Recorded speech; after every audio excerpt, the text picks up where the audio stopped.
Hello everybody and welcome to Silverstone. Now there may be some reports of thunderstorms in the air. No sign of that yet, but one thing I can guarantee is plenty of thunder and action out on track. You know why? Because we've got so much coming up for you. Yes, we've got Caterhams, we've got British F4 and the British Endurance Championship all live today. It is going to be an absolute corker here, hopefully under the sun as well. I'm delighted to say as well that Sam has been catching up with some of the Caterham drivers ahead of race one. Sam, over to you. I'm here with Freddie Chiddicks. Freddie's just finished qualifying and you qualified on pole, which is fantastic, and so tell us about that. Yeah, so I came into qualifying, had no expectations really because I didn't do any testing yesterday, so to go and put it on pole, really happy with that. I think Silverstone, we all know, is the track where grid position matters the least. I can start on pole and be 10th by the end of the first lap, but yeah, hopefully got some good races coming up, so we're looking forward to it. And are tyre pressures the most important part of the setup for this track? To be honest, I don't worry about them too much. I kind of just always have them in the rough range and then leave it at that. I know lots of people put loads of thought and effort into them, but I've never really bothered too much. Well, clearly your method works, and you know, with no testing, first time driving this car, this, you know, consider you did road sports last year, so the first time driving 270s on this track is pretty impressive to put it on pole, with especially with Charlie Lower right behind you, I'm sure. Yeah, really happy with it. I mean, I know the track quite well. We've raced here a couple of times, but haven't driven it in this spec, so a bit of a guess those first couple of laps out. But luckily, we've got a long enough session to get used to it and get some good times in. And it's good for the championship because currently you're second, aren't you? But you're very close behind Charlie. Very close. I think it's like 1 point. Yeah, it's 1 point between us. And I think the rest of the year is going to go as close as this first half has been. So, yeah, really good. Excellent. Well, I'm sure you'll put on a good race for us later on this afternoon. Right, I'm here with Ed Cozzi from the Road Sport Championship. As we didn't go to Zandvoort, I'd like to discuss Zandvoort. How was it for you? Zandvoort was interesting, as usual. No, it was a good weekend. Firstly, what a track it is. Well, it doesn't show, like, you can do as much work on the sim as you like, but it doesn't show you how undulated and how the elevation change is so significant. Really physical track, great fun. That bank corner is nuts. It is brilliant fun. So yeah, it was good fun. Pace was there all weekend. Went into the first race Saturday. Qualified P11, which wasn't that good. Is what it is. Fought forward, was in, got to 5th place going down the straight, and then Ryan decided to mount me, which actually flipped his car, which was pretty scary actually. But he was all right, thank goodness. Put us both in the gravel. Ended my race with the DNF. I seem to be the chosen crash test dummy of the group, which is fun. But yeah, it was what it was. So got the car back out for the next day. Glad to see that he was all right. Started P18, which you know, it's not, you don't ever want to be that far back. No. But we fought forward and finished P4. So I managed, if I had one more lap, I think I'd have done P2, but yeah, didn't have the time. But there was Lionel, myself and Nick, and we were 0.0003 seconds between us as we went over the line. Well, so seeing the photo, that was extremely, it was a photo finish, wasn't it? It was, yeah. I even went up to the clerk afterwards. I was like, are you sure? Because I was desperate for that third, because it would have been a super drive. But yeah, it was good. The drive was sensible, it was calculated. It seems like everyone's taken a bit more. We're learning. Yeah. We've learned now, and yes. Now there's kind of racecraft is coming in. So yeah, it's good. I've got a bit of work today, so. But you are still learning in the road sports, yeah, sure. Aren't you? You know, straight out of the academy into your second year of racing, so there's still lots to learn. Yeah, loads to learn. Every day's a school day. But yeah, every time you get in the car, it's obviously the seat time is so important, and it's incredible just being on track and actually now trusting who's next to you, and you can be so close wheel to wheel with each other and just know that that person's actually got the skill set now to hold it. Whereas academy, it's hit and hope. So yeah, there's a lot more. I think sensibility this year, but yeah, still learning, and it's incredibly fun. Tyres are great. I mean, I'm destroying them, but it's good. And we're here at Silverstone. How was qualifying this morning? So you got the first race this afternoon at 1:10. So qualifying was first thing this morning for you. Quali was all right. It was a bit of a bum fight out there. I mean, here, as you know, it's a massively toe heavy. Couldn't get a toe from anyone. Put a 33.3, I think it was, on the board, which is relatively quick. I think it was, you know, up there definitely for this weekend. And obviously with a toe, that would have given me an extra second or two, depending on where I was at. And I just couldn't find it, which was really upsetting. But it's racing, right? So as Zandvoort taught, I can fight forward, I can get up there, so I've just got to put the big boy pants on and send it. That's it. You've proved to yourself at Zandvoort that you can go from almost last to the front. So Yep. you can do it here as well. The middle of the pack you are, so you can do it. Yeah, just let's hope no one else decides to mount me today. Fingers crossed. Fingers are always crossed, Sam. Brilliant. Thank you very much Thanks for so talking to us, Ed. Cheers, Sam. Thanks. I'm here with James Cook from the 270R Championship. James, how's your weekend going so far here at Silverstone? So far, really, really good. Just finished qualifying P3, so really good starting position for the race this afternoon. Very, very tough session. Lots of slipstreaming and trying to get your car in the right place to get a good lap in. So yeah, so far so good. And how's the Rook and Cook show going this year with David Rook? You normally last year we were having quite a lot of battles with each other, weren't you? Yeah, absolutely. It's a little bit quiet at the start of this year, but we're slowly kind of finding each other again. So we're not far away from each other on the grid this week. So hopefully we're going to have a bit more. Let's talk about Zandvoort. Unfortunately, you weren't there. Yeah, I'd had an incident at Croft, which meant my car needed some repairs done to it. So with the tight turnaround and the shipping for Zandvoort, I had to miss that round. But we're back here this weekend, hoping to go fast. And back up at the top of the leaderboard for the qualifying, so that's great. So hopefully we'll see you on the podium. That's always the plan. Yeah, taking a trophy home at the end of the weekend is always the aim. Getting some points for the championship. Because obviously having a non-finish and then missing a weekend, I need the points now for a championship. So yeah, fingers crossed. Brilliant. Well, thank you very much, James. Wish you all the best for this afternoon's race. Thank you very much. At Silverstone we had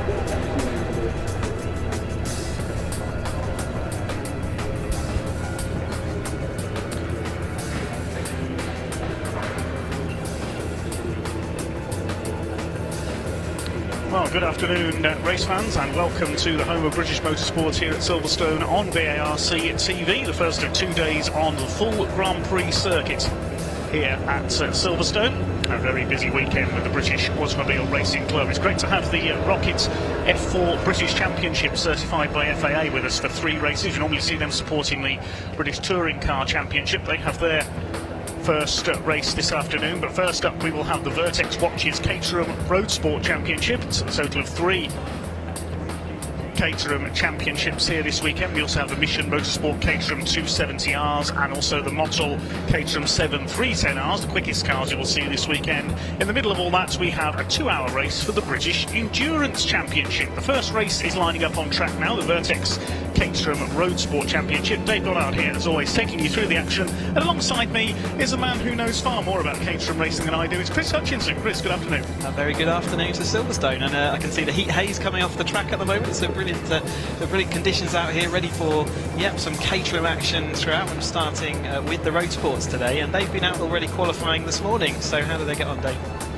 Well, looking at the grid, it is the championship leader Ben Timmons who has set pole position as the cars move off for their green flag lap. The number 8 Ben Timmons on pole. Only 4 points covering the top 4 in the championship, though it's third place man Tom McEwen who will line up alongside him in the number 89. Second row, Toby Ballard, number 72, and the number 88 of Ryan Wilby. Row 3, Nick Bryant in number 28, number 70 Simon Saviour. Fourth row, 14 Rob Kennelly and 77 of Harvey Lawrence. He currently sits 5th in the championship. And on the 5th row, completing the top 10, 99 Dan Hope and the 93 of Craig Boyle. Moving on to the 6th row, we have number 10 Alistair Davidson and number 3 Edward Conti. Then down in 13th on the grid is the man who's second in the championship, the marvellously named Lionel Tolmach in car number 22, alongside the 20 of James Empson. Lionel had a win at Alton Park earlier in the season. 44 Rob Lowe and number 5 Tony Jennifer, row 8. The 9th row Solomon Rogers, number 65 and 66 of Oliver Kibblewhite. And the 10th row 87 Henry Littlejohn starts alongside the 15 of Lyndon Arnold. Moving on back, we've got Darren Buckler at number 68, 21 Richard Harris on row 11. The 12th row is 33 Zach Lower and 55 Guy Crossman. Row 13, it's Rob Gregor, number 40 and 49 of Graham Finlayson. Row 14, number 60 Mark Soden starts alongside number 31 Andrew Bailey, and on row 15 Charlie Hazelwood, number 63, 23 of Gary Cross, and number 18 Ian Bettis will start at the back of the grid.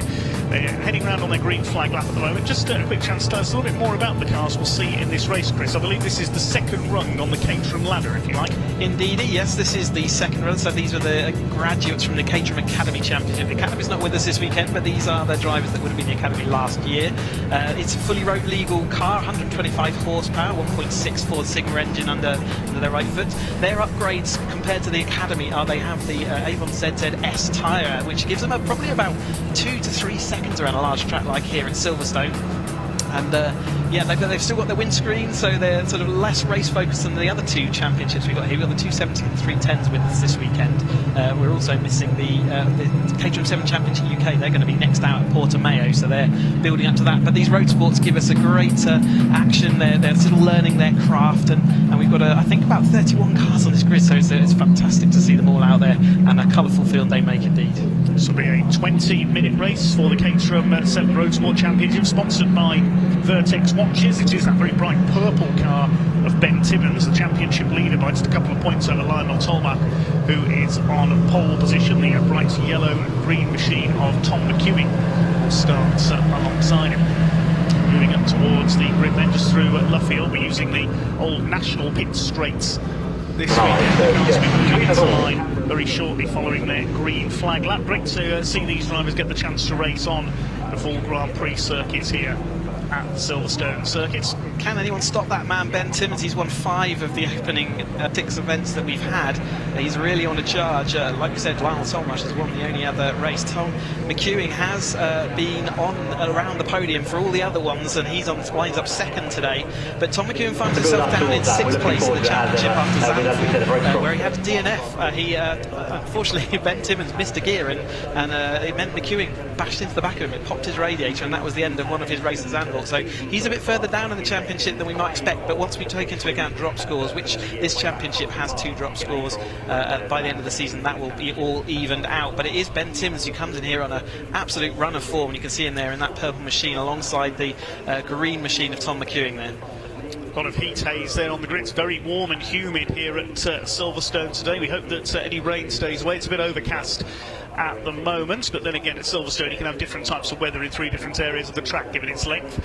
20 minutes of racing for the Vertex Caterham Road Sport Championship coming up then, once everybody is in position on this big 31 car grid. We await the marshals to wave the green flag from the back, and then the power will come on and everybody will be heading down to the right-hander at Copse Corner. The revs are up and away they go. The first race of the weekend gets underway here at Silverstone. It's a man Copse Corner who is going to get the advantage. We've got contact there. 99 of Daniel Hope has tangled with somebody on the outside. Couldn't quite see there who the other car was. They're off on the outside. Yeah, you can see his rear suspension broken on Hope there, so his car will be on the inside there. It might mean a full restart, but also let's keep an eye out for any safety card boards. But yeah, at least one of those cars not going anywhere. The other one was a sort of greeny car. I wonder if that's Craig Boyle is in a greeny car. Let's keep an eye out for him. They were on the same row of the grid, so I'd imagine it is Craig that's involved there. It's Tom McEwen who leads the way though into our first lap from our pole sitter Ben Timmins as they head out of the Beckett's complex through Chapel and up towards the Hanger Straights. The yellow number 33, we can see there, that's Zach Lower. They head side by side down the Hanger Straight up towards the daunting Stowe corner. That looks like it's the number 72 who are trying to make a move on the inside. That's Toby Ballard, and he's going to take the lead as they slipstream their way down towards Stowe for the first time. It gets absolutely frantic in there. They're not the most aerodynamic of cars in motorsport, so slipstreaming is key. You're going to see lots of that today with these road sport cars with their windscreen as well, coming down Hanger Straight with a bit of a headwind as well, means that they are pushing a lot of wind aside, and you can see Toby Ballard got past at least 2 cars there, and we're going to see more of that as we see.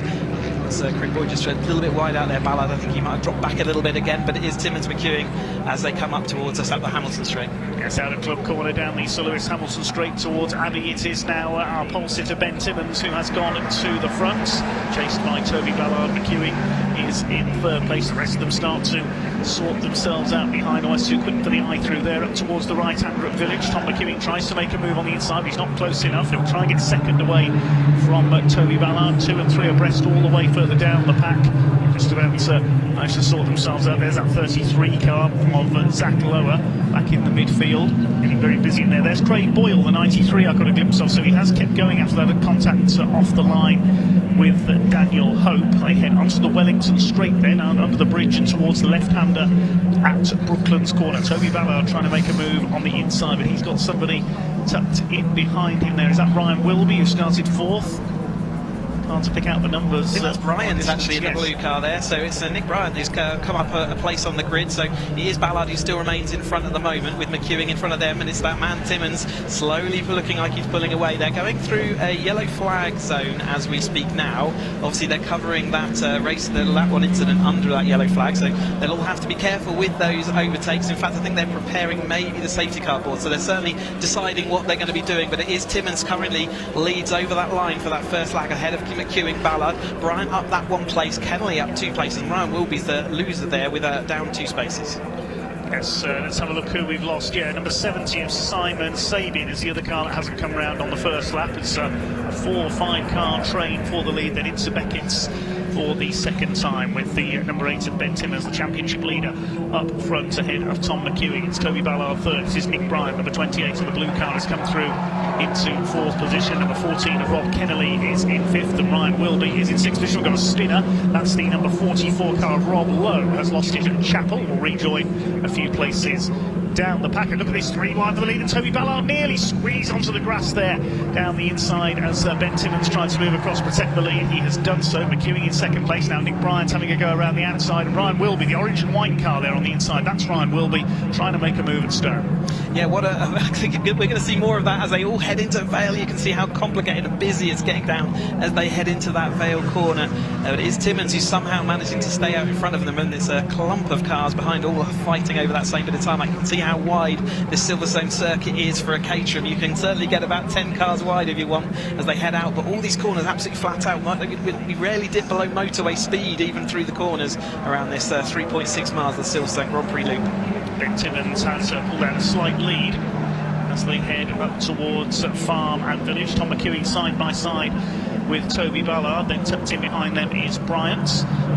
5th place behind them, Ryan Wilby. Under fire there from the 93. The number 3's got ahead of them as well. That's Edward Cozzi in the number 3. The 93, the yellow car, is Craig Boyle, so it clearly wasn't him involved in that start line instead. It must have been Simon Sabin. So we didn't see him come through on the opening lap, but a great battle here for the lower reaches of the top 10. Yeah, Simon Sabin in a yellow machine, so that could have easily been that car in the opening lap. Ben Timmins, though, is disappearing up the road. McEwing having to fight for Ballard. Nick Bryant is shoving his car down the inside. Nick Bryant had a great qualifying and into Brooklands this time through. He's got that momentum. It is possible to get around the outside, and Ballard looks like he's fighting back. And there's Boyle a little bit further back having fights with Tolmarsh as well. And Ryan Wilby in his new liveried car this weekend, so it is him in that white and orange. We used to seeing him sort of a grey and blue, but get used to his car out there, and I can see Sol Rogers and others as they flow on through. Harvey Lawrence there a little bit further down. He's comes in here quite high up in the championship. I think he's 3rd place as we go into this weekend, so he is he's a little bit further down than he might want to be. So Ballard 2nd as they went over the line. 1.5 seconds now the lead for Ben Timmins, who's saying, well, if you're all going to squabble over 2nd place, I'm going to pull out a lead at the front of the field. Head up then into this Beckett's complex, a fantastic complex for all our drivers. You see them heading away from us, and they start here at sort of about 100 miles an hour. They drop down to about 70 miles an hour as they head through this left-hand segment before getting back on that power, and by the time we rejoin the hangar straight, they're already doing about 90 to 100 miles an hour. So it really is absolutely flat out in these Caterhams, these road sports. They're probably going to be doing about 112, 115 by the time they get down to Stoke. Here they come down the hangar straight under the bridge. It's Toby Ballard trying to defend 2nd place from Tom McEwing. It's back up into 3rd now. He's going to make a move for 2nd place as they come into the right-hander. Tucked in behind them is Nick Bryant, the blue car. Then we've got the 88 of Ryan Wilby. No, Wilby's been shuffled back in there, actually, side by side. I think that's Lionel Tolmack trying to come through after his slightly lowly qualifying position of 13th. He took the win in round 1 this year in a photo finish with Ben Timmins at Alton Park. Timmins unbeaten ever since then. He's looking to remain unbeaten for another race in a row. He's got 6 wins in succession this season, which is an unusual feat in any Caterham Championship. With a line of about 10 cars at the front of the field, they fan out across the straight. McEwing has got through there into 2nd place throughout it. Yeah, and it's Cozzi is the man on the move at the moment. That number 6 car there, he started 12th on the grid. Sorry, the number 3 car. He started 12th on the grid, and he's made up 6 places, and you can see him there in that 3, going around here into the complex of Village and the Loop. And Nick Bryant is, as I say, also having a good run, but it is Cozzi that's on the move right now.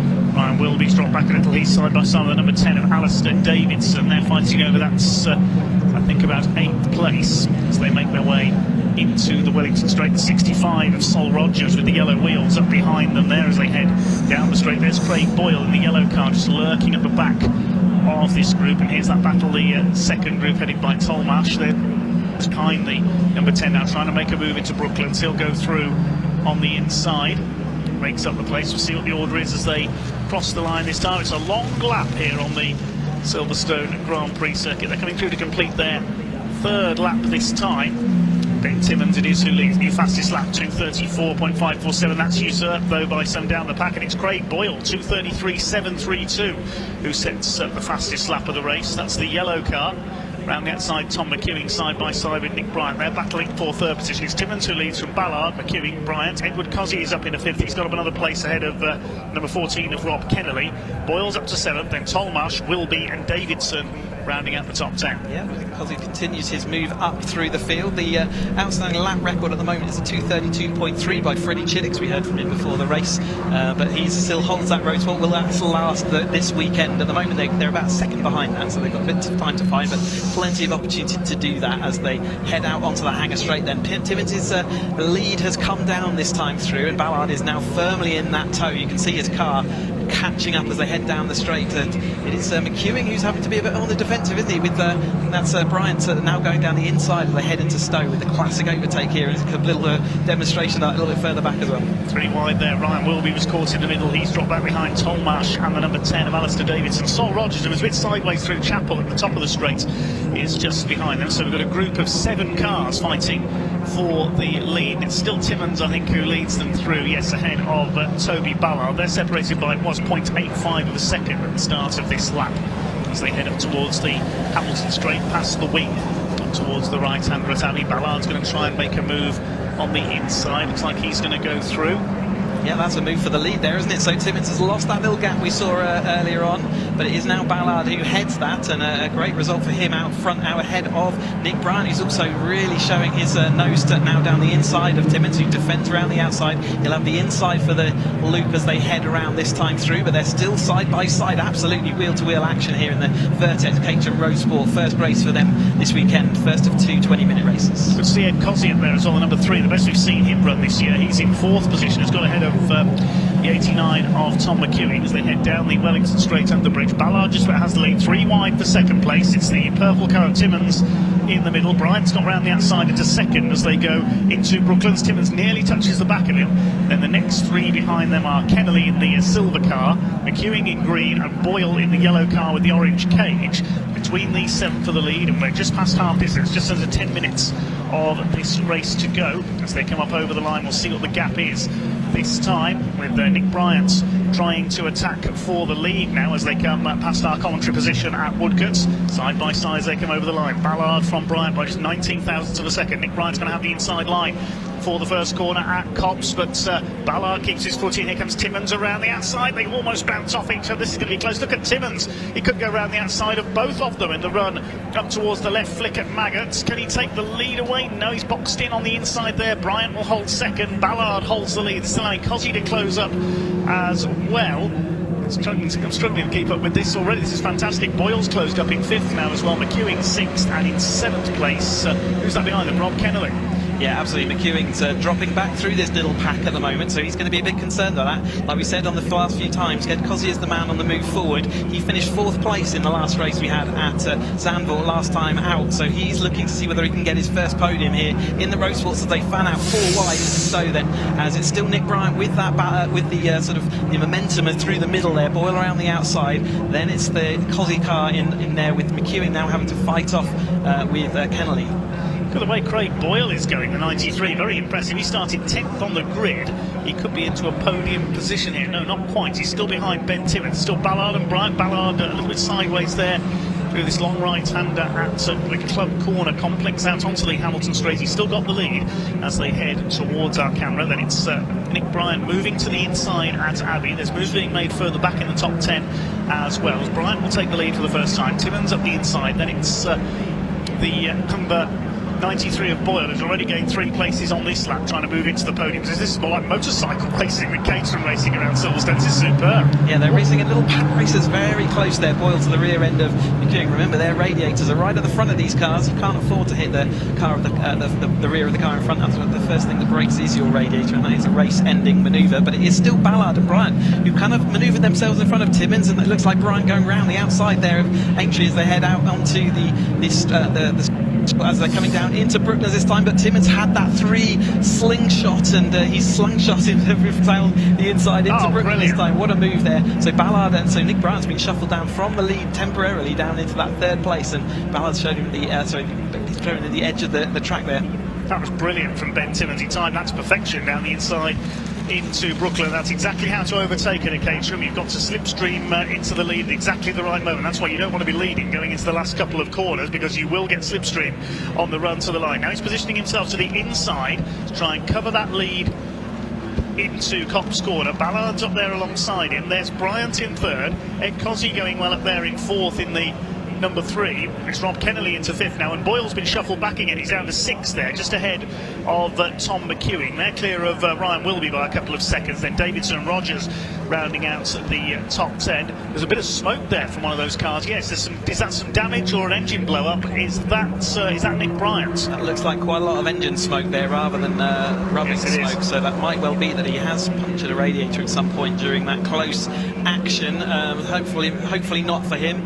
But this front group of 6 are sort of broken away. We're watching a little bit further back down the field. The front group of 6 cars there. There was a chase group, and they were coming back with Ryan Wilby, but at the moment it doesn't look like that's going to happen. Boyle is now back ahead of McEwen, but McEwen is shoving down the inside, looking to see whether he can also get down the inside of Kennelly there in the grey number 14 car. But it is Timmins who's managed to manoeuvre himself back out. He stopped the decay down through that field and has now moved himself back to the front. But there is that Bryant car. What a shame for him.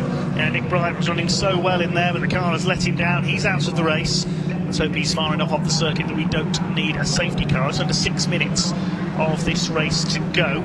Of course, safety cars take some time here at Silverstone, the Grand Prix circuit. It's such a long lap. Along the Sir Lewis Hamilton straight then with, looks like it's Ballard now back out in front ahead of Tom McEwen. Where's he come from? Back up into 2nd place. He must have slipstreamed his way through on the Wellington on the Hangar Straight, I should say. I think that's exactly what happened there. Again, you can easily make up 3 places, especially in this road sport car where they've got a bit of headwind down there as well. As he dives down the inside, is he going to be able to move up 5 places in a single lap? I think he's near there, but Ballard is going to hold the inside as they go around the left. It's not going to give him the best run out now onto the Wellington Straight though, so Tom McEwen will have an opportunity to take that lead, but it's Ben Timmins, his as well companion, always together on the piece of track, and they've managed to manoeuvre themselves back and nose to tail again. This is brilliant stuff, as we always see from the Vertex Watches Caterham Road Sport Championship. Tom McEwen could have a go for the lead here as they go into Brooklands. He's positioned to the inside, but Toby Ballard moves to cover. Ben Timmins up behind them once again. Then it's Cozzy and I think Kennelly battling it out for 4th behind them, with Craig Boyle in their wheel tracks as well. It's between this half dozen for the victory here in our first race of the weekend at Silverstone. Don't forget they have another race coming up tomorrow, the road sports category, supported by Vertex Watches. Over the line they come once again to complete their 6th lap. It was Ballard who led at the line ahead of McEwen. Timmins in 3rd place, then Rob Kennelly in 4th. That's the silver car with the red nose. Cozzy is down to 5th, then it's Boyle. Lionel Tolmark heads the 2nd group now ahead of Wilby, Davidson and Rogers. So we've got 2 laps of this road sport race to go then, with 4 minutes on the clock, and it's better be about timing for the drivers out there. You've seen that they can all manoeuvre themselves from the front to the back of this 6-car group of cars just by going down the straight and catching a double toe. So it's going to be about working out where do you want to be at this stage of the race that you can allow you to move forward without opening up your rear defences to people dive bombing you into this Hangar Straight. This is the crucial part of the track today. Tom McEwen looking outside of Ballard, but it is the Timmins with that double toe. He's down the inside. They really are trying to work it out, and that's Cozzy right to the outside of Stowe. That is 4 wide as we enter into this 80 to 90 miles an hour as they head through Stowe Corner. That time Cozzy managed to hold them around the outside of Ballard, and he's going to have the inside as they head into Vale this time. So you can see how much manoeuvring these cars are capable of, and as they head into Vale this time, they've got 3 minutes left. So like I said, this is their penultimate lap. 4 wide, that was briefly 6 wide into Stowe Corner. I've never seen that from any category before. This is fantastic stuff. So who's come out with the lead? Looks like it is still Ballard who is there with the lead. Tricky to pick them out there as they come through Club. Ben Timmons trying to make a move for the lead as they come down towards Abbey on the inside. Tucked in behind them on the outside line, that's Cozzy in the number 3 with the yellow number plate cover on the nose. Side by side for the lead as they head through. Then McEwing's been shuffled back towards the rear of this group again in the green car. Who's going to come out with the lead? You can see making a move to the inside there is McEwing. He's going to try and go up the inside of Rob Kennelly for, no, that's Boyle. That's Boyle, I apologise, in the 93, the other light green car on the tail of Cozzy now up into 4th place. Oh, he's lost it. Right, Craig Boyle, I caught a glimpse there. I thought I'd lost it coming through. Yeah, he spun coming through the loop, so we're down to 5 for the lead now. He just touched that curb and the car was already at full tilt on angle, and unfortunately that curb just didn't offer the grip that he needed to hold his car in a straight line. But it is Timmons then as they come down Wellington Straight once more. Ballard fighting with Cozzy. Is Cozzy going to be up into that 2nd place? He is, so he's looking for his first podium road sports, and it's looking good for now. But you see how many times these all change positions as we head on through. Bit of a gap now back to McEwing there and Kennelly. That battle for the 4th and 5th currently, and then an even more of a sort of gap before we get this little chase pack who have now been shuffled back. Find out where Craig Boyle comes through after that quick spin. There he is, so he's back just outside the top 10, I think, as they head over the line to start the final lap of this incredible Vertex Caterham Road Sports Championship race. Timmons leads from Cozzy, Ballard, McEwing and Kennelly. As they come through over the line, yeah, Boyle is down to 10th place as a result of that spin. He's still got the fastest lap of the race, though. Meanwhile, a penalty for one of the cars further back in the order. That's the 33 Zach Lower's got a track limits penalty of 5 seconds.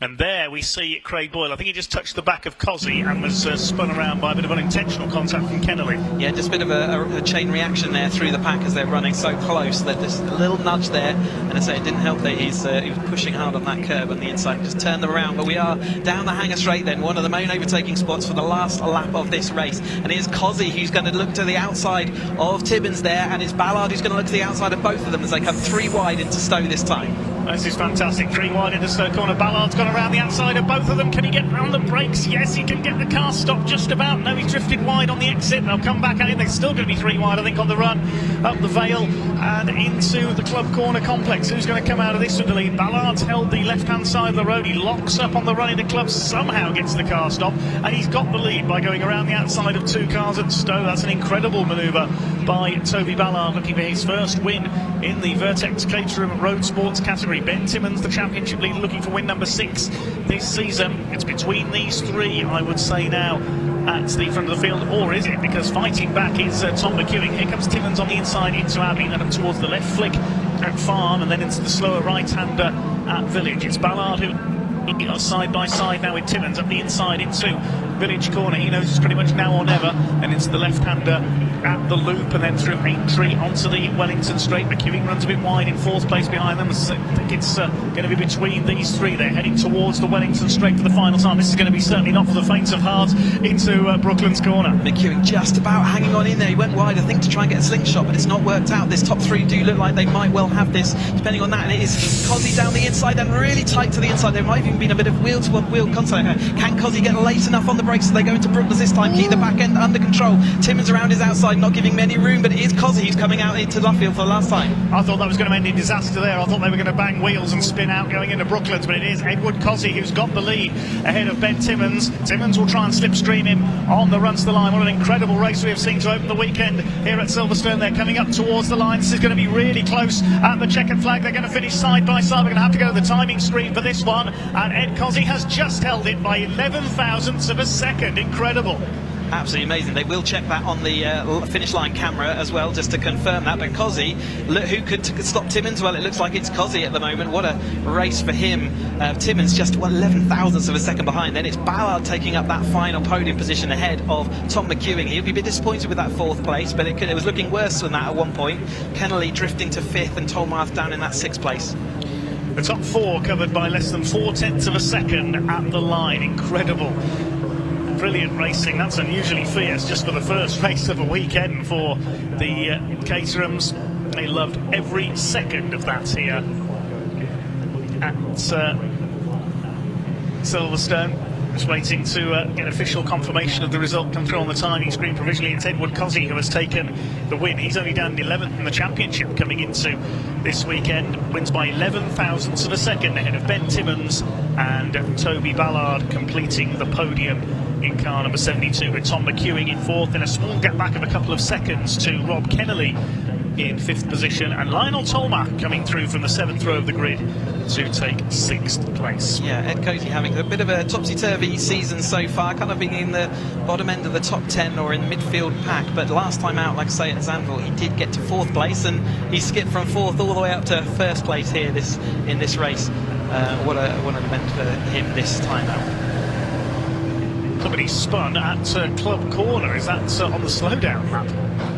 They were asked this morning not to go too slow on their slowdown lap, but if there was a bit of oil down or water down, then maybe that's it. But it does look like a grey machine. There was not Rob Kennedy. Kennedy was in the lead group as a grey car, so maybe it was. That'd be a bit embarrassing for him. But Timmons there, kind of ahead of coming in here, but McEwing there in that fourth place as well. He needs to really get back on that top step if he wants to mount his championship charge. We're 3 rounds in. This is our 4th round out of 7, so we're at that kind of halfway mark now. After they finish that first race, going into this second half of the season tomorrow.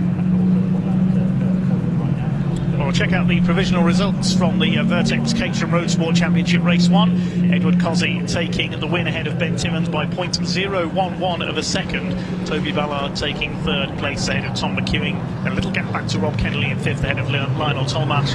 Then Alistair Davidson, Solomon Rogers, Ryan Wilby, and the unlucky Craig Boyle completing the top 10, although he did get the fastest lap of the race.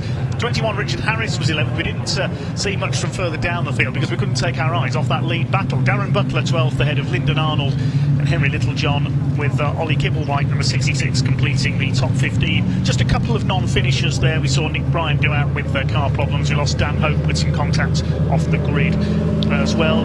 Zach Lower got 2 track limits penalties in that race as well, 15 seconds of penalties, dropping him down to 25th. Well, we can shortly hand down to our pit reporters to talk to some of the drivers in Parc Fermé, that brilliant Vertex Caterham Motorsport Championship race.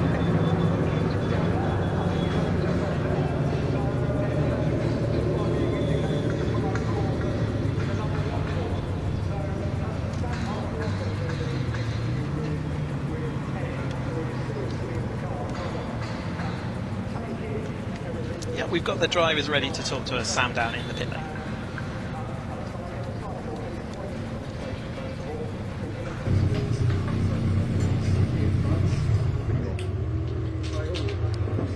What a fantastic race. I know this man in first place is going to be absolutely ecstatic about this. I know he's been wanting a podium, but I bet he didn't think he'd win, but goodness, he's going to be overjoyed. Let's grab a word. Ed, I know how much that means to you. Congratulations on the win. Thanks so much. Yeah, that was hard. It looked a lot of fun though. Oh, it was mega. I tell you what, this year everyone's closed up so much and there's such tight racing, but like you can be side by side and actually trust each other, which is a lot nicer. I've never finished Silverstone, right? So this is a redemption for me. First time finishing in first place, so I'm stoked. Yeah, really happy. Well, congratulations. I'll let you shortly have a word with Alan and then move up to the podiums. I'll grab a word with them. Thank you, Alan. Just having a hug. Congratulations, Ben. That looked like quite a lot of fun out there, but also quite hard work. It was quite hard work. To be honest, I was very relieved when I saw the last lap board and the checkered flag. I've got a bit of food poisoning, so I was very, very relieved when we came into the pits then. Congrats to Ed, obviously, and to Toby. It was hard. It's just the toe was so strong. I just thought I'd be able to pull away, and each time just reel back in. So it is what it is. On to the next one. When we saw Tom come from like 5th to 2nd or 1st, I mean, it was, you could see how strong it was. Yeah, exactly. So I was just pleased to be able to stay up at the front, and I think I was there based on pace rather than in the toe, which is good. So yeah, a lot to work on for tomorrow. So yeah, look forward to it. Well, congratulations. And we will move through and speak to Toby. Toby, congratulations on the 3rd place. That looked, I was just saying to Ben and Ed, it looked like quite a lot of fun you were having out there. It was non-stop. That was like really hard work. But yeah, no, brilliant race. Really, really good race. And the guys were saying the toe is so strong here. It's just timing it right. I was leading until the penultimate lap, and that's not where you want to be. So, but I mean, fair play to Ed. He he did super well to get up from where he was. So, and he didn't crash into anyone, which is almost a first, I think. I always get crashed into. Well, no, it's good. Thank you. Excellent. Well, congratulations. Well, there you go. You've heard from our top three. We'll hand back to you guys in the commentary box. Quick word with you, if you don't mind. I think it's a typical Caterham race. Of course, no one knows how it's going to. Okay, so one car is being recovered there. Dan Hope, a bit of a suspension damage following that contact off the grid. That will hopefully be repaired for race 2 tomorrow for the Vertex Caterham Motorsport Championship. But next up is something new to us here on BARC TV for the 2023 season, the ROKiT F4 British Championship, certified by FIA. These are the single-seater stars of tomorrow. These young racers taking part in their identical Tatus T421 chassis. We normally see this series supporting the British Touring Car Championship. They've got an away day, if you like, here on the Silverstone Grand Prix circuit. Big opportunity for them here today. Earlier in the day, our ace reporter Ian Waterhouse down in the paddock caught up with a few of the drivers.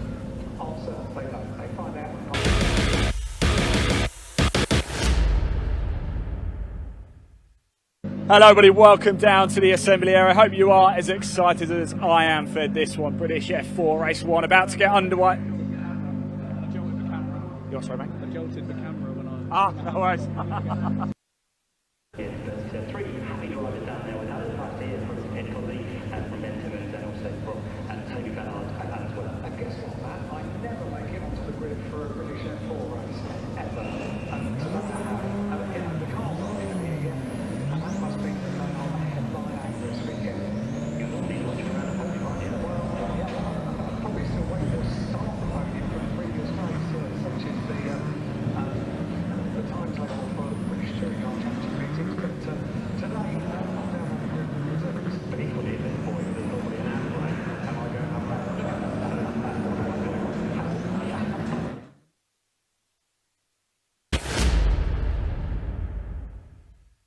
Hello everybody, welcome down to the assembly area. As you can hear, it's almost time to get underway for the first British F4 race of the day, and it is going to be a crack. If you like close, exciting racing, then this is for you. 18 different finishes on the podium this season. That's quite remarkable. Somebody's been on the podium quite a lot this season, is this man. 5 podiums for Will McIntyre. I wonder if we can jump in and have a quick word with him. Of course, a race winner as well this season. He's had 3 second places, had a 3rd as well. Can he add to that tally? He starts on pole position. As you can see, he's just getting himself strapped in there nice and safe. We'll have a word with him. There you go, nice and tight. Let's jump in, shall we, Will? You've got a great opportunity to convert here and get your 2nd win of the season. How are you feeling ahead of this? Yeah, pretty confident. I think consistency's been my strong point all season, and race pace has definitely been something I've been really good at. So yeah, if I need to get a good position in quali, and yeah, I can easily convert it, I think. It's quite a nice circuit, Silverstone, big, wide and fast. Does that suit your style? Yeah, I think definitely the nature of the track does suit how I like the car set up and everything. So I don't know, we'll just have to wait and see really. I think the James and the Vortex have been really fast for all year, so we just have to wait and see, I guess. Awesome, well, best of luck, mate. Thanks for talking to us. Might see him after the race, of course. Lots coming up. James Higgins over here. Last time out, I had the honour of winning the 250th British F4 race. A certain Lando Norris got the first ever one. I wonder if we can have a quick word with James. The engine's going, it is quite loud. James, oh, thank you. How nice is that? Of course, winning last time out, he had the honour of the 250th race winning British F4. Certainly following in the footsteps of Lando Norris. What can you do here in race 1? I think it's just about solid points really. It's race 1, it's not the end of the weekend, so we're starting 2nd. We've got Will alongside, so it'll be fast, but yeah, just looking to keep the nose clean and get a good result. It's a little bit cooler than we thought, isn't it? We thought it was going to be a little bit warmer. That's not going to have too much of an impact though, is it? No, the car's good in all conditions, so we'll see. Fantastic. Best of luck, James. Thanks for talking to us. Really do appreciate it. So hopefully we've got a little bit more time. Let's just move down, shall we? We've got Josh Irfan here as well, a rookie this season. Let's just have a quick chat with him. Josh, cracking qualifying, starting in 3rd. How are you feeling? Yeah, really excited for this race to see how it goes. It's going to be an exciting race. Silverstone, we know it's fast, it's big, it's wide. Does that suit your style? Yeah, of course, that's why I'm qualified towards the front, so yeah, I can keep the same pace and keep going with good boys. Top man, Josh, best of luck. Thanks for talking to us. Really, really appreciate it. All right, almost time to go. It's so loud down here. I've got to be honest, I can barely hear what Josh was saying, but a lot of excitement coming up. It's the British F4 Race 1 here at Silverstone on the GP, about to get underway. Dave, over to you.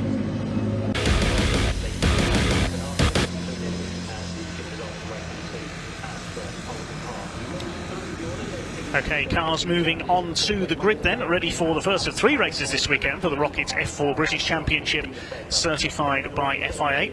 The UK's top single-seater series, the first step on both the FIA single-seater pyramid and a driver's journey to the very top of the sport. Of course, the first ever race winner in this category and a former champion back in 2015 was somebody called Lando Norris, so that's something to aspire to for these young racers, certainly. We'll have a look at the grid then for our first of 3 races this weekend, and it's number 5, Will McIntyre for the Hi-Tech Pulse 8 team, based here at Silverstone, the former junior saloon car champion and Ginetta junior racer, who will start on the pole. Alongside him will be number 18 of James Higgins, driving for the Fortec Motorsport team, some of the top teams in single-seater racing represented in this championship, these young racers. Josh Irfan will be on row 2 in car number 12 for the Rodin Carlin team, alongside number 4 Jimmy Pishik, the Australian, for Hi-Tech Pulse 8. Row 3, number 87 Deegan Fairclough, the winner of the Racing Star Scholarship at the start of this season. He drives for JHR Developments, and alongside him 49 of Daniel Ginchard in the distinctive red, yellow and black of Chris Dickman Racing. The 4th row of the grid, number 23 Gustav Jonsson from Sweden, and Akil Alibay, the South African, for Virtuosi Racing. Gustav Jonsson racing for Chris Dickman Racing. On row 5, the championship leader by just a couple of points, Louis Sharp, down on row 5 in the Rodin Carlin car, alongside number 7 Gabriel Stilp, one of the top rookies in the field. It's Josh Irfan, in fact, who's the top rookie cup driver on the grid. Gabriel Stilp for Hi-Tech starts on row 5 of the grid. Row 6 will be number 2 Noah Lizzle and number 17 Pat Heisenrode, the 2 Australians. Row 7, number 6 Kanato Lee from Japan, and number 55 the man from India, Dion Gowda. Row 8, number 29 Mika Abrahams, another South African, alongside Douwe de Decker, the Belgian driver. Row 9, 72 Sonny Smith, recently scored his maiden win at Alton Park, so that's alongside number 78 of Jack Sherwood. The 10th row, Kai Daryanani and Isaac Barashi will complete the 10 cars on the grid, and there's one other car starting from the pit lane. Jaden Pariats, the Indian driver for Finsis by Argenti, he starts from the pit lane. An accumulation of licence points means he is penalised by starting from the pits. This will be a 20-minute race. This is going to be an absolutely frantic one. The championship recently celebrated its 250th race, the ROKiT F4 British Championship, and James Higgins had the honour of winning the 250th race at Alton Park. They've had 9 different winners from 14 events so far this year in this championship, showing just how evenly matched these cars are. Louis Sharp, the New Zealander it is, who leads the point standings coming into this round, by just a couple of points ahead of Will McIntyre, by 5 points to be precise. Third in the points is Dion Gowda, the man from India. The Rookie Cup, meanwhile, points are led by Gustav Jonsson, the Swede, ahead of Gabriel Stilp and Douwe de Decker, the Belgian driver for Virtuosi Racing. The Teams Championship is headed by Rodin Carlin, ahead of Hi-Tech Pulse 8, who are based here at Silverstone, and the famous Fortec Motorsport team completing the top 3 of the team standings. It is on pole position, and is second in the championship, Will McIntyre, the 15-year-old from Wroxham in Norfolk. Plenty of silverware last season in the Ginetta Junior Sports Car Championship, taking 6 race victories and the rookies title there. He starts alongside the number 18 of James Higgins, looking for his latest victory.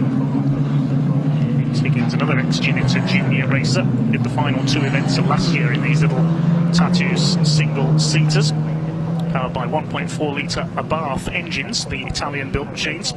Control tyres by Pirelli. This is their 6th meeting of the season here on the Silverstone GP circuit. As we said, they normally support the British Touring Car Championship with Plenty of exposure through there, these young racers. All of them, I think, are aged 18 or younger. This is the first step up from karting. I think Kai Daryanani is the oldest man on the grid, just 18 years of age, in the number 8 car for Virtuosi Racing. So this will be a 20-minute race. It's going to be very close indeed. It's one of the premier single-seater categories in British motorsport. Moving to line then, Will McIntyre, the black and white car with the red trim on the right of the picture, taking the pole. James Higgins in the orange and white car on the left as we look at it. Second row is Josh Irfan, the black car with the red and blue trim. James Pizik in silver and black with a bit of red trim. Those are the leading colours to look out for. Watch for Deegan Fairclough in the black number 87 car on the third row as well. There's a couple of cars pulling into line at the back. Don't forget we've got one car starting from the pit lane as well, the number 77 of Jayden Parriet, after a penalty. Get standing starts.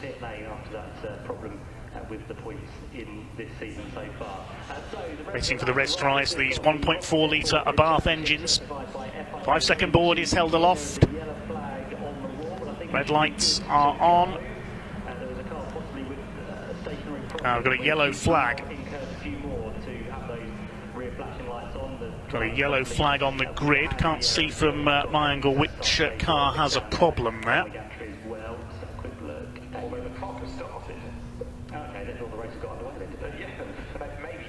So it looks like the start has been delayed. The clock is running.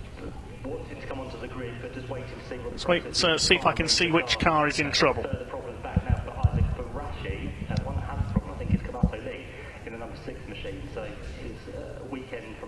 Is continuing here, unfortunately, in a downward direction for the number 6 machine, so he needs to be pushed away. As I said, the one towards the back, like the Barashi, will possibly need to be pushed off the grid. We think it's a couple of cars in problems. The man at the back of the grid, number 26, Isaac Barashi, we think has an issue there. That's the Finsis by Argenti run car. Isaac Barashi made his debut towards the end of last season here at Silverstone. And possibly Kanato Lee with the problem as well, the Japanese driver for the high-tech GP team. The 2021 IAME Euro Series Junior X30 karting champion.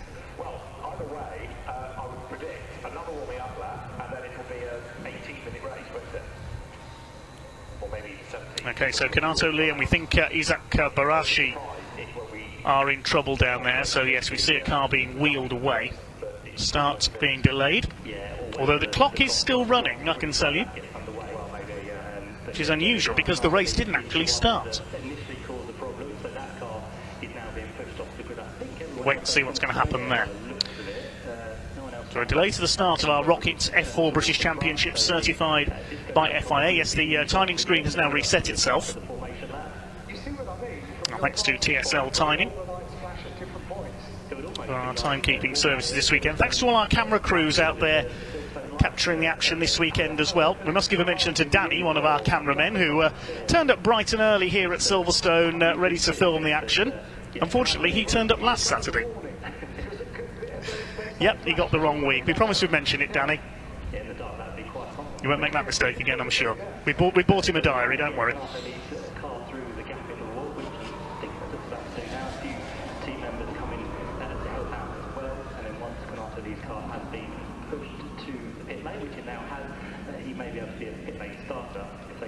Okay, then waiting to see what's going to happen here, whether the stalled cars will be got going in. Thanks for all your comments on the YouTube feed. Yes, one driver who is missing this weekend is Aidan Neats. Sadly, he's withdrawn. At the moment, it's not pushing. The member of the team that's at the back is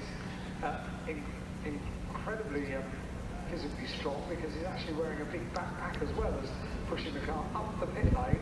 And it's pretty warm here at Silverstone. You can see the heat haze down there on the grid as we get ready to get underway with attempt 2 for the ROKiT F4 British Championship, supported by certified by FIA. First step on the FIA single-seater pyramid for these young racers. It is Louis Sharp who leads the championship, the New Zealander coming into this weekend. Missed the first round in 2022 because he wasn't yet old enough. He wasn't yet 15 to be able to race. Then he ripped through the opposition to take 4th place, including a couple of wins last year, driving for the Rodin Carlin team. Of course, Carlin, one of the most famous names in single-seater racing over the last few years. They made their debut in British Formula 3 as far back as 1997. And they've passed through, racers have passed through their hands include Lando Norris, who we mentioned, George Russell, Kevin Magnussen, Carlos Sainz, among others. They're based down in Surrey. Second in the championship is Will McIntyre. Then we've got Dion Gowda, another of the Carlin racers, the 15-year-old from India. Competed in karting across Asia before moving to the UK. Kanato Lee is 4th in the points. We'll wait to see if he takes the restart here. Then Aidan Neates, who's not here this weekend, completing the top 5, son of Andy Neates, the ex-British touring car racer. Noah Lyle is 6th in the points. Apologies if I mispronounced his name earlier on. Noah had his first year in single-seaters last year, racing in Spanish F4 and British F4 in the rookie category.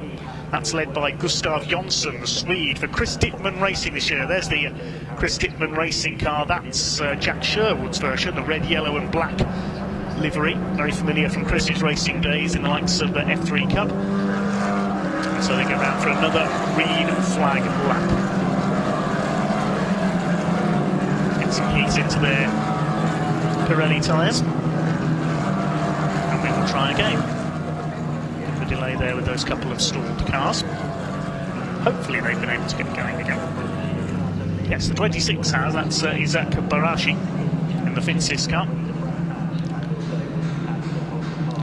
Finsis by Argenti, the team founded by another familiar name from the touring car support package, Michael Meadows, the former Porsche Carrera Cup champion. Explains the blue and black livery. That's the colours he used to run his Porsches in. He's got Isaac Barashi, Pat Buitzenrode from Sydney, and Jaden Parent, who should be starting in the pits.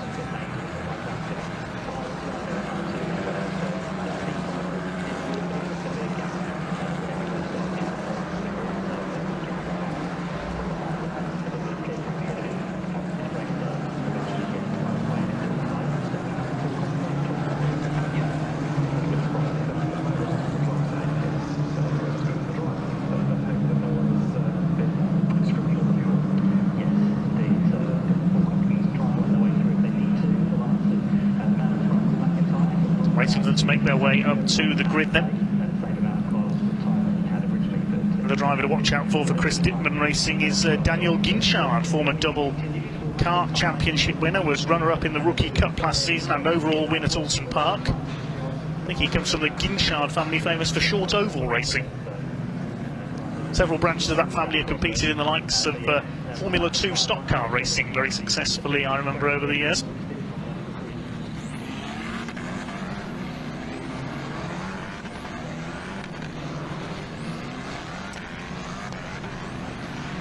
To the grid they come then.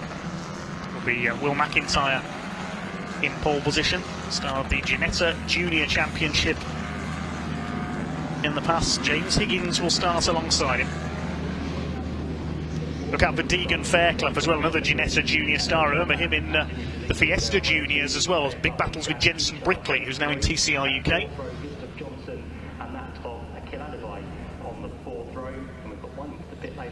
Last couple of cars just moving into line at the back of the grid outside my commentary position. Okay, getting ready for take 2 then, with the first race for the ROKiT F4 British Championship, certified by FIA. Over the full 20-minute distance, because the initial staging didn't get underway at all before a couple of stalled cars forced an aborted start.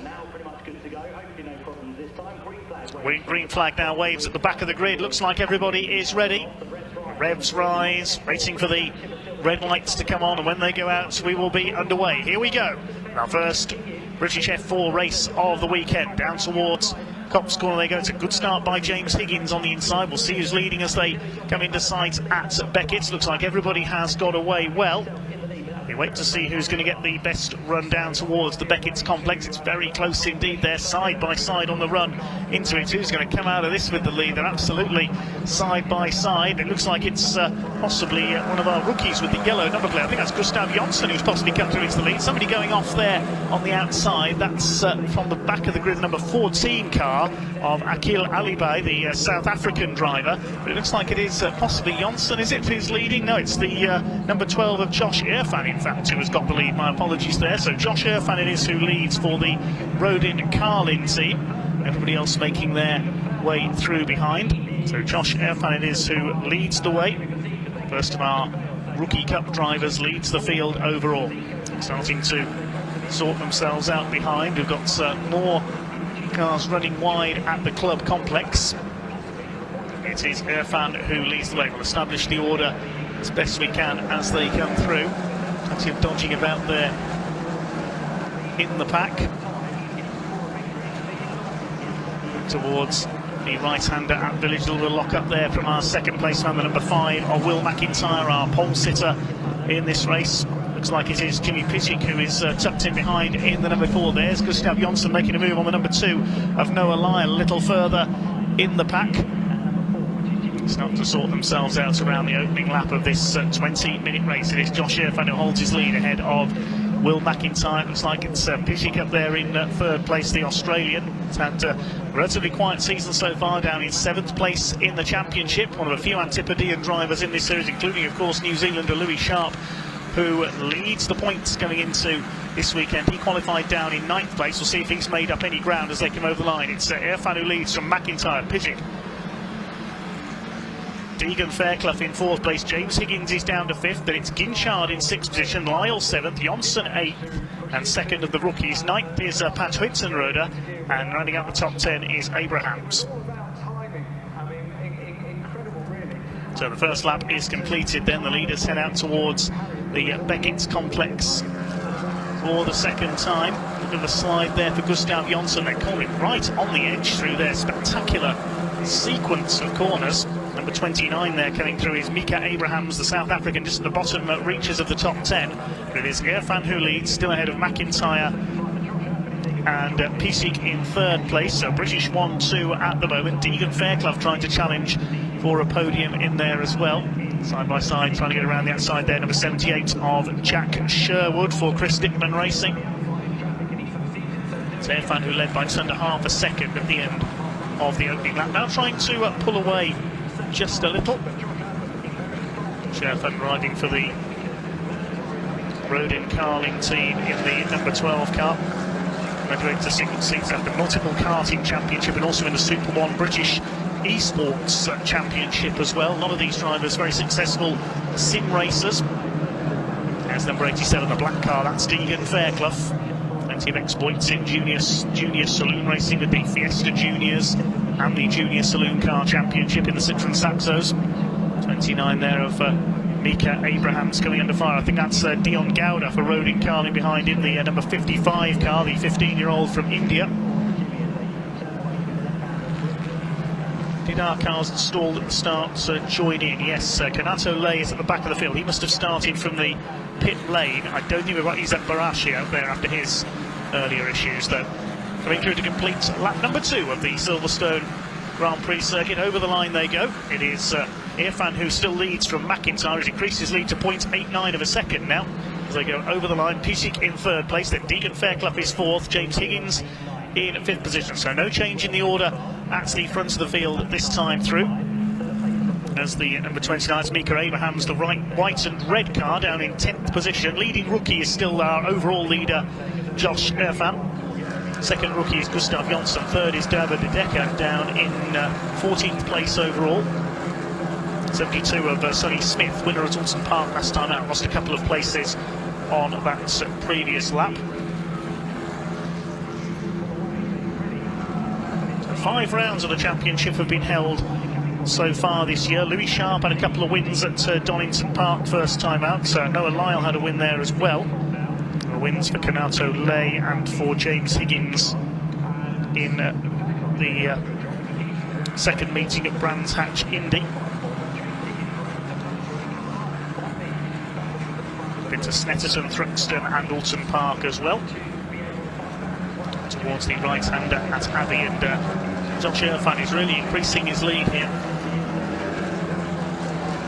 Starting to get a little more space down now, these Italian-built Tatuus single-seaters with their Abarth 1.4 engines. There's the number 2 car, that's Noah Lyle, the black car with the yellow flashes. He's coming under a lot of pressure from Gustav Jonsson, the number 23 for Chris Dickman Racing. Plenty of karting experience, this is his first year in single-seaters. There is the number 2 of Lyle. It's the battle for 7th position overall between these two into Brooklands. Josh Irfan with the fastest lap of the race so far. He led by 0.89 of a second at the conclusion of the previous lap as they head through to complete lap number 3. It's up to just over a second now. Irfan, McIntyre, Pischik still your top 3 positions. They head into Copse Corner. There's Deegan Fairclough just lurking behind them, looking for a chance to get into a podium position. James Higgins is next, and then it is Daniel Ginchard in the number 49. Extremely talented kart racer, looking to move up the points from his current 11th position. Sounded like we had a car come down the pit lane. That was Isaac Barashi, so he was running out there. The number 26 car has just pulled into the pits at the back of the field. Kenato Lei has done the fastest lap of the race, recovering after his delay earlier on. The Japanese driver down in 19th place at the moment. Watch for him coming through the field. He's towards the back of this big group heading through Stowe Corner. That's the number 6 car for the High-Tech Pulse 8 team. There he is at the back of the lineup, battling away with the number 77 car there of Jaden Parriott, the Indian driver for Finsis by Argenti. And he started from the pit lane after a penalty for accumulating licence points for various misdemeanours over the course of the season, unfortunately. Oh, and running wide there, that's Kenato Lei, I think, making a bit of a mistake at Club Corner. Keep an eye on the Japanese driver trying to move his way through the field. He's 4th in the points at the moment. He's had a couple of wins, one at Brands Hatch and one at Alton Park. Would love a 3rd win this weekend. Tyre smoke there as they head through Village. Somebody's had... in fact, nearly everybody's having a lock-up through there. I wonder if there's a bit of fluid been dropped there, actually, because a few of them seem to be losing grip. Maybe it's the warm conditions. Just over 12 minutes of this race to go. Great racing so far at Silverstone. Somebody going off wide there. That was one of the JHR cars. Got it gathered up again. It's the number 77. No, it's one of the Finsis cars, isn't it? It's Jaden Parriott who was battling with Kenato Lei. Just ran wide there, coming out of the loop into entry. He's all over the place, the 77. Meantime, here are the leaders. Still Josh Irfan from McIntyre in 2nd place, Pischik in 3rd, then Deegan Fairclough. The lead gap is 1.1 seconds now, and less than a second covering 2nd, 3rd and 4th, with James Higgins trying to close in. He did the best first sector of everyone in that last lap, and everybody in the top 10 bar the leader in 10th place Mika Abrahams did a personal best lap, so things getting quicker as the race goes on. Are they reeling in? Josh Irfan at the front of the field. It's 5 cars line astern for 2nd. McIntyre, Pischik, Fairclough, Higgins, and on the back of them is Ginchard. 49 Daniel Ginchard looking for his first win in the category. Then there's a small gap back to Noah Lyle, who's next in the order in the blue and yellow Rodin Carlin car. He's got Gustav Jonsson on his tail, the 2nd of the rookies. Then Huitzenroda and Abrahams round out the top 10. Little lock up there from, I think that was McIntyre going into Club in 2nd place. They're really pushing these cars to the limit around the Silverstone Grand Prix circuit. It's wonderful to see these young racers getting the chance to race at the home of British Motorsport on the Grand Prix circuits. Side by side here, that's Noah Lyle battling it out with the number 23 of Gustav Jonsson. They're having a terrific fight for 7th place. Here they come through Farm and Village. There's the 49 car ahead of them. That's Daniel Ginchard, the next man there, trying to catch as Lyle runs a little bit wide, coming through out of Village into the loop. Who's that dodging about on their tails? That's Huitzenroda and Abrahams closing up on them as well. Down the Wellington Straight they go, under the bridge. This is the battle for 2nd place. Meanwhile, again a lock up there from Will McIntyre. He's pushing really hard in that 2nd, but he's not catching Josh Irfan. There's the 26 car, that's Isaac Barashi in the Argenti pit area. Saw him in problems early on. He's one of the cars that stalled on the grid and then had further problems.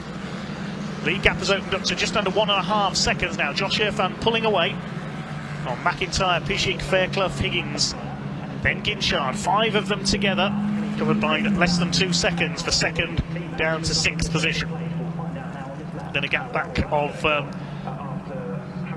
about 4 seconds to Noah Lyle, next in the order in the number 2.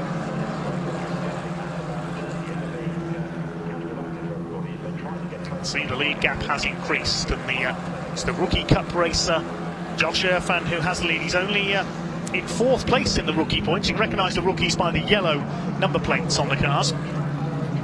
Next group are all main class drivers with the white numbers, and there's Gustav Jonsson dodging about, trying to defend. I think it's the 55, sorry, of Dion Gouda, who's currently 3rd in the points, so he won't be too happy to be down outside the top 10 at the moment. Here's a replay of that battling down the Sir Lewis Hamilton straight. Look at them dodging about like they're still in their go-karts. Noah Lyle somehow managing to hold off Gustav Jonsson, but only just. They are loving every second of this, showing their skills and daring from their karting experience, some of them from Ginetta Juniors. Noah Lyle runs a little bit wide there in the background. 8 minutes of this race still to go for the ROKiT F4 British Championship, certified by FIA.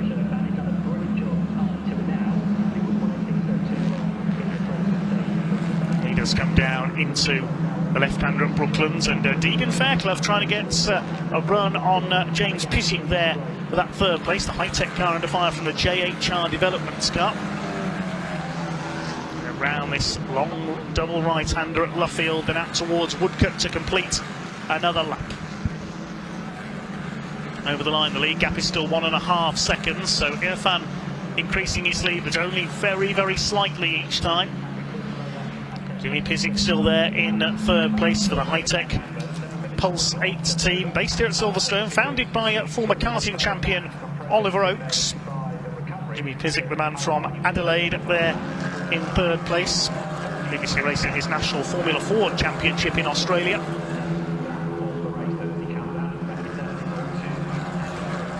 There's a battle further back. This is Kanato Lay. We haven't seen him make a huge amount of progress up the order. Got ahead there of the number 8 car, that is. That's Kai Darianani, one of the elder statesmen of the grid. It seems difficult saying that when he's only 18. They head down into Stowe Corner. 6.5 minutes to go. Josh Irfan looking reasonably safe out in front at the moment.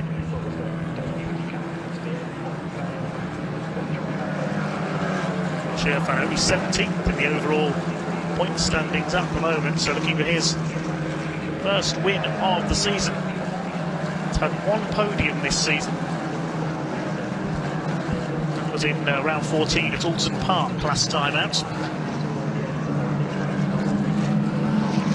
Leads Will McIntyre, double winner at Thruxton earlier this season. See some of the midfielders come through. There's the 77 car, that's Jaden Parriott towards the tail end of the field. Fastest lap being recorded by Gabriel Stilk. Now he's at the tail of the pack at the moment, but he's been into the pits with a problem.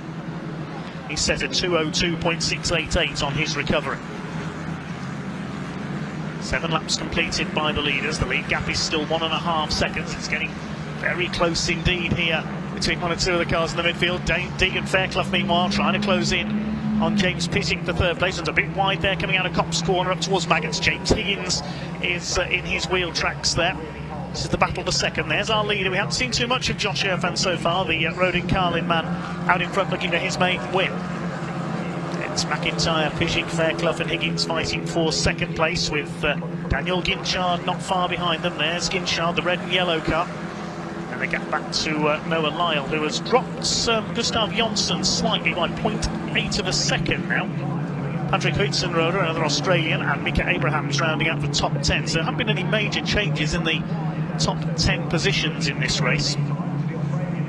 Further back at just outside the top 10, the 55 of Dion Gouda, third in the points coming into this race, 12 points off Will McIntyre, so he'll want improvement here. And behind him is the championship leader, Louis Sharp. So it's some of the lesser lights showing towards the front of the field at the moment. This is going to benefit Will McIntyre because Sharp and Gouda, the two men around him in the outside the top 10. And Kanato Lay, who's fourth in the points, had those problems at the start. He's down in 17th place. He's just got past Darianani in the number 8 car, as we saw.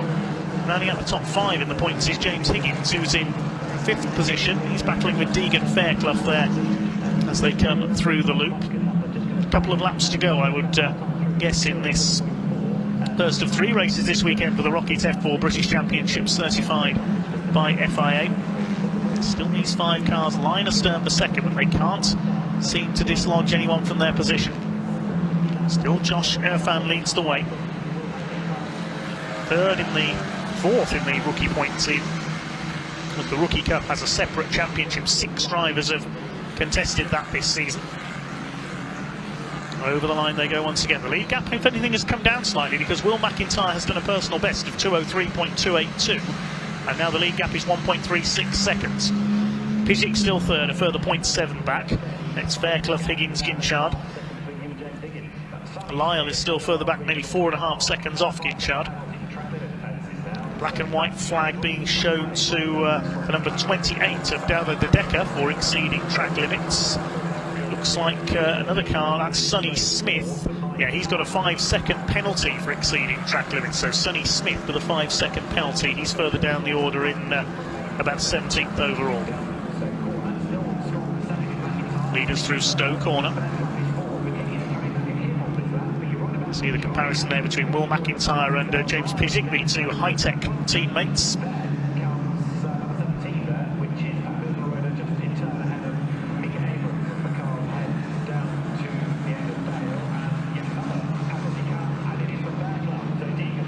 Vale and Club.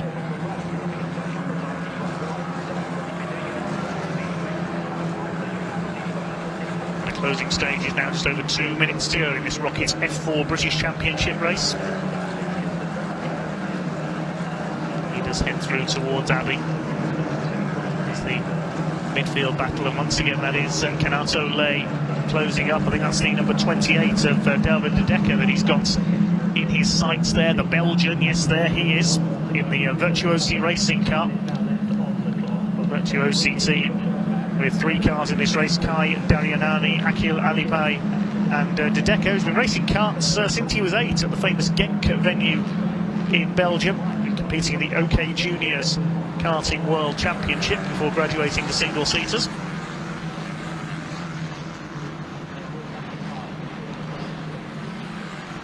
Like it will be last lap this time. Over the line go the leaders, and the gap is down to less than a second now. So Will McIntyre is pushing as hard as he can. He's taking 0.4 of a second out of our leader Josh Irfan on that last lap. Don't think it's quite going to be enough to overtake him for the lead though. This is looking good for Josh Irfan. Had 1 podium this year in the previous round at Alton Park with a 2nd place. Staying clear of Will McIntyre and James Pizik, his teammate, in 3rd place. Fairclough in 4th. Down the hanger straight they come for the last time towards Stowe Corner. Can they close up on him, or is one of our rookies going to take the opening win of the weekend? Deegan Fairclough is getting closer to Jimmy Pizik for 3rd position. James Higgins in 5th. Daniel Ginchard in 6th position, and Noah Lyle 7th. 2nd of the rookies is Johnson, 3rd is De Decker, further back in the order. The other rookies hitting problems: Gabriel Stump 2nd in the rookies points championship. Right, Fairclough may have a penalty as well. Just in race control, yes, Deegan Fairclough's going to get a 5-second penalty, unfortunately, for exceeding track limits. A couple of other black and white flags have gone out as well. The 29 car, that is Mika Abrahams. Josh Irfan looks like he is going to hold off Will McIntyre. Made a great start, Josh Irfan, from the 2nd row of the grid to take up the lead. down towards Brooklands for the final time. McIntyre has closed the gap, but I don't think he's going to get close enough through these last couple of corners. A little bit of a lock up there from the leader through the left-hander at Brooklands, then the double right at Luffield. McIntyre closing right up, but I think it's just going to be too late for him. It will be a pretty close finish, but Josh Irfan is heading for his first victory in the ROKiT F4 British Championship, certified by FIA. Checkered flag goes out and Irfan wins it. Irfan wins it by just under half a second from Will McIntyre. Third goes to James Pissick, then Higgins, Ginchard, Fairclough, penalised down to 6th position for exceeding track limits, unfortunately for him. Then it's Lyle, Jonsson, Hitzenroda and Abrahams rounding out the top 10. It's like 20 of the 21 starters will go the distance, but it's Josh Irfan who takes the win for the Rodin Carlin team. His first win in the championship. It's going to move him up the points table towards the top 10. Now, where did our championship leader come in? Louis Sharp, only 12th for the New Zealander. Not the result he was looking for. Dion Gouda was only 11th as well. With Kanato Lee having problems, only finishing in 15th place.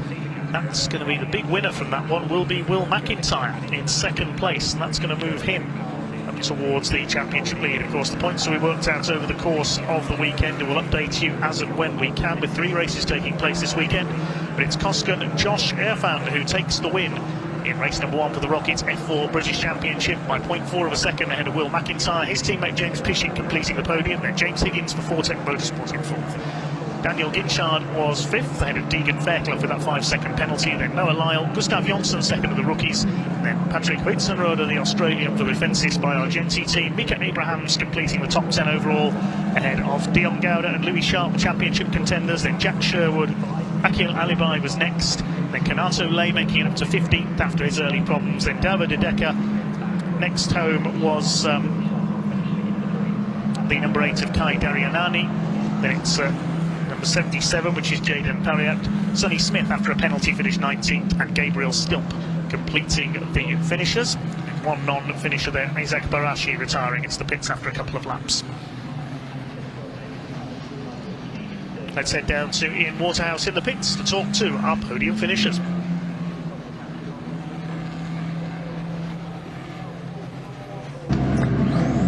Hello everybody, welcome down. Look at that is Josh Irfan. He is absolutely delighted. Look at that, the rookie takes the win as well. Just watch this embrace here, look at that. What does it mean to get the win? It means absolutely everything, doesn't it? Oh my word, what a great race that was indeed as well. He's just got to go get Wade, then we are going to go and grab a word with him as well. In fact, I wonder if we can quickly jump in as well. We're not allowed to touch the cars.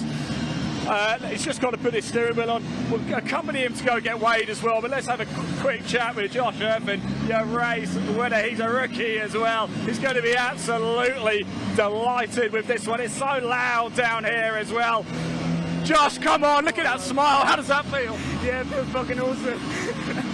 It was a magnificent drive. You've got some incredible talent around you, but you managed to hold them off. Yeah, they caught me last lap, but I consistently went away. Start was awesome, and from that point on, I just went. So look, you've got to go get yourself Wade. Congratulations. We're going to grab Jimmy Physique over here as well. He's got to go get Wade too. He finished in 3rd place. Of course, we caught up with Will as well. He should chat to Alan Hyde. Let's see if we can grab a quick word with him now. He's going to come around. Jimmy, how was that out there? Congratulations getting on the podium. Yeah, thank you. It was good. I got the jump off the start. Yeah, I guess it was just managing tyres throughout the whole race.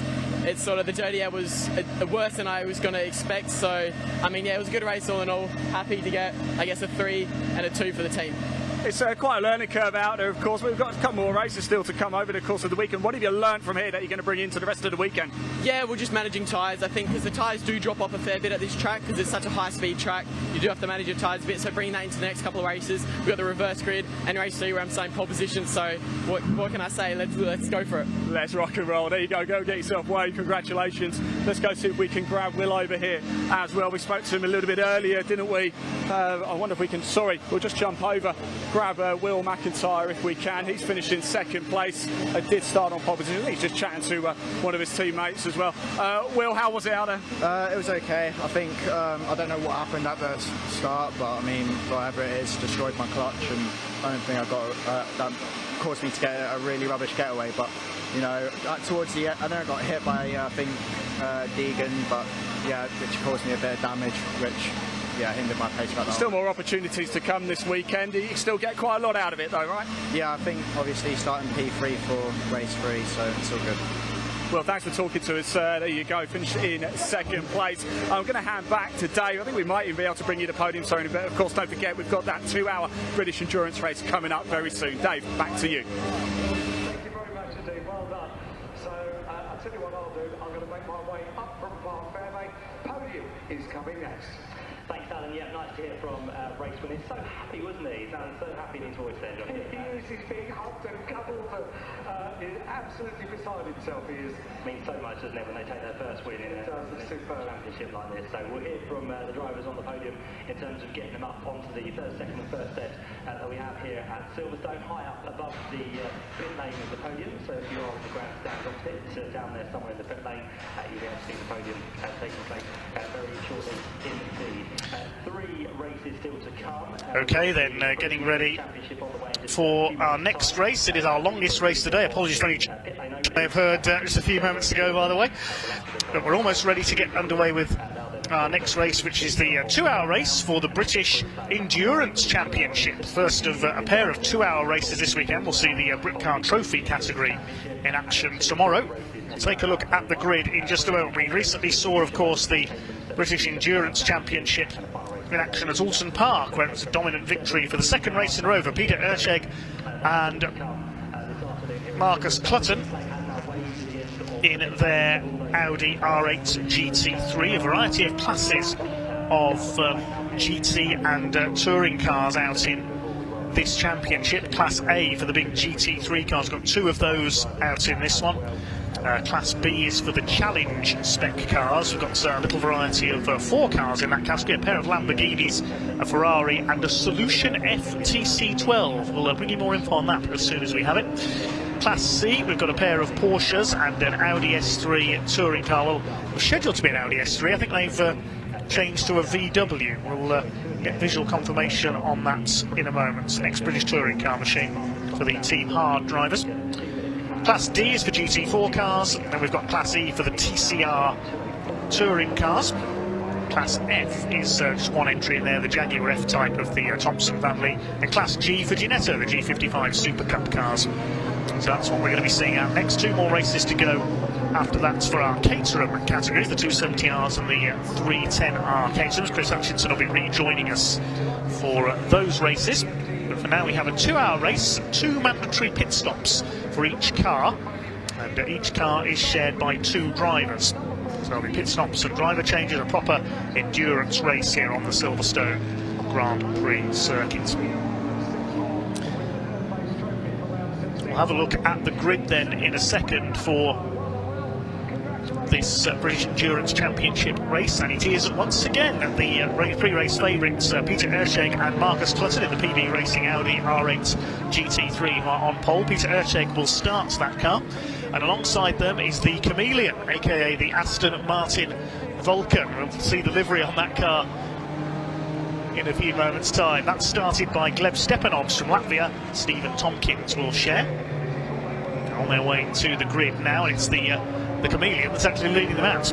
Second row of the grid, the current points leaders, the Porsche 991 of Brad Thurston and Daryl De Leon, the man from the Philippines. Brad Thurston starts. Alongside them will be number 26, that's Johnny Haynes and Dominic Malone in the M-Tech Lamborghini Huracan. That's the first of the Class B cars. Dominic Malone, regular BMW racer, will start that car. Row 3, we have the Cunninghams in the SG Racing Porsche. They've been a regular in British Endurance for a number of years now with their Porsche 997. That's a Class C car. Mark Cunningham starts. Peter will take over at the first pit stop. And alongside them is the experienced GT racer Mikael Mack, sharing with Canadian Keith Freezer in the Scott Sport Lamborghini Super Trofeo Evo. Keith Freezer, the regular historic racer, will start that car. The 4th row of the grid, great to see these 2 back, John Seal and Jamie Stanley. John Seal, veteran of Ferrari and Lamborghini racing for many years. They're in a Ferrari 488 Challenge from the RNR Performance Cars stable today, and it is John Seal who will start.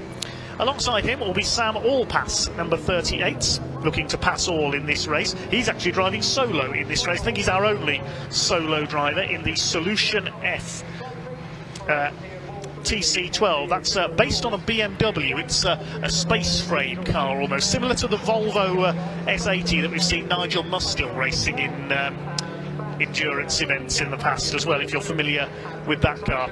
I can see the cars lining up now out of my window, and this really is a fantastic looking grid coming to the grid for this one. Row number 5, we've got the first of the TCR touring cars. Car number 87.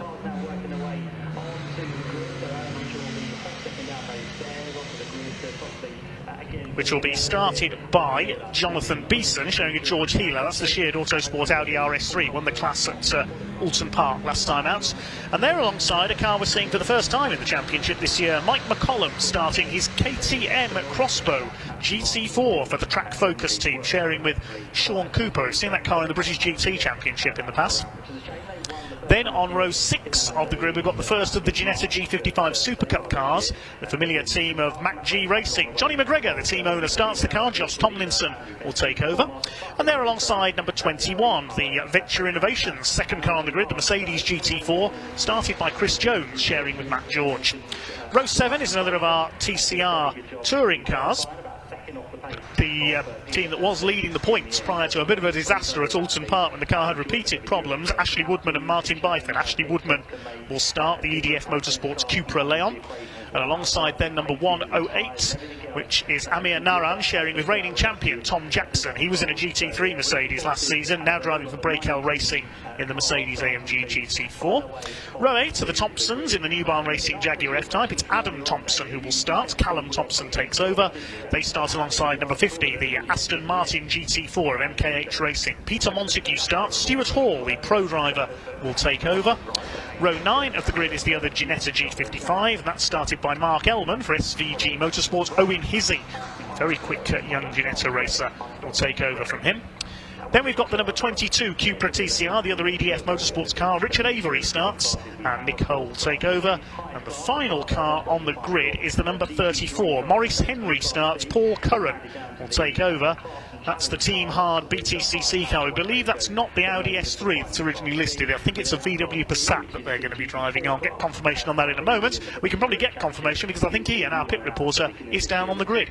TCR class F, as we described earlier, any other business really, so anyone that wants to go out racing and you can't get yourself... Hello everybody, welcome to one of my favourite places. We're on the grid, as you can see. In fact, we're almost told to get off it, but how bad the timing is that? It's typical, isn't it? That's the problem with being live. But as you can see, what a sight of cars we've got here. Let's just quickly, very quickly, I wonder if we can grab a quick word with Glebs here. Because I'll tell you something, I almost burnt myself on this car. It's going to be a hot one, this, isn't it? Yeah, well, humid for sure.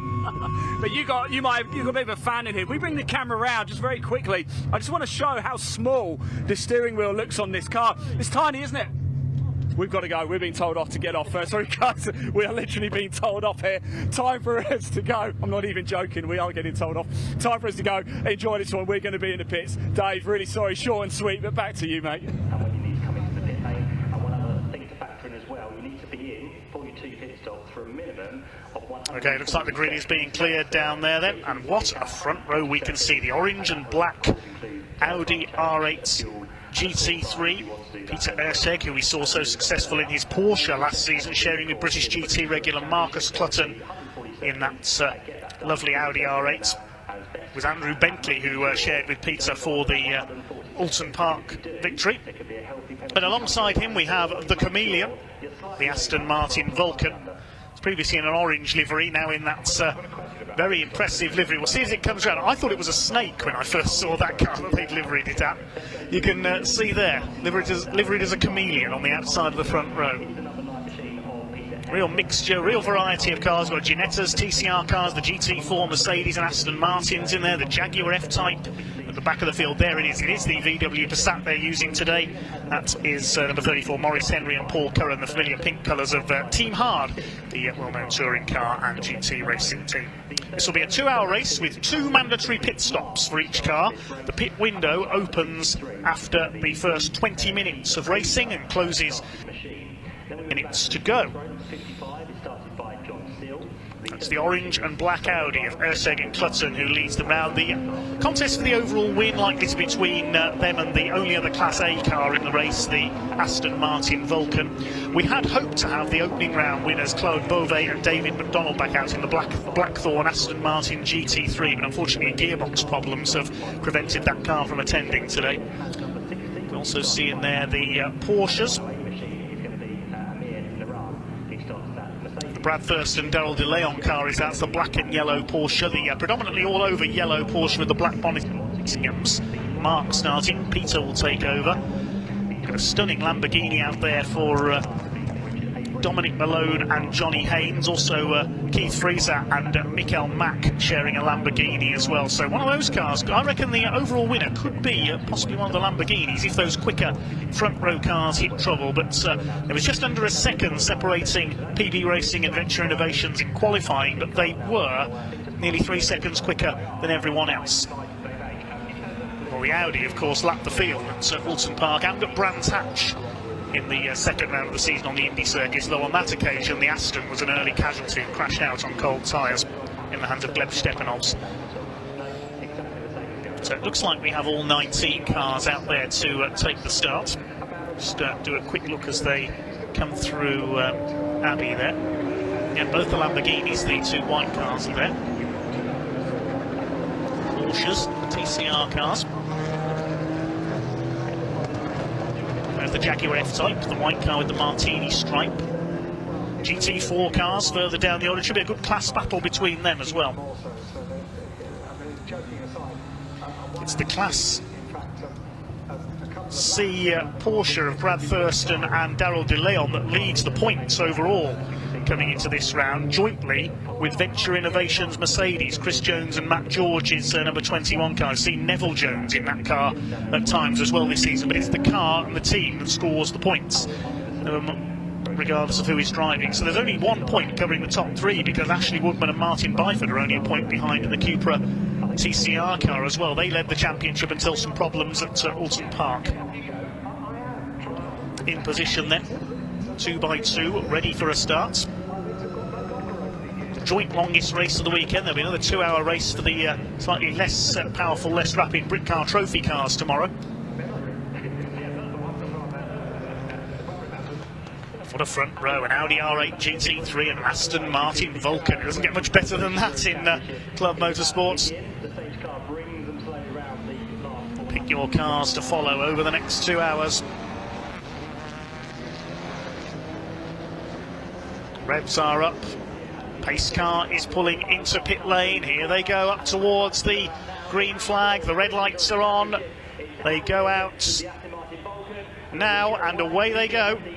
Down towards Copse Corner for the first time. The Porsche trying to move up the inside there. That's Brad Thurston trying to take second place away, but it is Peter Urseg who takes off as expected into the lead in his Audi R8 GT3 up towards Maggots and Beckett's.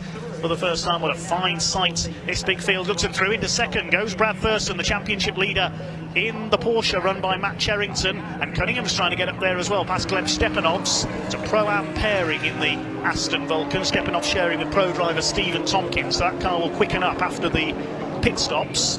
They're all through Maggots and Beckett's for the first time. Look at this jockeying for position. This is all for second place because Peter Urseg's already taken off at the front in his Audi R8. There he is, just get a glimpse of him. Second place is the Aston Vulcan, then it's Porsches and Lamborghinis fighting for third place. Number 26 there, trying to get around the outside, is Dominic Malone in the Lamborghini Huracan ST. Now, Dominic normally races an ex-Andy Prio World Touring Car BMW in club racing events. It's his first time, I think, handling the Lamborghini. He's got it through there past the Porsches, up into third. Now, is that the Ferrari that's come through as well? Yes, it is. John Seal, now in his 70s and still going strong, John Seal. Like a fine wine, he just gets quicker, just gets better with age. Gets quicker with age as well. The wheel of his Ferrari 488, sharing with pro driver Jamie Stanley. They've won in this championship in Lamborghinis in the past. There's the GT4 Mercedes.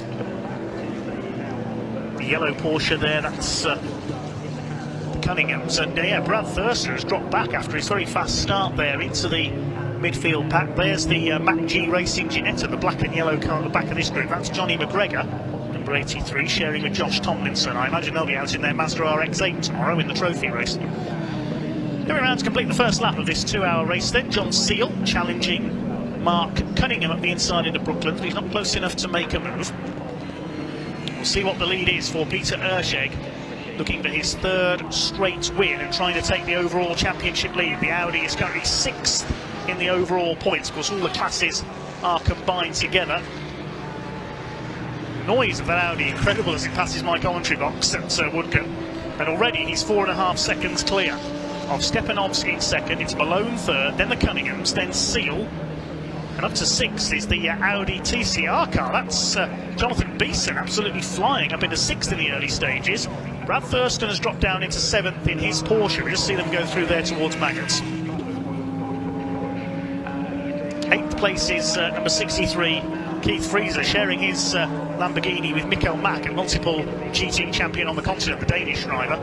And then behind them it is the Jones and George car, currently fighting for the overall championship lead that it holds jointly with the number 28 Porsche, and the Mercedes of Amir Naran, the white Mercedes, rounding out the top 10. But there's a long way to go yet in this 2-hour race on the Silverstone Grand Prix circuit.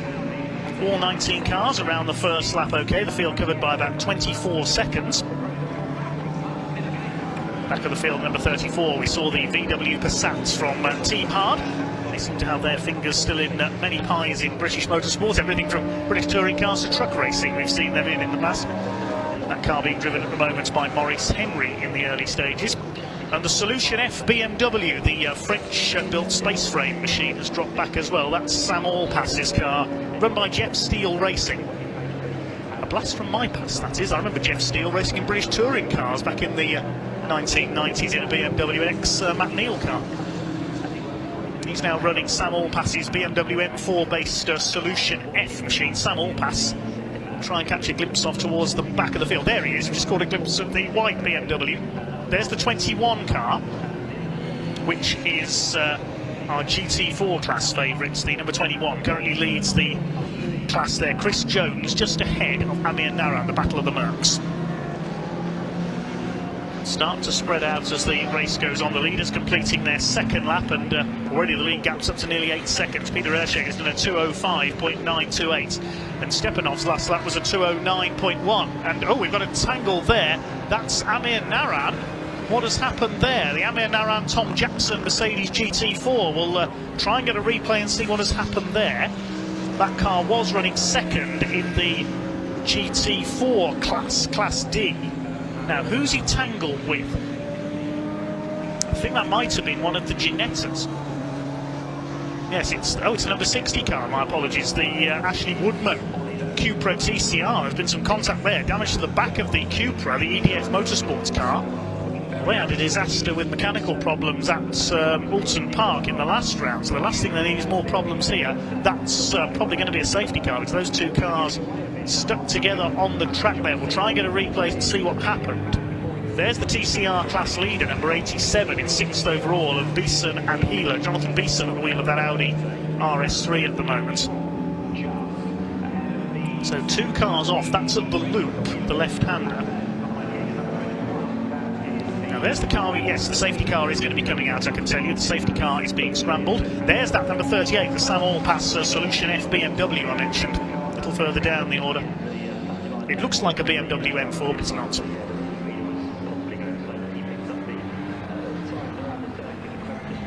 Being told that Allpass was involved with that incident as well, so hopefully we can see what happened there.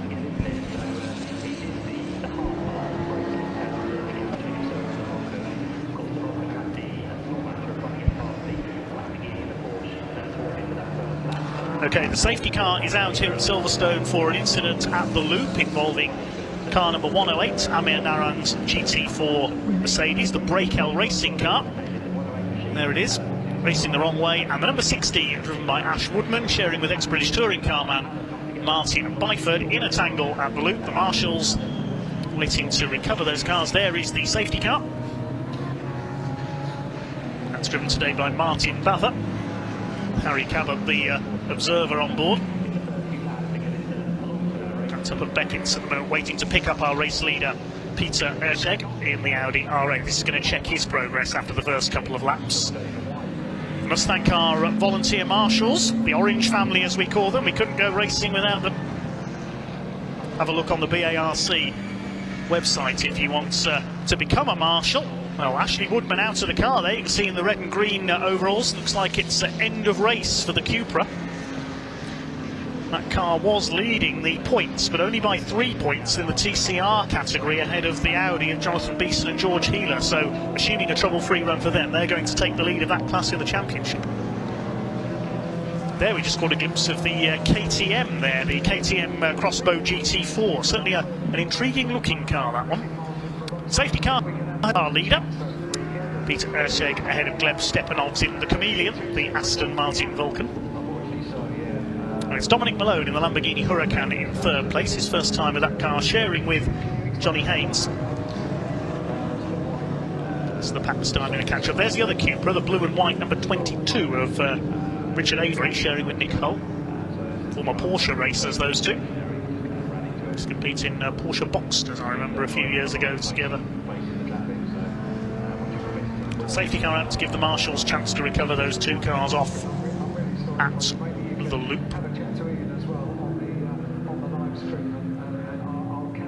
The Cunninghams in fourth place in their Porsche, Mark and Peter. I think that's the first time we've seen that car out this year.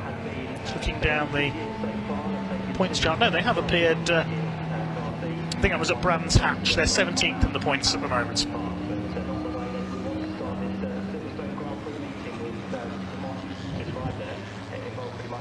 And we can hand down to Ian, who was caught up, I think, with EDF Motorsport, who were involved in that incident down in the pits.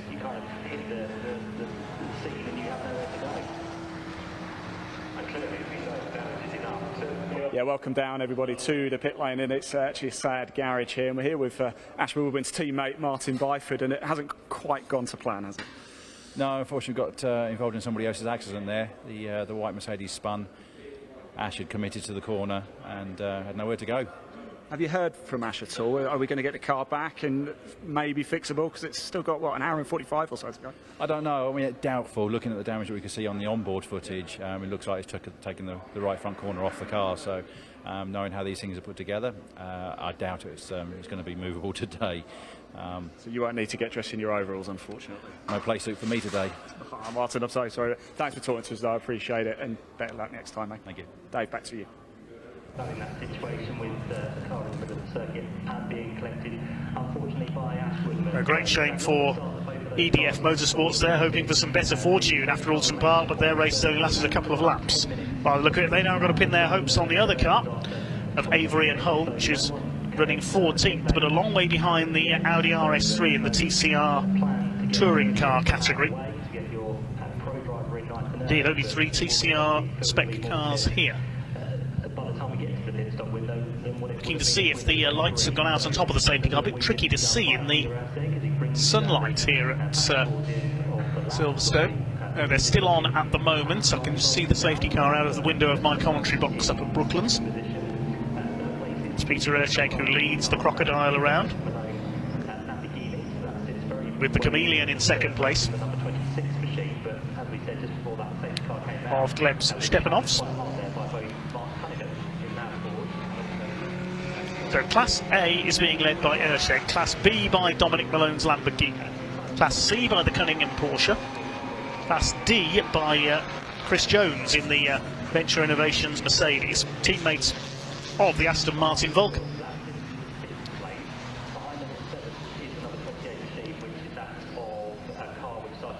Class E, that's the TCR class being led by the Audi. Class F, well, there's just one entry in Class F, it's the Thompson Jaguar, run by New Barn Racing, that's in 12th overall. And Class G for the Ginettas is being led by Johnny McGregor in 10th overall. Those are your class leaders so far. It's Brad Thurston's Porsche, the other Lamborghini behind of Keith Freezer. And there is that distinctive looking TM GT4, the Austrian built machine. KTM, of course, much more famous for their motorcycles. But the KTM Crossbow, Mike McCollum and Sean Cooper, the drivers, the track focused. Certainly a very distinctive looking car on very large headlights. Seen some British GT in the GT4 category in the past, but back in the British Endurance Championship today and hoping for a GT4 class win. They're currently third in class, 13th overall.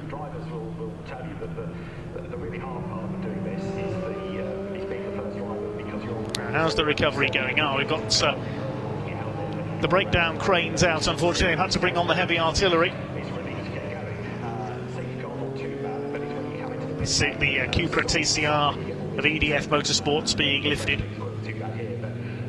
Such a shame we've lost those two cars so early in the race. Shame for Tom Jackson as well, who was the champion last year overall, driving with Wayne Mars in the Rob Boston Racing Mercedes AMG GT3. Wayne Mars concentrating on racing his collection of Ferraris this year. Speaking of Ferrari, we seen another one out there, but unfortunately Chris Goddard's blue Ferrari got written off in a crash at Alton Park. Hopefully we'll see Chris back out. He's got quite a collection of Ferraris, might race one of his older cars later in the season.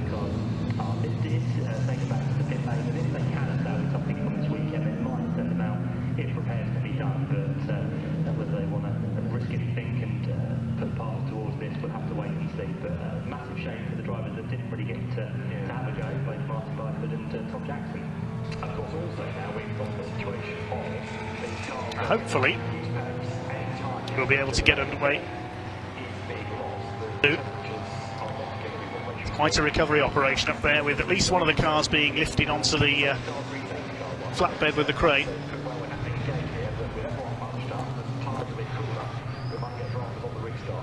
Safety car up at Abbey at the moment.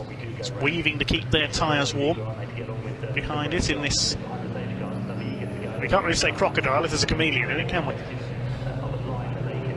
Apparently it's an in-joke among the team that the chameleon livery was applied to that beautiful Aston Vulcan.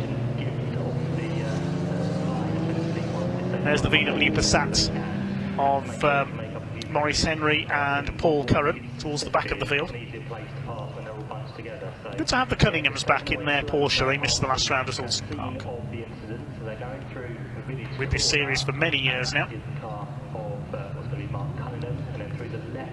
We also saw last year Porsche veterans Dave Bennett and Marcus Fothergill as well. Hopefully we'll see the bespoke Defenders Porsche back out soon. There we see the recovery going on. Two cars being lifted now. Quite a delicate operation there between those two trucks, lifting the cars back to the paddock. I don't think we're going to be seeing any more racing laps for them today, sadly. Amir Naran and Tom Jackson were third overall in the championship, coming into this round third in the GT4 points. Behind Neville and Chris Jones and Matt George. Just Chris and Matt racing with Venture Innovations Merc today. Speaking of Matt George, I think we can hear from him down in the pits in a moment. Down to Ian.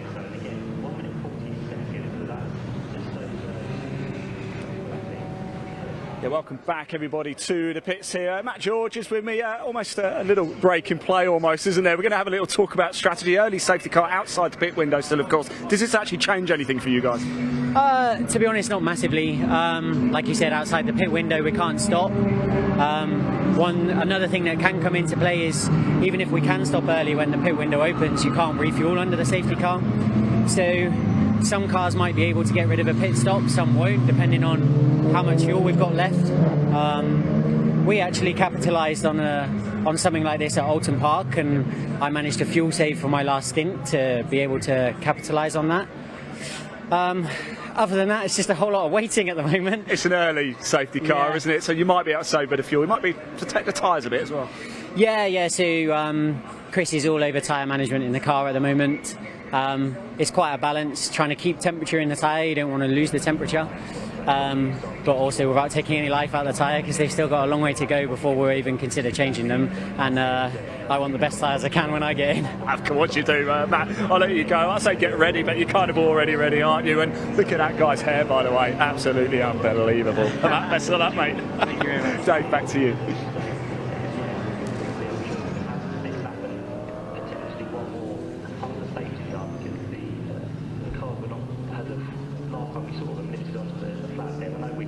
Escape Silverstone pretty quickly in terms of gaps in walls, so might be able to get off down there through the cut through pretty quickly, but it all depends on race control when they decide to bring the safety car in when they feel they are clear.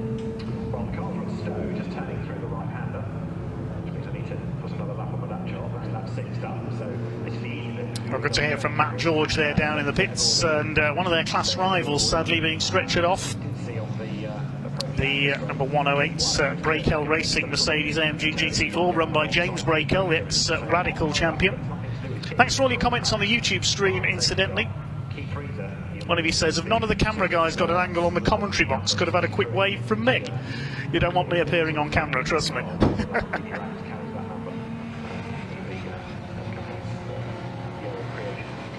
I'm well hidden away near Woodcuts, thank you. Still under the safety car here at Silverstone in this British Endurance Championship round 4 of the season. Of course, they've got their 6-hour race coming up at Donington Park in. Your leader is Peter Erteg, led every lap so far at the wheel of his gorgeous Audi R8 GT3. Beautiful sounding car that is as well. Gleb Stepanovs from Latvia in second place in the Aston Martin Vulcan. Dominic Malone, new face in the series, sharing with Johnny Haynes in the M-Tech Lamborghini Huracan ST, the Super Trofeo. There's number 38, Sam Allpass, the Solution F BMW M4. When is a BMW not a BMW M4? But it's a Solution F TC12 touring car. Sam Allpass, who's raced Radicals among many other things in the past. He was one of the first drivers to race a Radical, I remember, when the Peterborough-based sports car firm went racing in the late 90s. There's the Cupra, out of the race sadly. It's all going wrong for Ash Woodman and Martin Byford, unfortunately. Now, are the lights out atop the safety car as it comes into my view this time? Yes, it looks like they are, so we're going to be going racing again. The conclusion of lap 6 here at Silverstone. We're already 20 minutes into this race, so the pit window is going to be opening in a few seconds. It might be a little too late for these drivers, or is that why they're hanging back so they can get in this lap? We'll wait and see when the pit window opens. Pit window opens 20 minutes into the race. That's in 30 seconds time. I think they're going to have to go round to another lap before they can come in. They're just going to be too early as the green flag waves are back underway, and Peter Erteg sets off again into the race lead. He's already about 3 lengths clear as he reaches Cops ahead of Gleb Stepanovs in the Aston Martin. Dominic Malone in 3rd place, proud owner of the ex-Andy Prio World Touring Car Championship winning BMW, seen in various club events over the years. Mark Cunningham up there in 4th place ahead of John Seal in the Ferrari. Pit window open. See who our first caller is going to be next time around.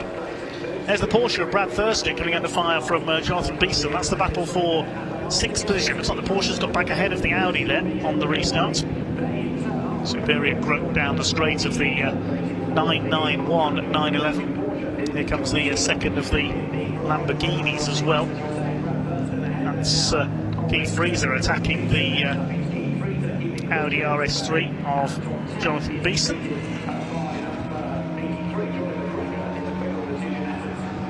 The main battle at the moment is for 6th position between, you can see Jonathan Beeson quicker in the twisty bits, the Audi RS against the brute force of the Porsche 911 of Brad Thurston. They're a Class C car. They're currently 2nd in class. They need to catch the Cunninghams here if they're going to keep their overall points lead. Brad Thurston and Daryl De Leon. Watch for him when he gets in. The man from the Philippines, the ex-Radical champion, the wheel of the Porsche today. It's Matt Cherrington's team that prepares that machine. The car transported by Team Hard. There's number 21 of Chris Jones battling it out with the Lamborghini ahead of Keith Fraser. He's raced everything up to it, including his couple of one cars in the past, the Canadian, making his debut in the series this afternoon. Then Johnny McGregor's Ginetta, then the Jaguar F-Type, and there's the Aston Martin. That's the GT4 Aston Martin, being driven by Peter Montague, sharing with pro driver Stuart Hall. They've got the KTM in front of them there by the look of it, so a battle between the GT4 cars. Is anybody going to make their first pit stop this time through? It's the pit window open, and this is the first time for anyone to come in. Doesn't look like they are. Yes, the Aston Martin lost a fair bit of ground on that last lap. His last lap was a 2 minutes 20 compared with 2:16, 2:17 for those around it. So the Aston of Peter Montague dropping back a little on that first lap of the restart. Brad Thurston fighting it out with Keith Fraser in the Lamborghini. That's the battle for 7th overall. They are in different classes. Porsche Class C and the Lamborghini is in Class B. They've got the GT4 class leading Mercedes of Chris Jones behind them with the headlights ablaze. Look at the Lamborghini dodging around there on the tail of the Porsche. There's Johnny McGregor's yellow Ginetta next, and here comes Sam Allpass. Now, he was involved in that tangle at the loop earlier on, took cars out of the race. He survived it in his Solution F BMW M4 and is now recovering. Gained 4 places on that first lap of the restart, so showed how much he'd been held back by the safety car.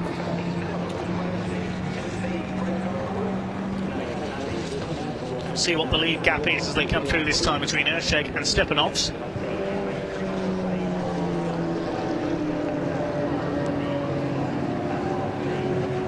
There is Allpass challenging Johnny McGregor. I've seen him in his Taranis sports prototype in British Endurance Championship in the past. He'll be in his very modified Mazda RX-8 tomorrow, I'm sure, as well, sharing with Josh Tomlinson.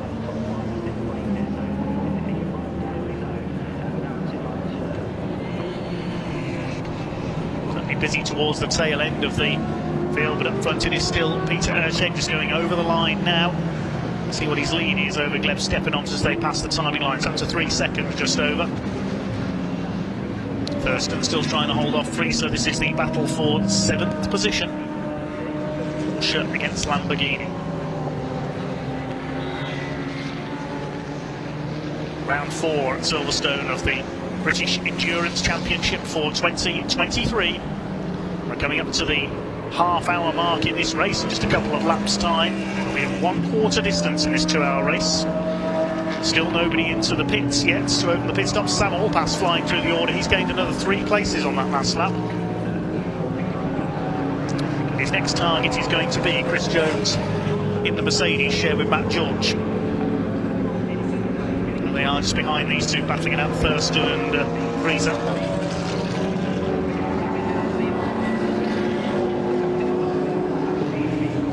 Focus of the battle at the moment, because it's Ersheg from Stepanovs by 3.1 seconds. A further 3 seconds back is Dominic Malone in his Lamborghini, 3rd place. Then just over a second back of the Cunninghams in the yellow Porsche. Mark Cunningham at the wheel in 4th place. John Seal is in 5th position in the Ferrari, a further 5 seconds back. He's 8 seconds clear, 8.5 seconds clear of Jonathan Beeson in the Audi RS3 TCR. Sam Allpass, the man on the move in the Solution F BMW, run by Jeff Steele Racing, who's been a specialist in BMWs for many, many years.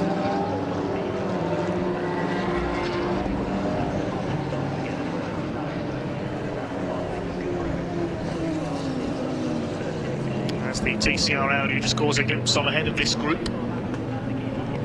Another place gained by Sam Allpass. He's got ahead of the 21 Mercedes. Allpass a Class B car. Class B cars we have seen take overall wins in the past. Claude Beauvais and David McDonald have had some success in their Lamborghini Super Trofeo in the past when they were in Class B. Sadly not out this weekend. They were due to be out in their Class A Aston Martin, but that wasn't ready.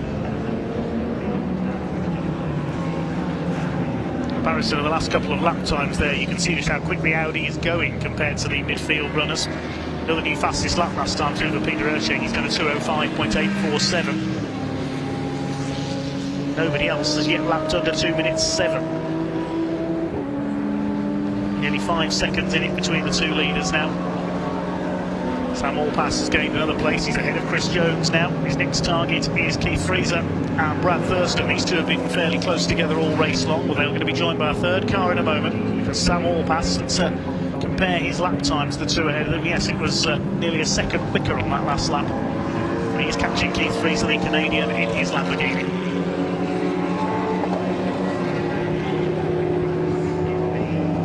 Lamborghini run by the Scott Sport team. The simply liveried car of Haynes and Malone is an M-Tech car.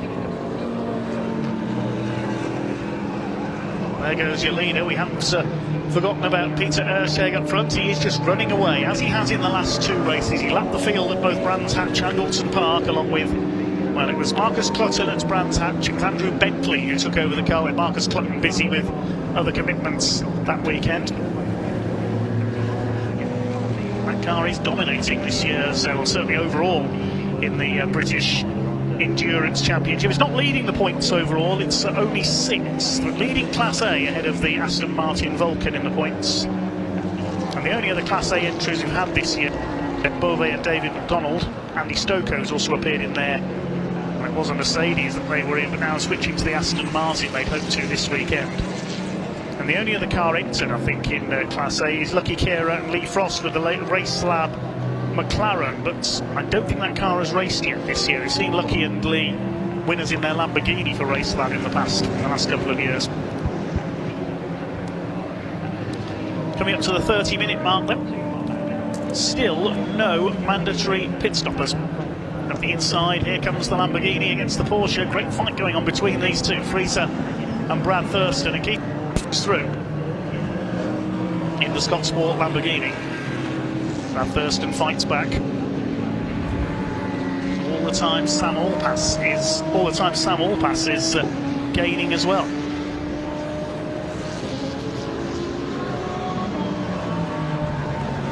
John Seal in the Ferrari is dropping down the timing screen. Has he come into the pits? I haven't had notification that he has.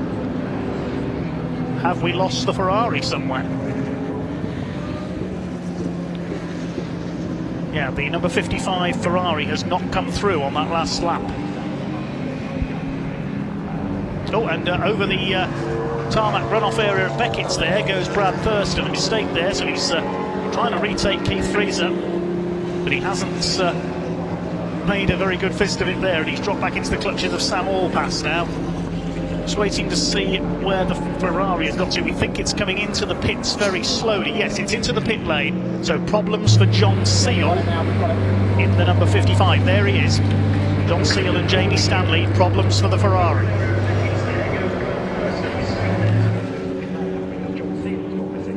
Find out from Ian down there what the problem is. Not been a happy season for Seal and Stanley in the R&R Performance Cars Ferrari. It's not been a happy season overall for R&R Performance Cars, because the other Ferrari they run for Chris Goddard was written off at Alton Park in an accident in qualifying. Thankfully Charlie Hand, the young co-driver, the pro racer, former Britcar Trophy star, was okay after that accident. The Ferrari certainly wasn't. Lead gap is up to 8.5 seconds now. See our battle here between Thurston and Allpass. And Thurston delayed as he made a mistake through Beckett's for the last time. They're on the tail of Freezer, and they're now catching Jonathan Beeson as well in the Audi. The Audi now up to 5th with the demise of John Seal's Ferrari. Try and find out from our pit reporter Ian Waterhouse what the problem is with that Ferrari 488 challenge. No further pit callers so far.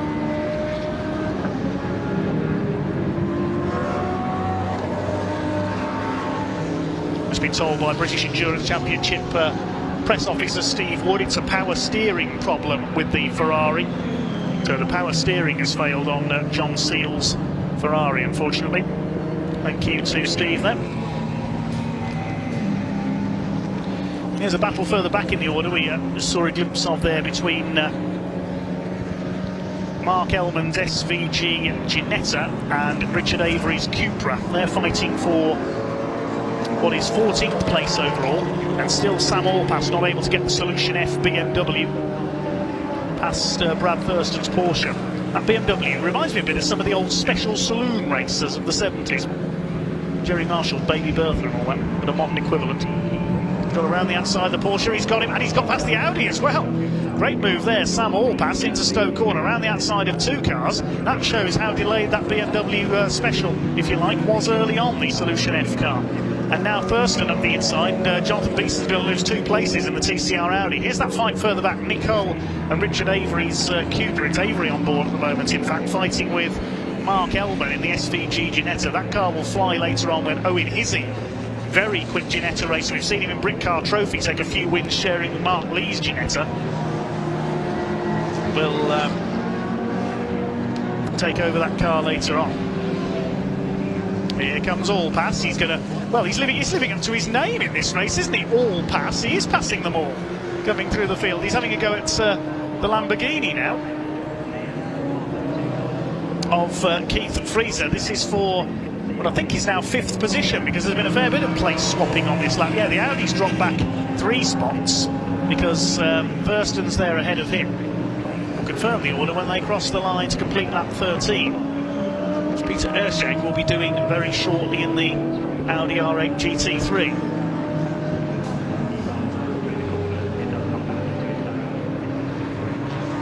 Still no further pit callers bar the Ferrari with that power steering issue.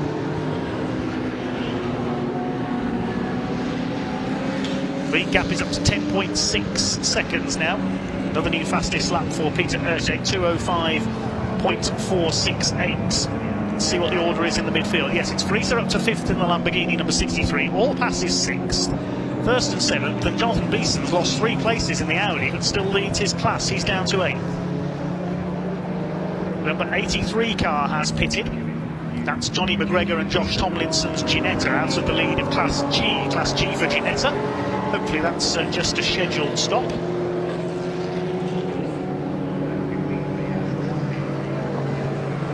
So I think that's the first of our scheduled stops. Josh Tomlinson will take over. A minimum of 2 mandatory stops for each car. I think we can head shortly down to Ian Waterhouse in the pits. We saw the 55 Ferrari down there, and Ian's with the R&R Performance Cars team.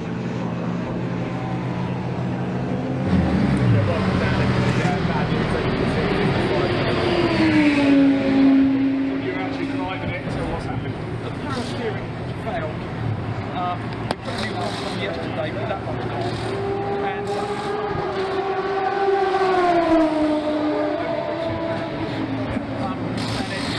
And it just locked up, so that's it is like it's all that thing. That'd be quite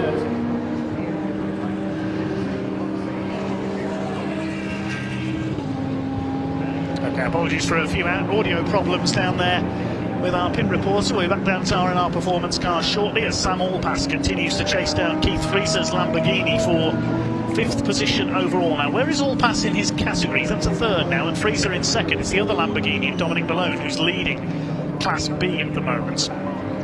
Class C is being led by Mark Cunningham's Porsche in 4th overall. How far ahead is he of this little group? Quite a way, I think. Yeah, the lead gap is now up to 12.3 seconds. Erschenk increases his lead by another 2 seconds on that last lap. And Allpass has gone through there at the end of the lap because the Lamborghini has come into the pits. So Keith Freezer has brought the Lamborghini in to hand over to Mikael Mack, the very quick Danish GT racer. Richard Avery's Cupra TCR has come in as well to hand over to Nick Hull, his fellow former Porsche racer, for EDF Motorsports as they try to catch the Audi. This Audi, number 87, Jonathan Beeson and George Healer in the TCR category. Lead gap is 12.3 seconds, and another 13 seconds back to Dominic Malone. 3.5 seconds is the gap back from them to Mark Cunningham. And Allpass is over 30 seconds down, so his move up the order I think will stall there. a couple of cars currently in pit lane. The Ginetta has headed back out of McGregor and Tomlinson, and Avery has headed back out as well. That was only a short stop for Richard Avery, so whether there's a problem with the number 22 car, we will try and find out. I think we can try again to head back down to the pits with Ian.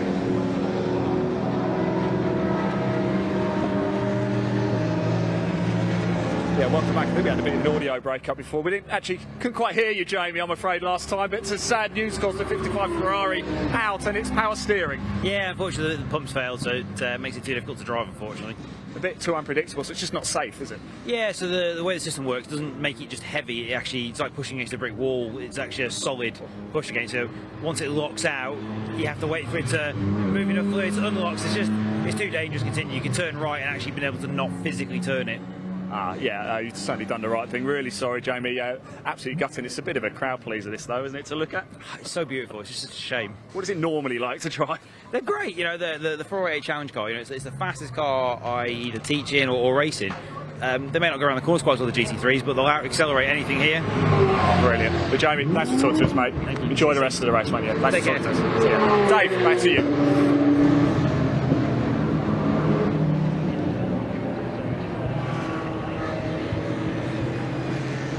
Peter Urchek continues to lead them.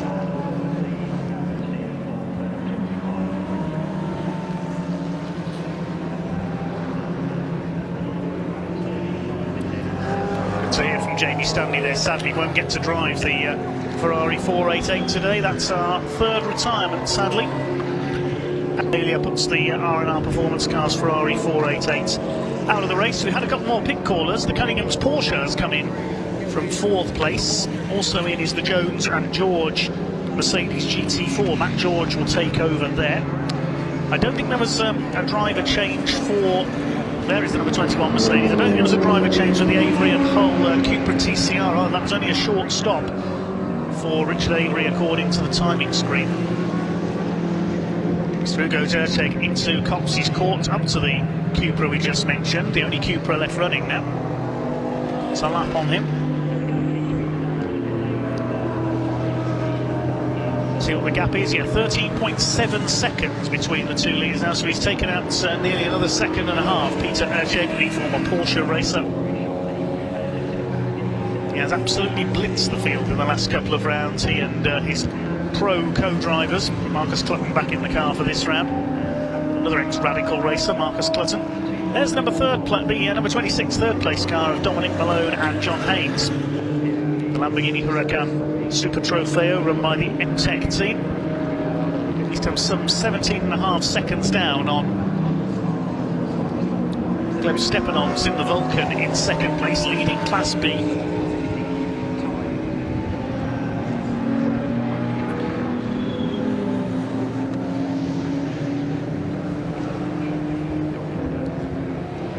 So 7 cars have now called into the pits, although one was to retire. The Porsche, Peter Cunningham is back out. That's going to give Sam Allpass 4th position in the Solution F TC12 BMW.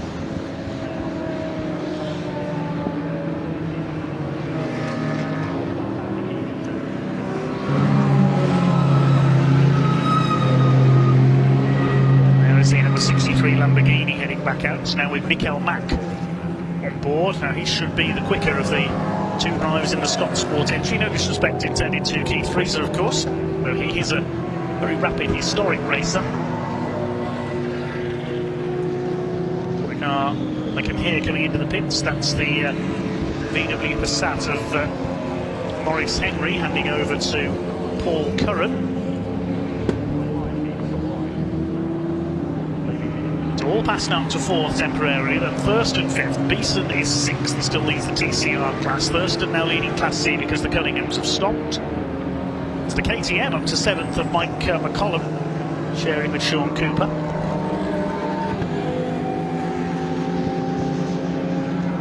The Jaguar F-Type was 8th, but Adam Thompson has brought it in to hand over to Callum Thompson. Leader coming up to lap the number 50 Aston of Peter Montague. He has yet to stop.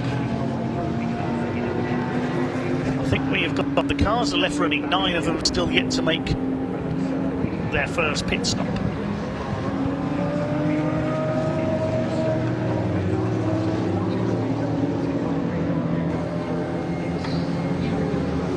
There is the Jaguar F-Type number 88.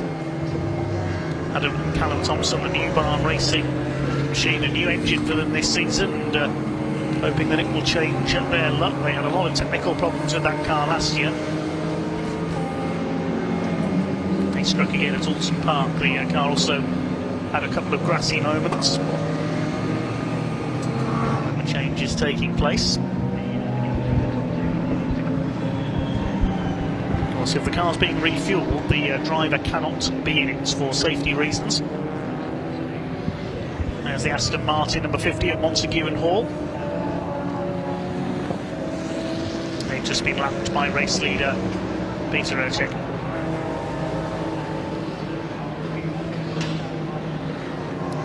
One hour 17 minutes just over of this race to go.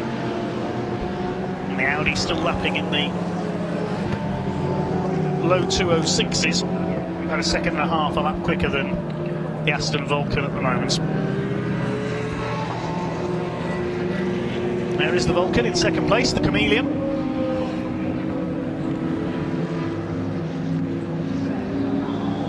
Stepanov's not yet handing over to Stephen Tompkins. Peter Ercek not yet handing over to Marcus Klassen. A great battle of the pros when they do so.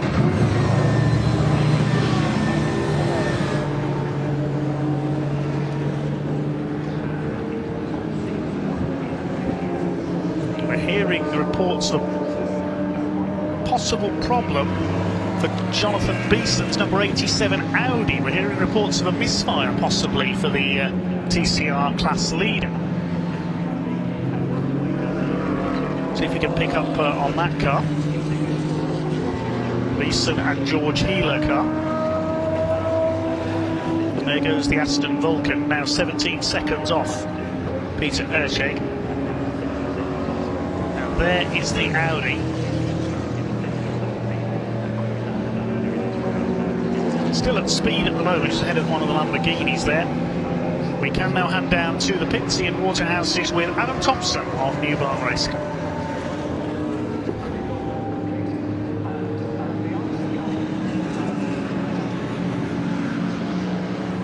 Yeah, I'm here with Adam Thompson.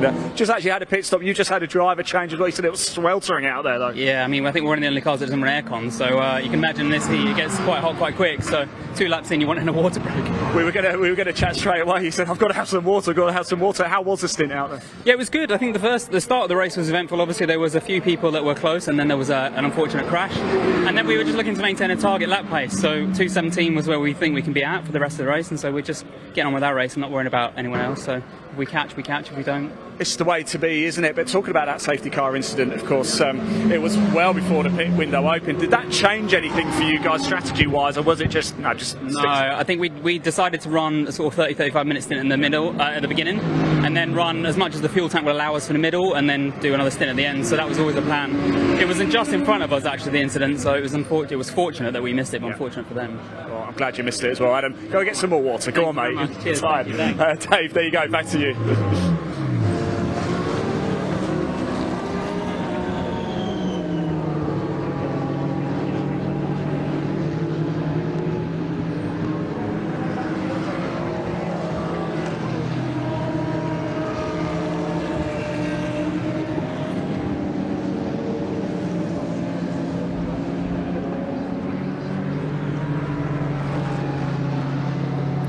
So good to hear from New BARC Racing there. The Jaguar running well at the moment. They're in 14th place. The Beeson and Heeler Audi RS3 has come into the pits, and from my vantage point it looked like it went straight into the garage, so maybe they have got a problem there. Not a good race for the TCR cars, unfortunately, because we saw Woodman and Byford's Cupra out on the second lap.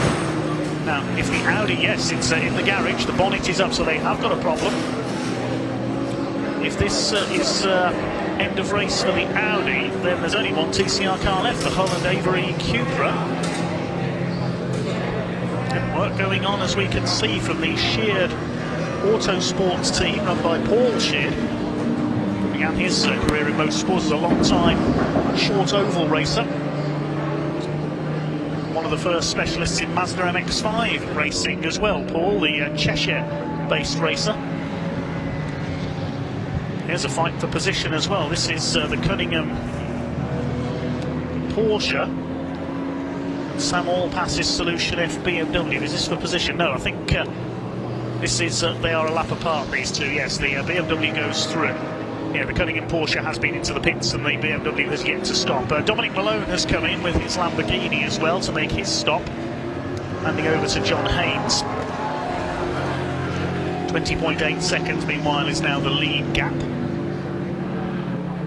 Haynes Malone Lamborghini is in, so Allpass will go up to third overall. We'll wait to hear a diagnosis on the Audi RS3, which is currently in its pit garage. We heard a report that it was misfiring.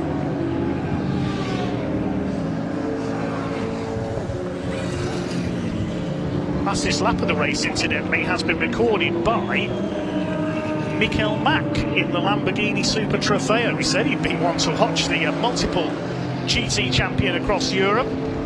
2:04.931 recorded by Michael Mack, a couple of tenths quicker than the race leader. That car has made 2 stops though, so it's running a little way down the order. It's made a second stop.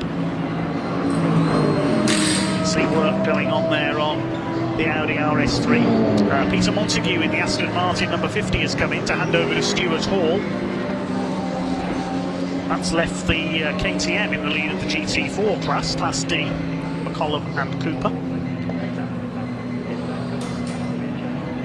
Also in is the Ginetta of number 74, Mark Elman, so Owen Hizzy is going to take over that car. It's the green and gold livery number 74 Ginetta for SVG Motorsports. It's still Peter Erceg who leads overall though. 47 minutes of racing gone, last count at the start-finish line. So we'll soon be coming up to half distance.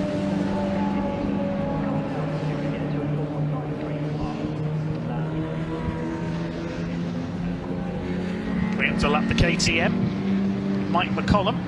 So there's only 5 cars, that have yet to stop. The Audi R8, the Aston Vulcan, Sam Allpass's BMW clone, the Thurston de Leon Porsche, and as I say that car comes in. And the KTM is the only other car that is yet to stop.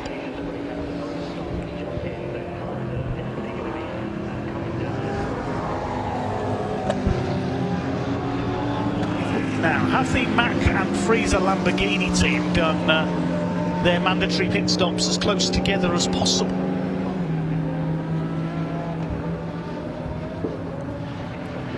I think we can head down to Ian, who's with the Sheard Autosport team, can give us an update on the Audi.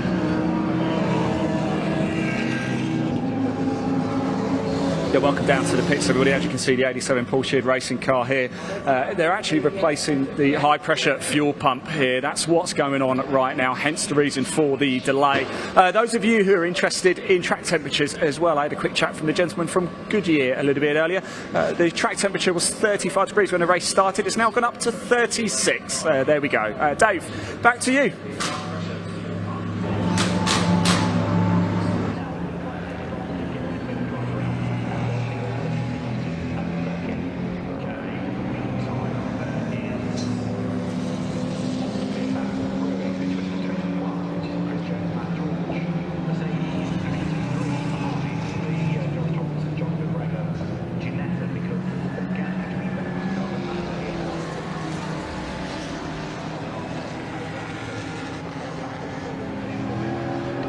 The Aston Martin Vulcan is the next car into the pits.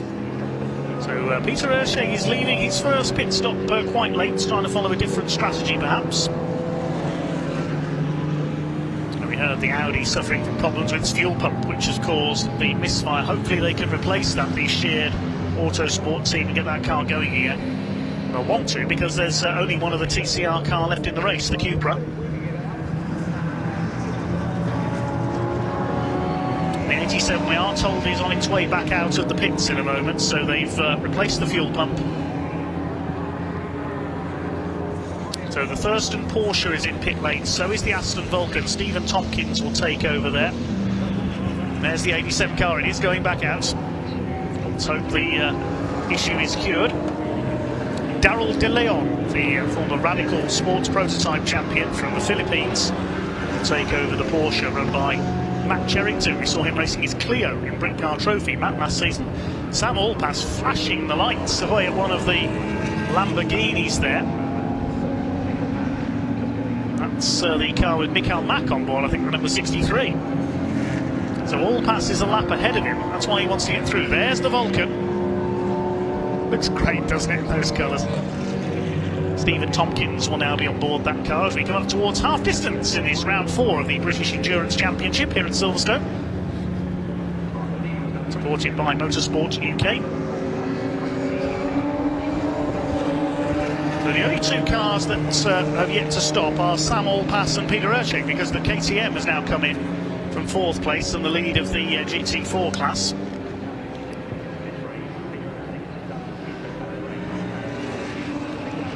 There are 16 running now out of the 19 who started. We lost the second EDF Motorsport Cupra and the number 108, the Breakout Racing Mercedes, in a tangle on the second lap of the loop. While John Steele and Jamie Stanley's Ferrari went out with broken power steering. They completed 10 laps. 21 laps now completed by our leader, Peter Urchek.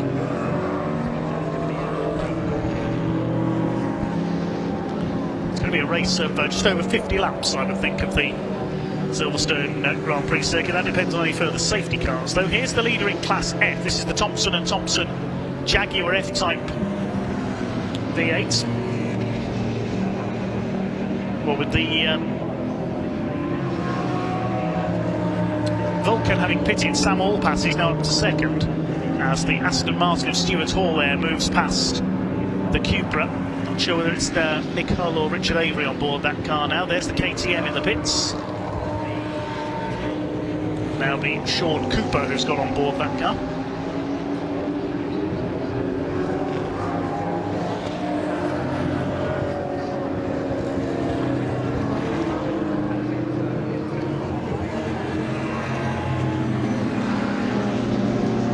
See what the lead margin is now, of course, and more importantly the margin back to Stephen Tompkins, because of course the 2 cars out in front haven't pitted yet. Got to be close to a lap between the 2 leaders now, Urchek and Sam Allpass. There's number 22 off Nick Hull and Richard Avery. They lead Class E after problems for the Audi, which have dropped it a couple of laps down. They had problems at Alton Park as well, this second Cupra. They'll be hoping for a trouble-free run here to try to win the class and recoup some ground in the championship.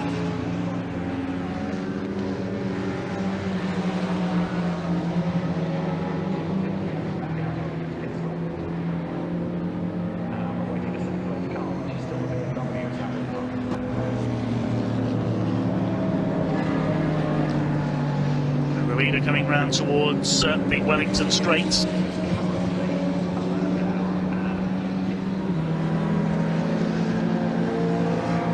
Sam Allpass may be working to a different strategy to everyone else again, because he is driving solo in the BMW. Indeed, there is a lap between the 2 of them. This is first place coming up to lap second place.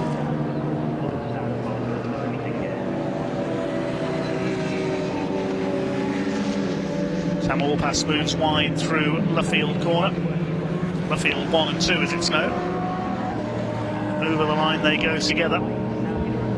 Another fastest lap for Mikael Mack in the Lamborghini. Watch for that car. 204.097. Peter Urchek's last lap was a 208.2. Mikael Mack is the danger man in this race in the number 63 Lamborghini. I wonder if that's why they've made 2 stops already very quickly between, to give Mikael Mack the maximum amount of time in the car. Because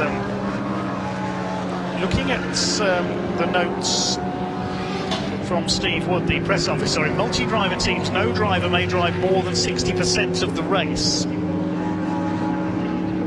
So I think they've got Michael Mack in there for the maximum amount of time.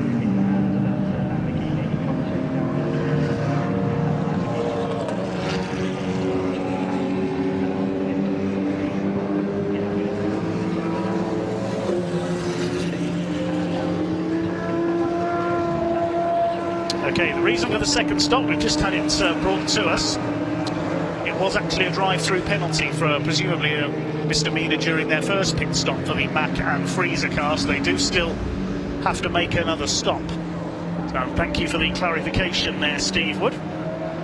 But Michael Mack, they're trying to get him as much time in the car as possible, though his fastest lap has just been usurped by Stephen Tompkins. He's just in a 2:03.152 in the Aston Vulcan in what is now third place. But of course we haven't yet seen Marcus Clutton out there because the Audi has yet to stop from the lead.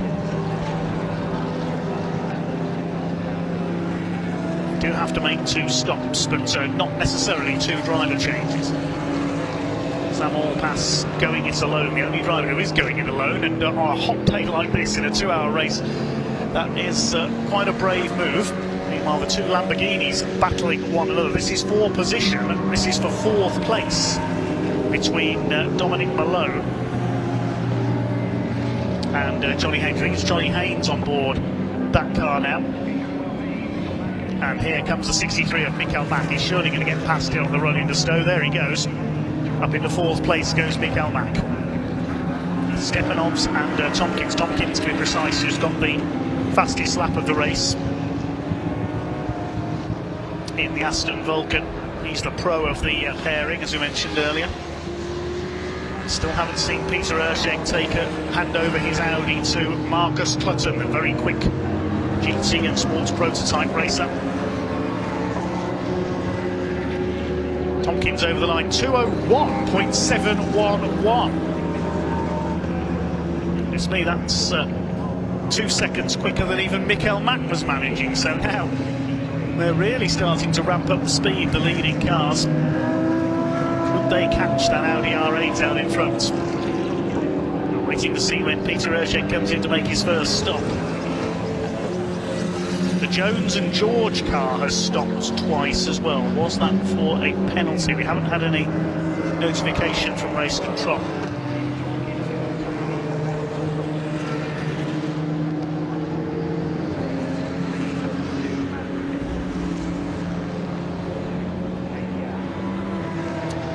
Hand down to Ian, who's got some news for us down in the pits, I believe.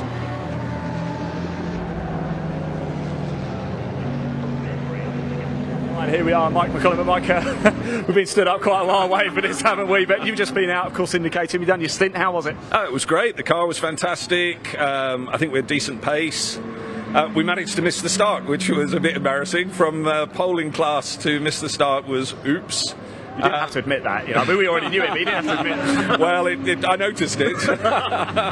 So that made for fun, though, you know. So I got to overtake a few people, have a dice with a few people, and just keep going, really. That's all you can do. And the car was great, so I had a good time. Tell us a little bit more about the car, because we believe it's the only one in the UK.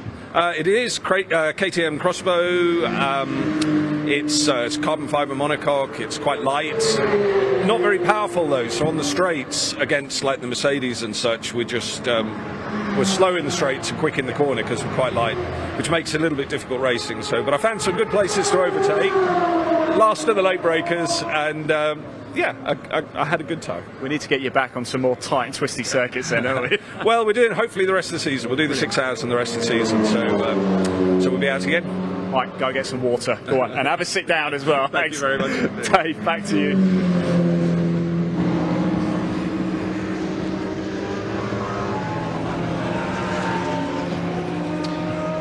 A quick call down to the pits there once again as we reach half distance in this 2-hour race for the NSUK British Endurance Championship here at Silverstone. And Peter Erscheg and Marcus Clutton's Audi R8 GT3 has led every lap of it so far.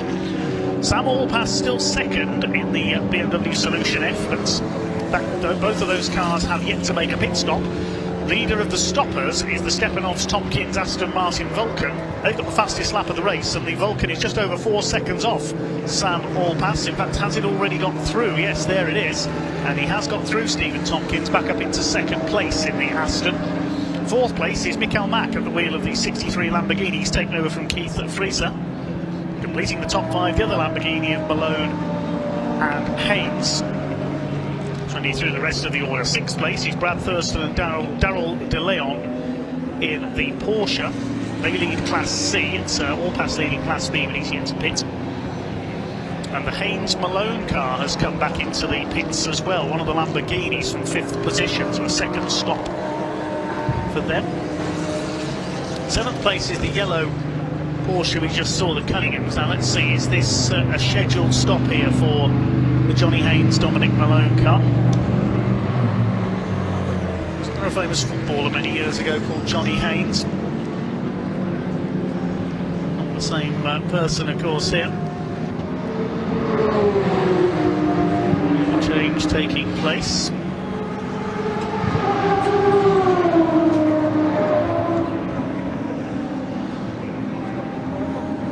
Gets out and the fuel goes in. You can't refuel a car, as you said earlier, with the driver aboard for safety reasons should something go wrong. Fire extinguishers on standby just in case. There is the Vulcan, or the Chameleon as it's now known. Stephen Tompkins on board. I've said it before, but it is wonderful to look at, isn't it? The leader has come in, and so has Sam Allpass, so our two pace setters over the last few laps are in. Is this going to give Stephen Tompkins a chance to reel in the Audi? There's a lap up on everybody else, so we'll wait to see how long this stop takes for Peter Ersheg, handing over to the very rapid Marcus Clutton.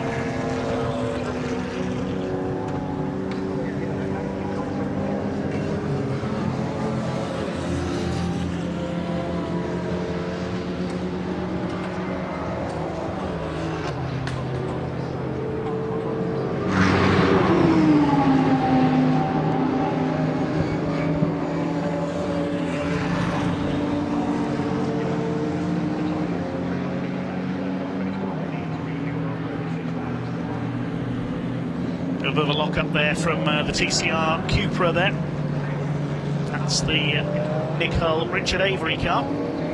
Mentioning Johnny Haynes there, his father John Haynes and Senior was the promoter for many years at the Brayfield Stock Car Stadium, not far from Silverstone, Northampton Shaleway as it's now known. Still going strong. I've commentated there on many occasions, including the Formula One Stock Cars World Final a few years ago. I believe that's hosting this year's World Final for the Formula One Stock Cars. So Johnny Haynes Jr. in action here in his Lamborghini, sharing with Dominic Malone, with the car back in the pits. We see it there. Sam Allpass still in the pits as well. We know that the Audi's been in as well. That's on its way back out with Marcus Clutton aboard. So we're going to see who ends up in front here. There is the Audi. It's at Beckett's. Marcus Clutton just getting the tyres warmed back up again here on his out lap. I think he's still clear of Stephen Tompkins in the Vulcan. Yeah, there's the Vulcan in the background. So the Audi is still leading with 55 minutes of this race to go. Sam Allpass still in the pit lane, having made his stop a little way after the Audi. So that means that it's Audi, Aston. See where the Solution F BMW slots back in. Could well be Mikael Mack up into third place in the Lamborghini, and that will put him into the lead of Class B. Behind them is the Thurston De Leon Porsche, the Cunningham Porsche, the McCollum Cooper KTM now leading Class D at the moment. We'll see where everything cycles back in after that round of pit stops. Class D, the GT4 cars. The Jones and George Mercedes made a second stop as well. There's the KTM leading Class D. Still 16 cars left running.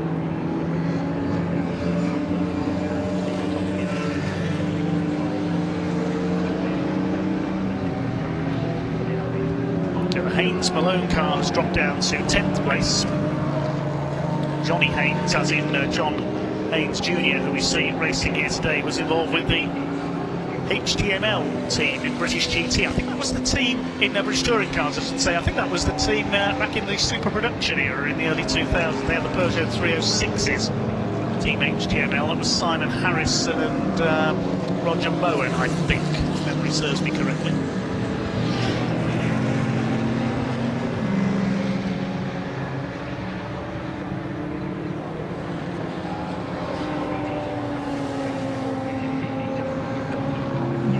Sam Allpass is still in the pit lane in his BMW according to the timing screen, so he's down to 5th now in the classification. So that's handed 3rd place to this car, the number 63 Lamborghini. As the Owen Hizzy and Mark Elman car comes back in for its 2nd stop, the number 74. Some of these teams doing their pit stops close together unless it's... that's a problem, in fact, we're told, for the 74 car. Saw some sparks from underneath as it came into the pit lane. So something's come loose on that very smartly liveried green, British Racing green Ginetta utility looking under the back of the car. So something's come loose there, we think, the SVG Ginetta, Owen Hizzy and Mark Elman. Sparks were spotted coming from under that car. Let's hope it's just a bit of trim or a bit of aero that can be reattached.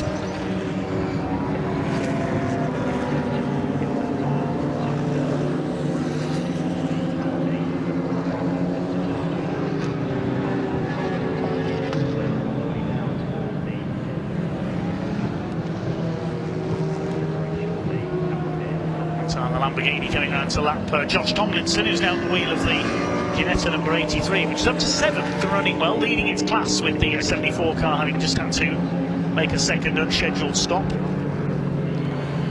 Lamborghini goes through the number 63 of Michael Mack.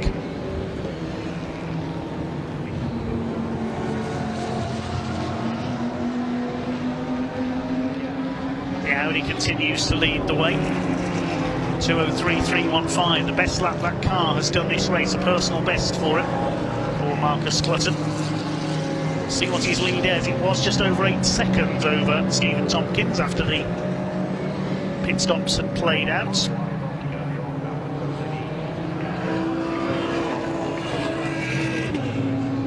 You can see what the gap is to the number 63 Lamborghini. There's a 26 version, which is down in about 12th place now after its extra stop. We don't know the reason for the extra stop there, unless it was a scheduled one.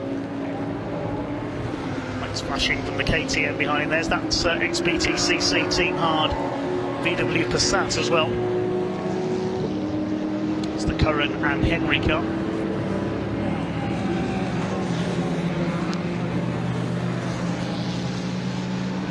28 laps completed, just over 8 seconds in between the two leaders. The 74 car going back out after its extra stop. Not with the under tray by the look of it there. Now is the number 63 Lamborghini of Mack catching Tompkins? No, it's not. Well, that's made a 2nd stop, so whether Keith Freezer's back in the car, we don't know. It was a penalty for that car, in fact.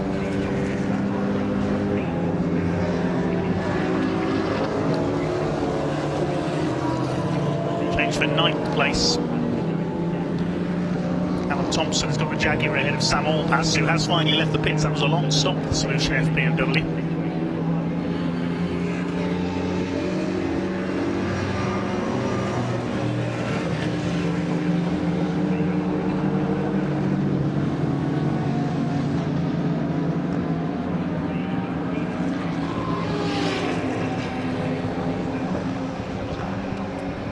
The gap has increased again to 9.3 seconds this time through.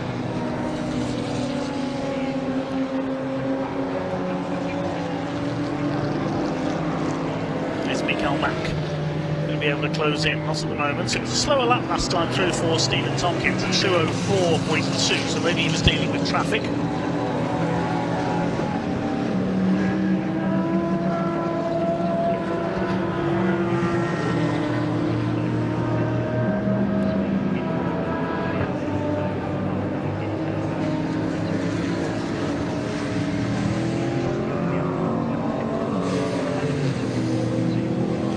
49 minutes of this race to go now. We can head down to Ian in the pits, who's with SVG Motorsport. Still an update on their Ginetta.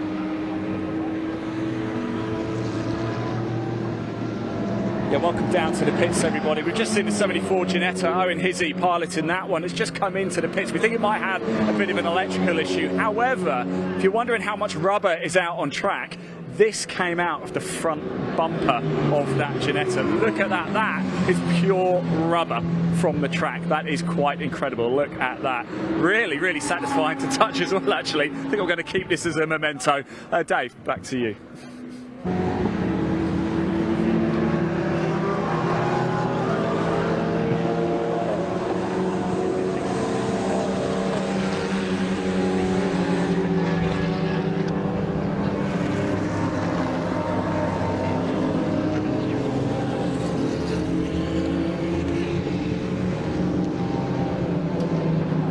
The 74 car back in the race, as we just heard from Ian down there.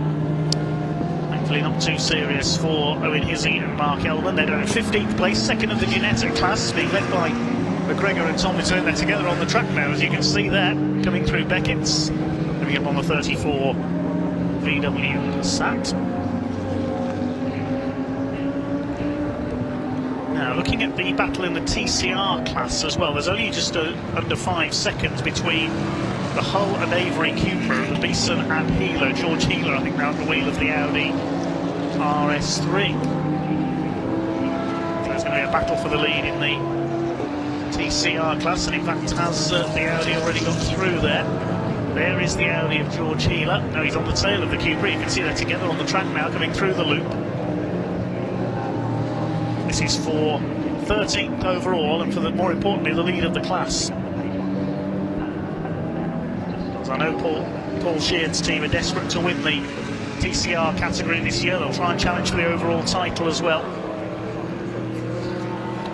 Currently second in the TCR points, just 3 points behind Ashley Woodman and Martin Byford. They want a class win to ensure they go top in TCR in the points this year.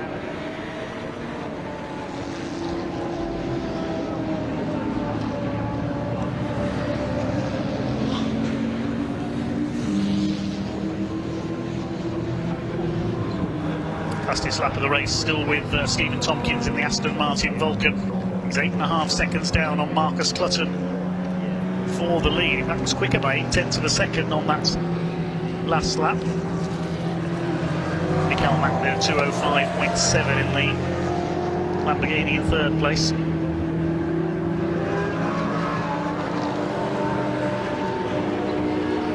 So the battle is joined between the two TCR machines. It's a 45 minutes of the race to go. We are past half distance in this round 4 of the MS UK British Endurance Championship.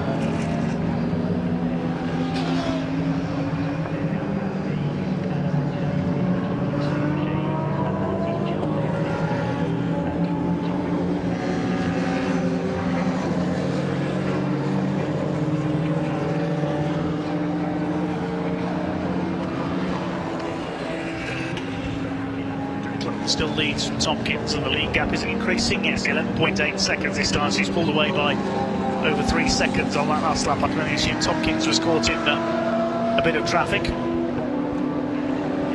the Audi, meanwhile, has taken the lead of the TCR category. I suspected that would occur. That's for 13th overall.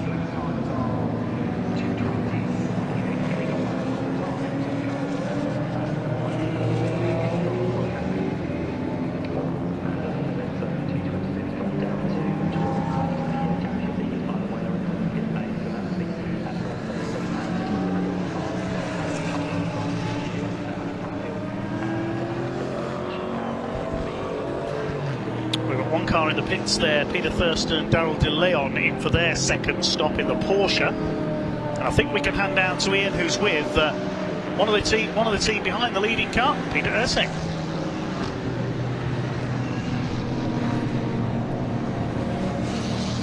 Yeah, welcome everybody. We're actually at the back of the pits here. It's not often we venture this far, but we thought we'd make the trip to come see Peter racing, of course, in the leading Audi. You did the first stint out there, Peter, under the safety car, of course, and you said to me that Audi doesn't like going slow.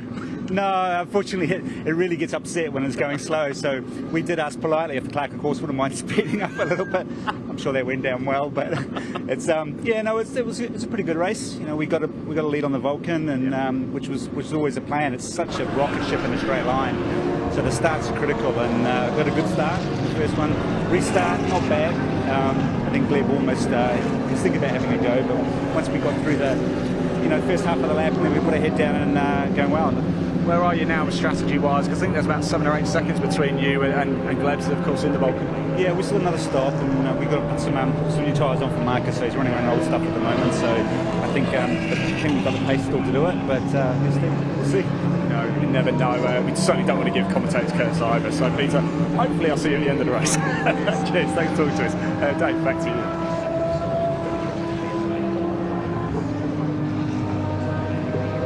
To hit Peter Erteg there, his Audi having led all the way, 12.5 seconds clear at the front of this MS UK British Endurance Championship race. Let's have a look at the class leaders while we get a chance. Erteg Clutton overall leaders lead Class A. Class B is being led by Mikael Mack and Keith Fraser's Lamborghini in 3rd place. Class C is led by Thurston and De Leon's Porsche, which has just made its 2nd pit stop. Class D is led by McCollum and Cooper, the KTM GT4 for track focused. Class E is the TCR class. We've just seen the lead change there with the Beeson and Gila Audi RS3 taking the lead from the EPF Motorsports Cupra. Class F is led by Tony Entry, the Thompson & Thompson Jaguar. Class G is being headed by McGregor and Tomlinson, who are now in a fine 7th place. That's the yellow car at the back of this little group, with the Aston Vulcan in the middle of it, just doing some lappering.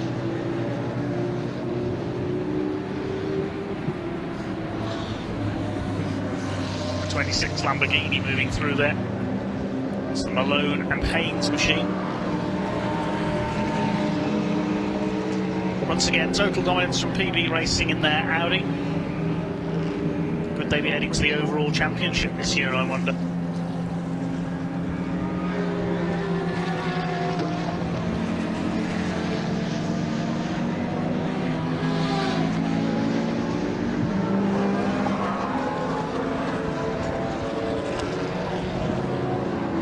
Gap increases again, 13.4 seconds now.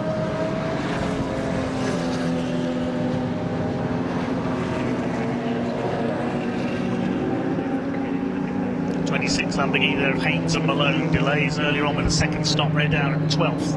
3rd in Class B behind Sam Allpass, who's up to 11th. There he is, about to be lapped once again by our race leader.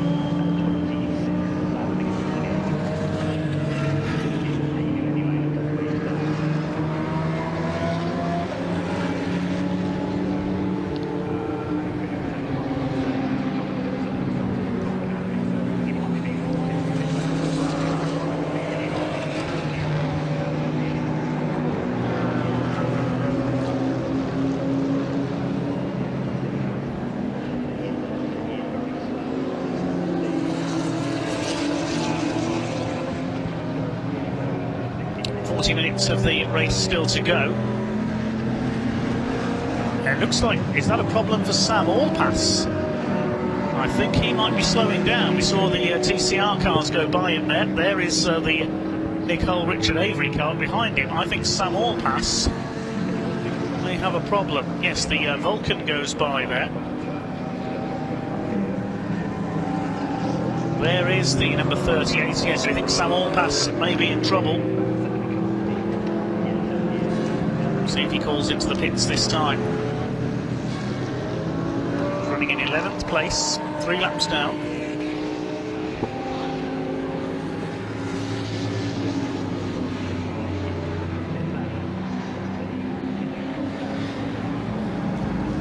He's definitely slowed up then.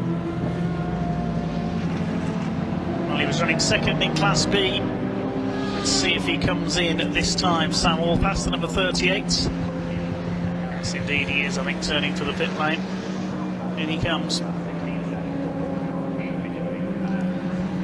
Pick up some news on that hopefully in a moment, as the Cunningham Porsche under fire from number 21. They are on different laps, these two, the Jones George Mercedes, and the leaders in behind them as well. Excuse me, he says, I'm coming round to lap you.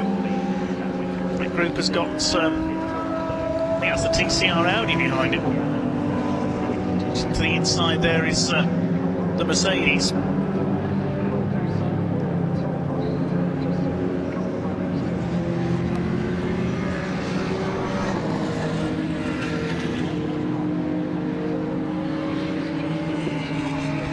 Samuel Pass, we can see, is in the pit lane.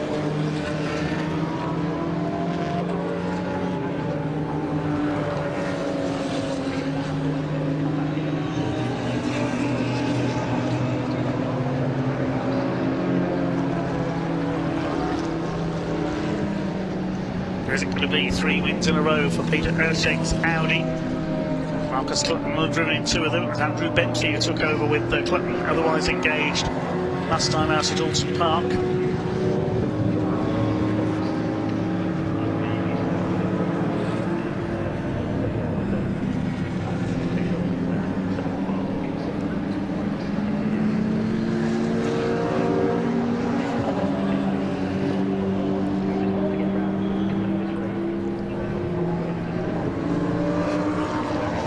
There is the Jaguar F-Type, number 88, leading Class F.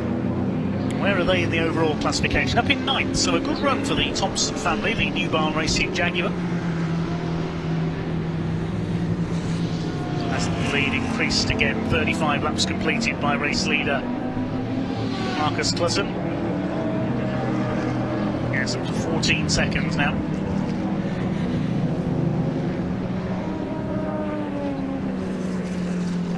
There is the number 62, the KTM. They've had a good trouble-free run up there in 5th place, leading the GT4 category. Helped by an extra pit call for Jones and George in their Mercedes AMG GT4. Second in the GT4 class is the Montague and Hall car in 7th, the Aston Martin. Here comes Stephen Tompkins, the Vulcan, getting past the Cunningham Porsche. It's Peter Cunningham on board there now. They're in 4th place, but they've been lapped.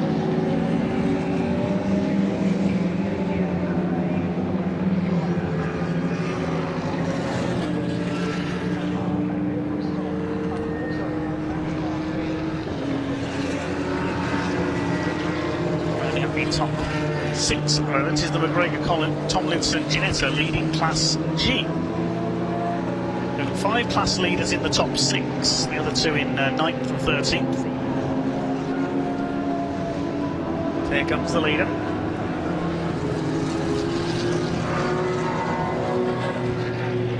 The Mikael Mack Keith Fraser car has come in from 3rd place for its 2nd scheduled stop.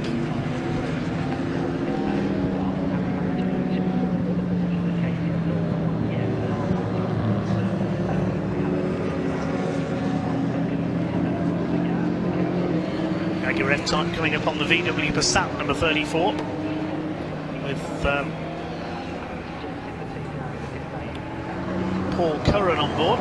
There is the 63 Lamborghini in the pits. Driver comes out, fuel goes in.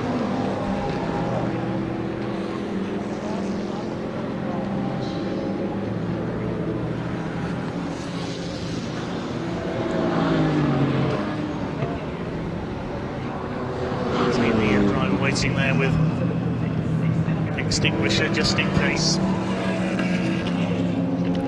There is the KTM. That's in 4th place now with the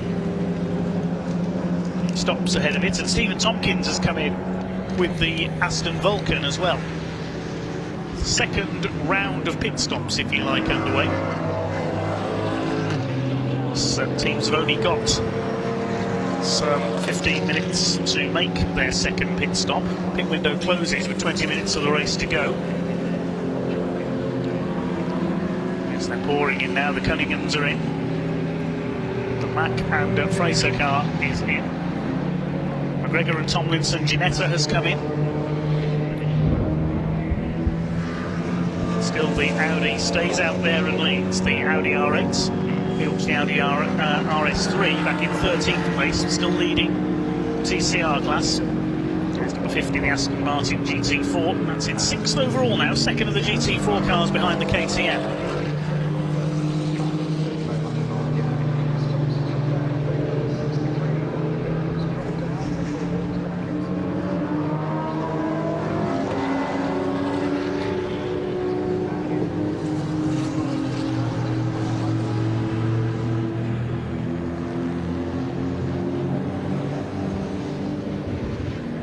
Three and a half minutes thereabouts to go. Most of the front runners currently making their second mandatory stops.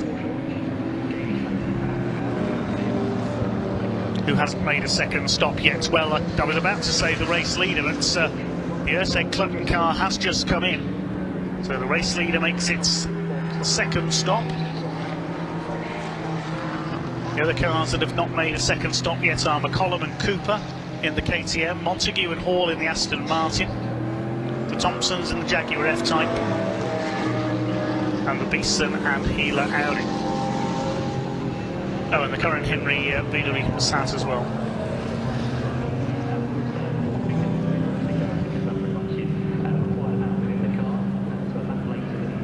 So 4 of the top 5 currently in pit lane. There's number 26, which is the Haynes and Malone Lamborghini. We've already seen them calling the pits twice, but I think one occasion was either a problem or a penalty. Beeson and Healer back in with the Audi RS3. There's the 87 car, the TCR class leader, looking to try and take the overall championship lead today.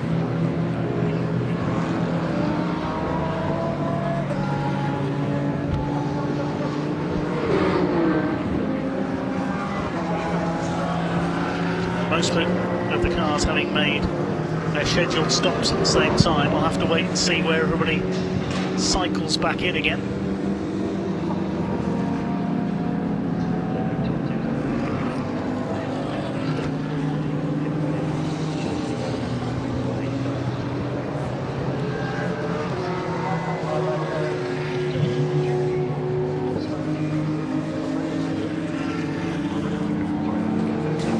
Currently in pit lane, the Audi, the other Audi, and the Aston Martin Vulcan. The bonnet going up again on the Audi. This could be bad news, or are they just checking the repair from earlier on?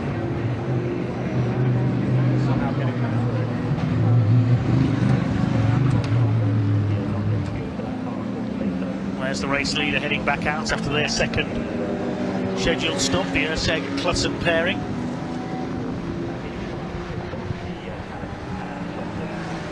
Make a move there, and going through was the Ginetta of Owen Hizzy and Mark Ellman, getting ahead of the Cooper of Hull and Avery. That was for position as well. They are in different classes, of course. That was for 14th.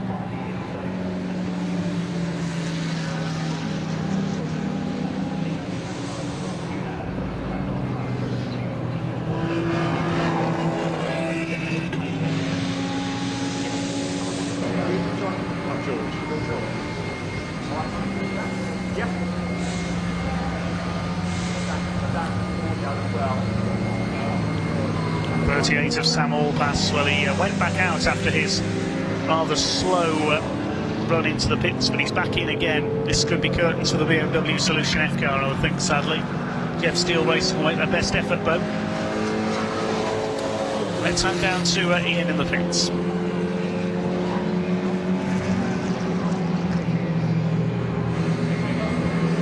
Yeah, been a lot of activity for the 87 Audi. I'm delighted to say we actually got George. Sorry, George, interrupted there. We were just having a quick chat, but you said you got another fuel issue.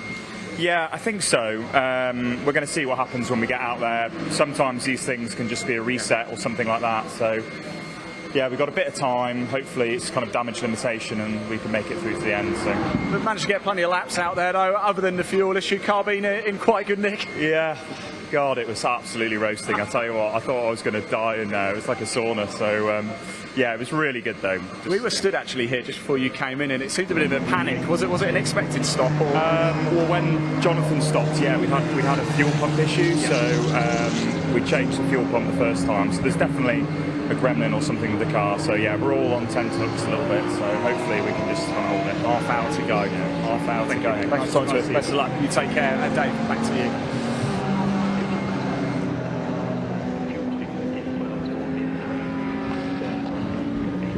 Inside the final half hour, in the final quarter, if you like, of this MS UK British Endurance Championship race here on the Silverstone Grand Prix circuit. Peter Erteg and Marcus Clutton have rejoined. They're on their outlap at the moment at the front of the field. Stepanovs, Tompkins, Aston Martin, Vulcan still in the pit lane at the moment according to the timing screen. And KTM still up there in third. They're our candidates for the drivers of the day, I think. McCollum and Sean Cooper. Superb comeback to British Endurance in the rather unorthodox KTM GT4. And indeed, looks like they've now moved into second with the Stepanovs Tompkins car still in the pit lane. The Montague and Hall Aston Martin is in as well, and the Thompsons in the Jaguar F-Type. That's their second stop. So the only car that hasn't made 2 stops yet, and they're probably leaving it late on purpose, is the KTM in second place. A couple of cars have had 3 stops due to penalties, Sam Allpass being one of them, Michael Mack was another.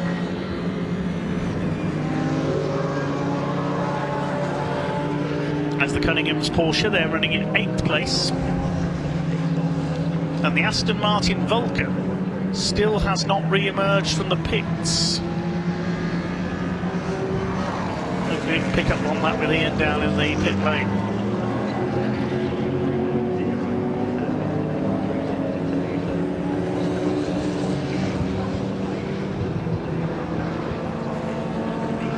Inside there, one of the Lamborghinis takes Peter Cunningham. Don't think that was for position. 2 Lamborghinis where they running around. Mack and Freezer are third overall. Haynes and Malone down in 10th.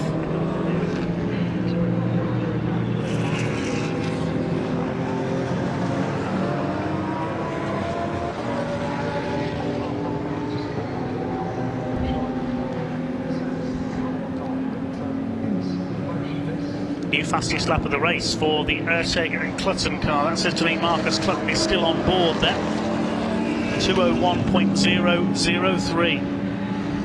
7/10 of a second quicker than the Aston Vulcan, which is still in the pit lane. It has been there for some time now, so we'll try and find out what has happened there.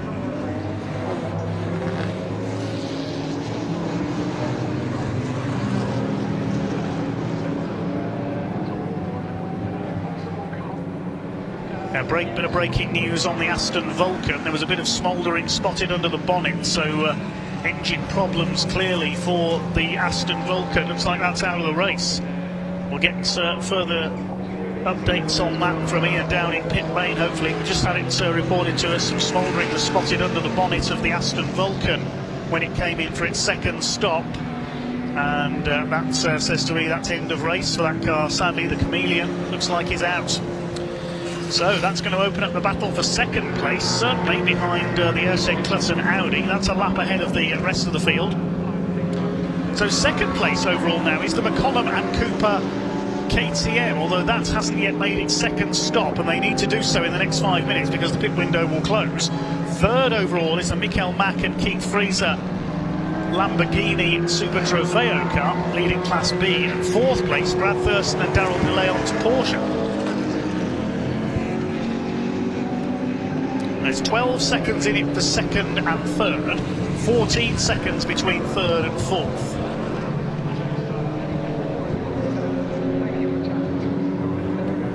Can tell you another car that will not be re-emerging from the pits, sadly. Sam Allpass has retired the Solution F BMW. Overheating and brake problems with that car. So Sam Allpass sadly out of the race. Well, here's our second place car, well, for the moment, because it has to stop again. The McCollum and Cooper KTM. They've run like clockwork so far today. That's KTM for Track Focused.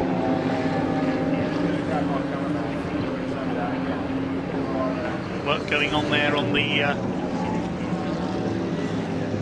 number 34. This is the VW Passat. That's been in the pits for a while as well. The Curran and Henry VW for Team Hard. Nearly some work going on there.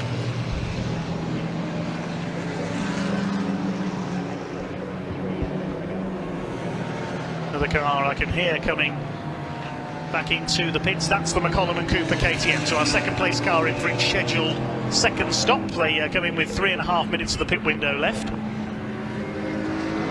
So this should give second place, yes, to the Map and Friesa Lamborghini. Thurston and De Leon should go up in the third. Only 10 seconds between those two cars as well.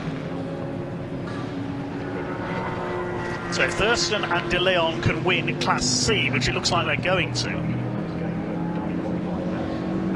they will keep their championship lead. Let's head down to Ian in the pits. I believe he's caught up with the sadly retired from the race, Sam Allpass.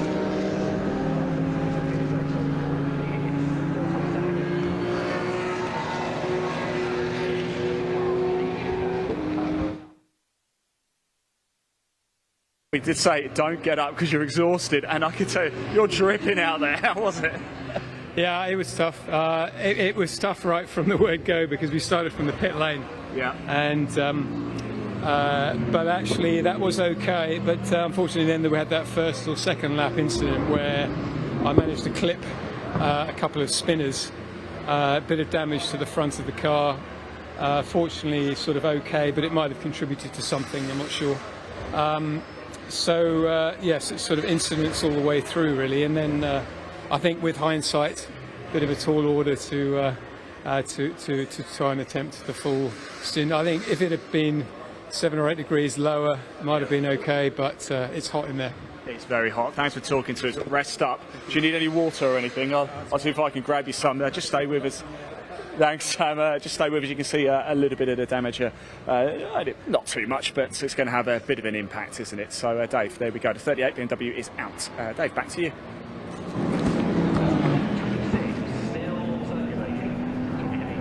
Yeah, bad luck to Sam Allpass there. The Solution F BMW out of the race. The GT4 KTM is still in pit lane, I can tell you. That's serving its second stop. There it goes back into the race. So everybody, I think, has now done their 2 mandatory stops. Hopefully everybody's pit stop was within the minimum pit time and nobody's going to get a penalty. The Silverstone pit lane minimum time of 140 seconds to pit in to pit out. So the 63 Lamborghini, there it is, in second place now. It's just ahead of the McCollum and Cooper KTM. Now we'll see if that's for position they're together there, or whether there's laps between them when they come over the timing line next time through. It's the Audi that still leads, so it's surely, barring any mechanical problems, going to be another win for Peter Urscheg and Marcus Clutton, their 3rd out of 4 this year in the Audi R8 GT3. The battle is going to be for second place. Now there is the Lamborghini. Where is the Thurston De Leon Porsche? There it is. So that's for second and third. We'll see where the McCollum and Cooper KTM has slotted back in after its second mandatory stop. It might be in contention for an overall podium if it's on the same lap as the cars around it. Hasn't gone over the timing line again yet to confirm that. We'll see how much time they've lost. It may be that they're a lap down on the 2. There's the other Porsche, that's the Cunningham car. They're in 6th though, 22 seconds down on the Jones and George Mercedes. There's the 28 Porsche. They're in contention for a podium here. So we'll run you through the order when these cars have gone over the timing line to begin lap 43. The Audi R8 GT3 will go on to its 43rd lap. It may well be 2 laps clear of this little lot now. It's a question of working out where everyone is, and now that everybody has completed their pit stops. Yes, the KTM has fallen further down the timing screen, so we'll see as they cross the line. So it's Erceg and Clutton who lead the way. They're a lap clear of Mack and Frieser in second place in the Lamborghini. Third is the Thurston and De Leon Porsche. And yes, the KTM is not only down to 6th overall, but it's lost the lead in the GT4 class to Jones and George. They're in 4th overall. So almost 2 laps clear now is the Audi R8 GT3. And on the Silverstone Grand Prix circuit, one of the longest circuits in the country, that's a long way. Jones and George lead Class C. Well, we've actually got 4 class leaders in the top 4 places. Erceg and Clutton lead Class A, Mack and Frieser Class B in the Lamborghini, Thurston and De Leon Class C in the Porsche, and Jones and George in the Mercedes-AMG GT4 leading Class D. 5th are the Cunningham Porsche, 6th is the McCollum and Cooper KTM, just made its 2nd stop at the end of the pit window, which is now closed. 7th, the Montague and Hall in their Aston Martin. There's the GT4 class leading Mercedes. 8th place is the Class G leading Gregor and Tomlinson Ginetta. Haynes and Malone's Lamborghini is 9th. And Owen Hizzy and Mark Elman's Ginetta G55 Super Cup rounds out the top 10. In terms of the TCR class, it's Hull and Avery's Cupra that's leading, because Beeson and Healer lost some time with that misfire problem. They did try and recover it, but had to make another stop.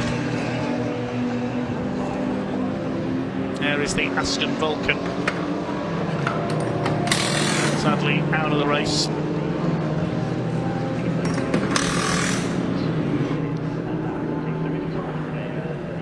One of the cars still running in 14th place is the Curran and Henry VW Passat. It's the same problem as the Ferrari we've just been told for the Aston Vulcan. Power steering failure is what causing that bit of smoke under the bonnet.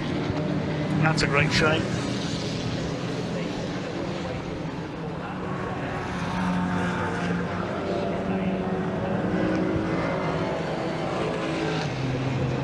We've got one car coming into the pits. I can hear below the commentary box. That's the Thurston and De Leon car. Have they got a penalty, do we know? Pit stop infringement penalty, we've been told, for Thurston and De Leon. Now, they were only a few seconds behind the Mack and Frieser Lamborghini. And car 22 has a pit stop penalty as well. Yeah, there we can see the Porsche in the penalty box. So a stop-go penalty, presumably for a short pit stop. And car 22, that's the Cupra TCR.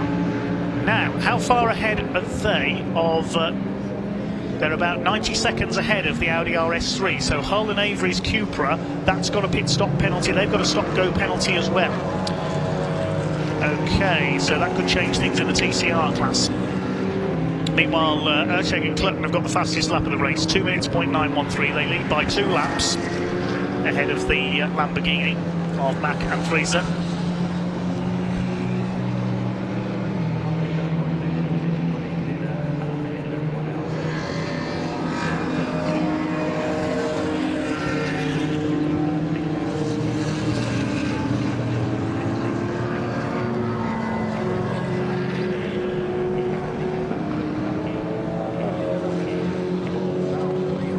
The Lamborghini of number 26 of Haynes and Malone. They're in 9th place. Just ahead of them is the 88 car, which is the Jaguar F-Type. There is a lap between the two of them. The Jaguar heading for 12th place.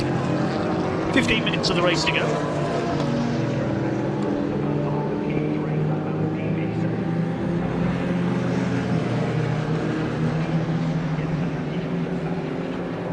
So we've got 14 cars left running now out of the 19 that started.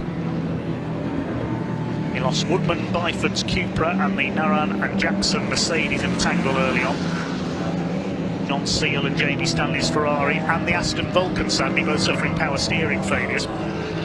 Sam Allpass with a combination of overheating and braking problems.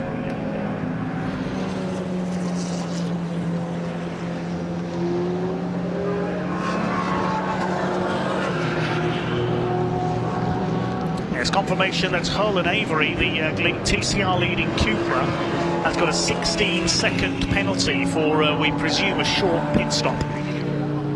So they've got to come in, so the 16-second stop-go penalty. We'll have to see if that drops them out of the lead of the TCR class. Let's bring Sun and Healer in the Audi in.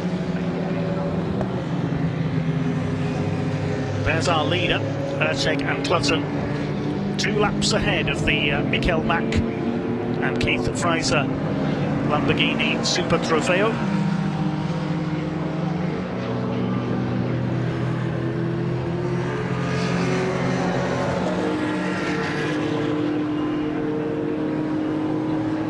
There is the 87. That's coming through. Is that Audi slowing down? The 87 in trouble. He's pulled up he's stopped at the top of the Hanger Straight. Now, has he pulled up there to do a reset? The lights have come on. Yeah, he's doing a Control-Alt-Delete, as they say, I think, to try and reset the car and get it going again. He's done so. Okay.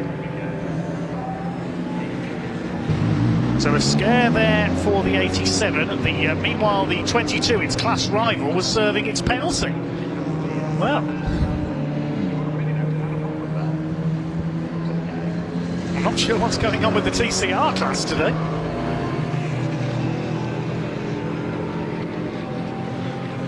So electrical issues for the 87, possibly. I've no idea what's going to happen with the TCR class, but there's our leader, Erteg and Clutton. They've got 12.5 minutes to go. It's the Lamborghini second, the Thurston de Leon Porsche in third. The Jones and George car is being caught for 4th overall by the yellow Porsche, the Cunninghams, but they've got to deal with the leader lapping them here.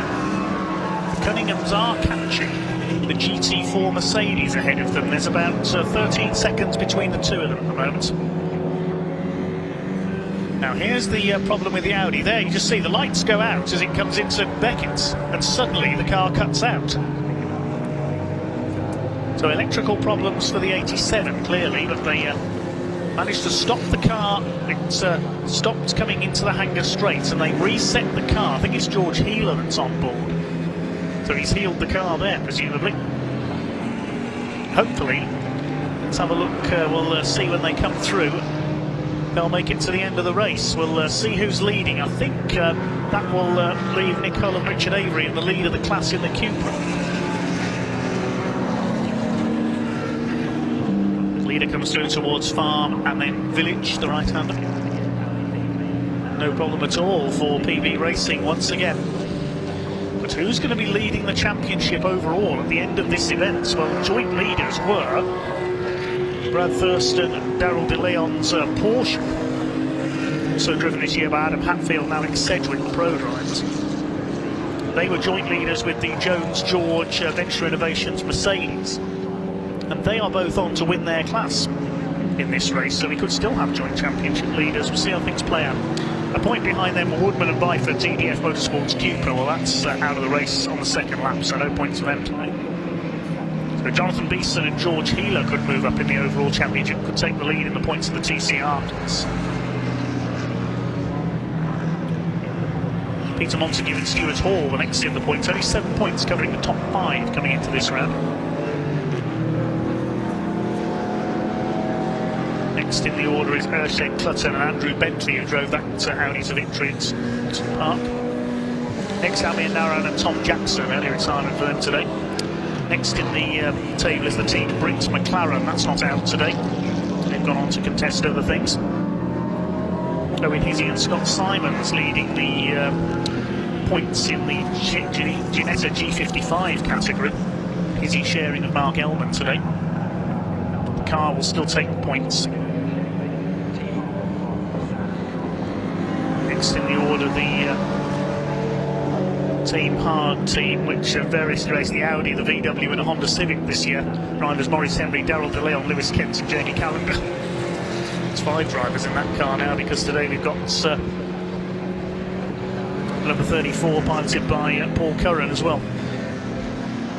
So it's a bit of a free-for-all in that team this year. Less than 10 minutes of the race to go though. 2 laps the lead margin for Erteg and Clutton.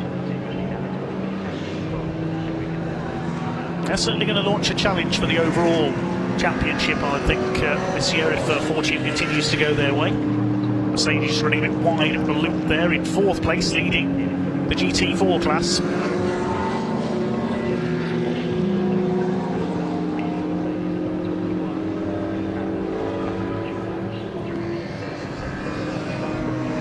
Looking down the order, the closest battle on track at the moment is the Mercedes and the Cunningham Porsche. They're separated by 11 seconds.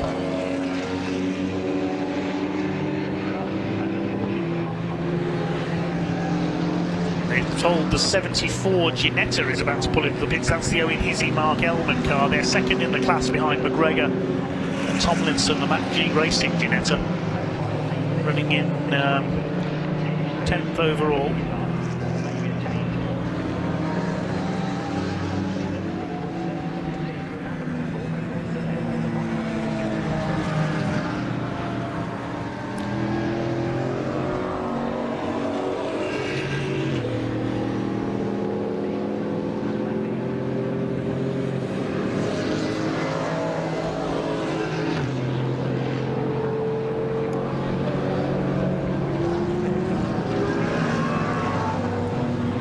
See the gap between the Mercedes and the Porsche, the Cunninghams.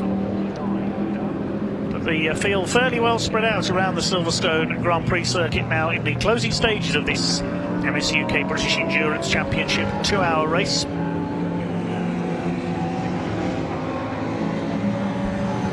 Number 34. It's third in Class C, running at the tail of the field, the VW Passat, the ex-British Touring car. There's a car that has starred today, in my opinion, the McCollum and Cooper KTM. Ran as high as 2nd overall at one point, now in 6th, second in the GT4 class. Now, is it being caught here? Yes, by the Aston Martin, I think it is, of Montague and Hall. Yes, they took 2 seconds out of them on that last lap, so we could see a change for second in GT4. The Aston is closing in. Menacing looking car, the Aston Martin GT4. Especially in that black livery. That's for 6th and 7th overall.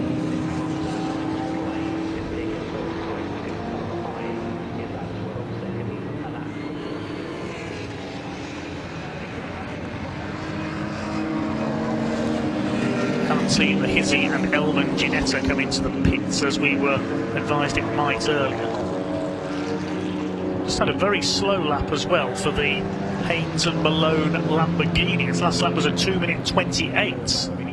Its quickest lap of the race, a 2:09. So something's amiss there, I think, with the number 26 Lamborghini of John Haynes and Dominic Malone.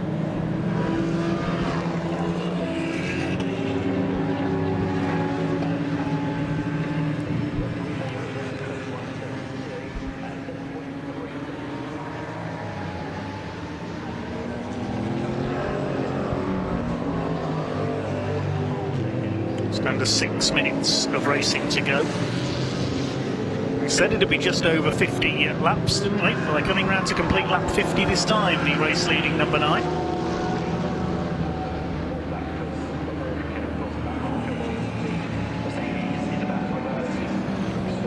Just the one safety car period early on when we had that tangle between the 108 Merc and the 60 Cupra. There's our 2nd place Lamborghini, the number 63. Michael Mack and Keith Fraser. The 26 Lamborghini is just behind it there. That's just done a 2:24, the number 26, so it's still struggling. Yeah, there it is. So something amiss with the number 26 Lamborghini. There's the KTM.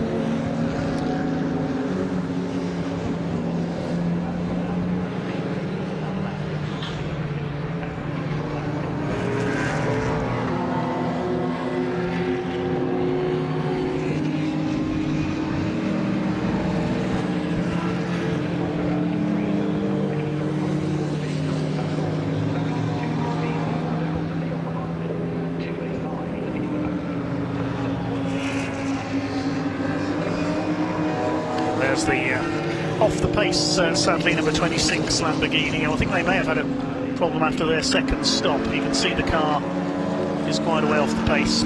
One car that is on the pace, though, is the class-leading Ginetta of McGregor and Tomlinson. They've just done their personal best lap, 2:14.644.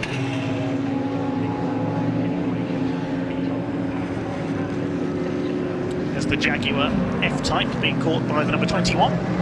Matthew George and Chris Jones's Mercedes. They're on to win Class D and a fine 4th overall, the Mercedes AMG GT4. There's our 3rd place car, the Thurston and De Leon Porsche, despite a late stop-go penalty for a short pit stop. That's Mack and Fraser's Lamborghini second. There's the Porsche of Cunningham, and he's got the gap down to just over 5 seconds. And you can see the Jones and George Mercedes flashing the lights at the Thompsons there, because they could lose 4th overall. There's the yellow Porsche, you can see him in his mirrors, the Cunninghams. That's his 4th position. I know they're in different classes, but they'll want to keep that 4th overall. Cunningham's in Class C, the Mercedes in Class D.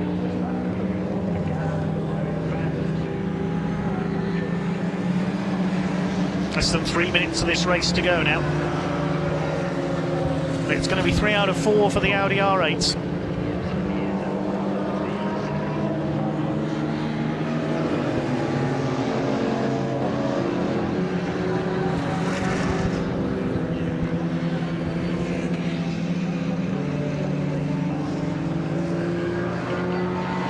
Just a couple of laps left to run now, I think, depending on where the Audi R8 is. Here he is. I think he may get one more lap in after this.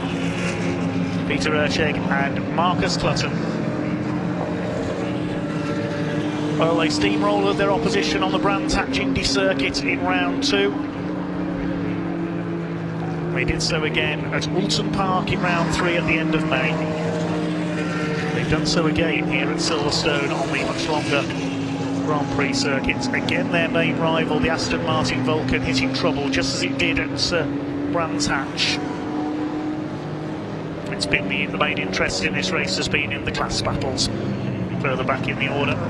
There's no questioning your overall winner. They may have been beaten in the opening round of the season after a few gremlins by the Blackthorn team. We're told that there are further problems for the 87 Audi RS3. That's having further electrical issues, apparently. I've just been told in my ears. There it is. It's got going again, but it's clearly electrical issues there, and they're going to lose out on the TCR category win to the Cupra from EDF, the number 22. Hope they can make it to the flag, which will be very shortly, because the Audi R8 of Erceg and Clutton only had 2.5 minutes left as it crossed the line. Fairly sure they will get one more lap.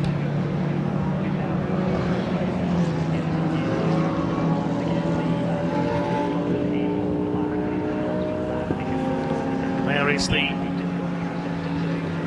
KTM. That's only a couple of seconds clear now of the number 50 Aston Martin. Heading into the Hanger Straight, where's the Aston? There it is, it's got the VW Passat in front of it. So we could yet see a change for second in the GT4 class. This is the main battle on track at the moment. Is the KTM going to be taken? Maybe Aston, I suspect it's Stuart Hall, the pro driver on board that car.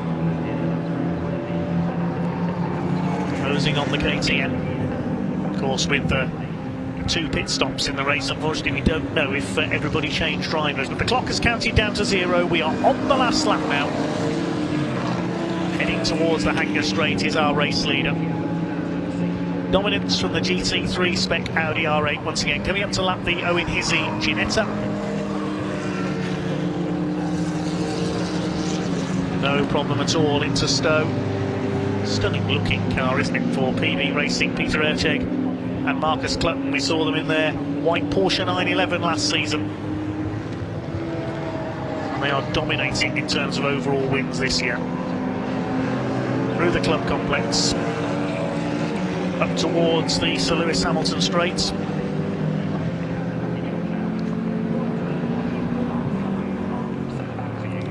Incidentally, the Jones and George BARC is only just over a second ahead of the Cunningham, so I think the Cunninghams are going to take 4th place overall.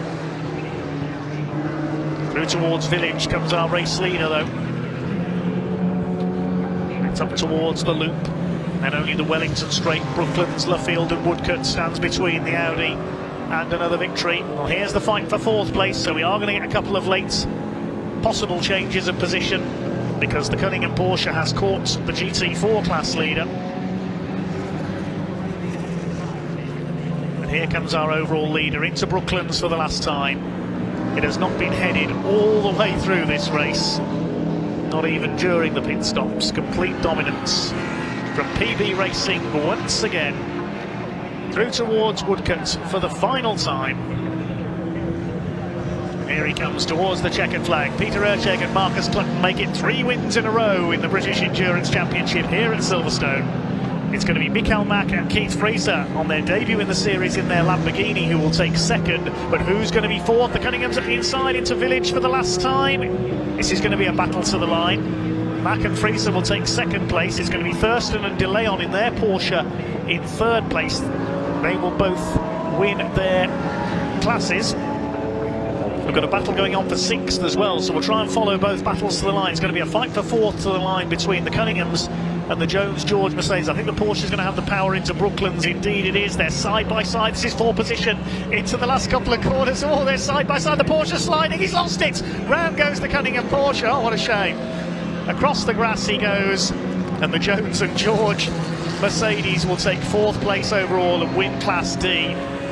The Cunninghams with a quick spin there, they're just trying a bit too hard into Brooklands on worn tyres in these warm conditions. They will take 5th, and meanwhile here's the fight for 6th, and the Astons got through. Now this is for position in a class as well, for 2nd in GT4. The Mercedes has won the GT4 class, and it's going to be Montague and Hall, I think, who are going to take 2nd in the class ahead of the KTM. They're coming down to Brooklands for the final time. Yes, the Astons pulled away. There's no spins between these two. Yes, they made it through Brooklands. Okay, very easy to go off there on the outside. The Cunninghams just found out. 6th place overall is going to go to the Aston ahead of the KTM. Incidentally, 2nd overall across the line, the Mikael Mack and Keith Fraser Lamborghini. 2 laps down on our race winner. 6th place for the Aston, 7th the KTM, 8th place goes to McGregor and Tomlinson. They win Class G in their Ginetta, and 3rd place for Brad Thurston and Daryl De Leon in the Porsche. Waiting for our last couple of finishers to come home then. There's the VW Passat, 14th place for them and 3rd in Class C.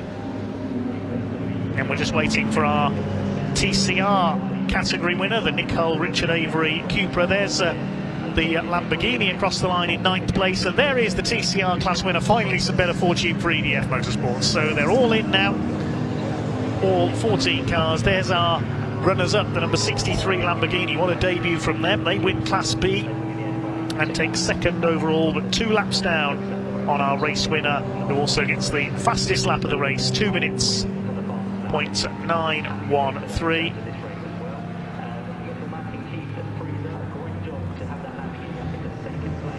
There are our dominant winners. We'll confirm the provisional results in just a second.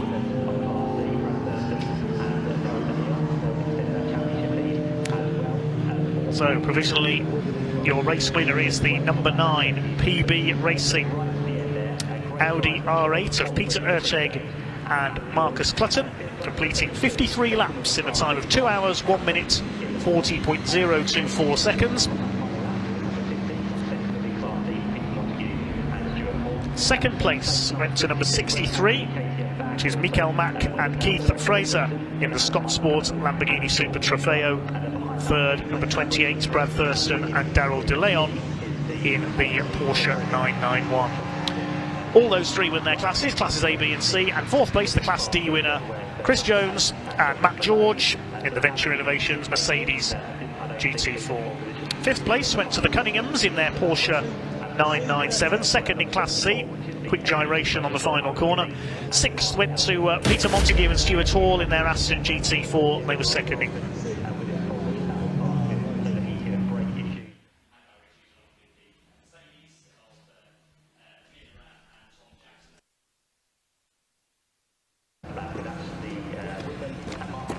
7th place went to the KTM of McCollum and Cooper, number 62, 3rd in Class D. 8th place was the Class G winner, which was McGregor and Tomlinson in the Ginetta G55. 9th went to number 26, the John Haynes and Dominic Malone Lamborghini, 2nd in Class B for them. And in 10th place was the Owen Hizzy Mark Elman Ginetta G55, 2nd in Class G for them. 11th place went to the Class F winner, the Thompsons in their Jaguar F-Type. 12th was number 22, winning the TCR class, the Cupra TCR of Nick Hull and Richard Avery. 13th place went to Beeson and Healer after some late electrical problems in the Audi RS3. They were 2nd in Class E for TCR cars. The final finisher, the Curran and Henry VW Passat in Class C and 3rd in their class. We sadly lost the Aston Martin Vulcan with power steering issues. Sam Allpass with overheating and braking problems in the Solution F BMW. John Sleal and Jamie Stanley, broken power steering, accounted for the Ferrari as well, and a tangle between Naran and Jackson and Woodman and Byford in the early stages took out their cars, which we saw the safety car out for. Well, we'll hand down shortly to Park Ferme to hear from our podium finishers, and next up we go Caterham Racing once again.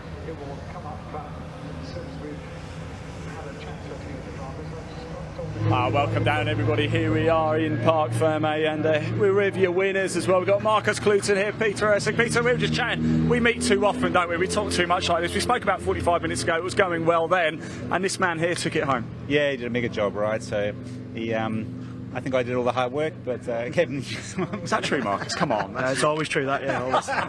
What was the final stint like? It was alright, it was good, just a bit of traffic management. We tried to stretch a set of tyres, and we were just struggling for pace really, and when we came in and put a new set of tyres on, instantly 2 seconds faster, so... almost broke the 2-minute mark, I think. As well. Yeah, no, but I think, you know, to be honest, we've lost a bit of pace in the car. I think last time I was here, I broke into the 58s, so we need to go back and have a think what we're doing, and what we were doing is going in the wrong direction, clearly, so... It's a think too hard, Mark. You know you won, right? You know you won. Yeah. Guys, congratulations. Thank you.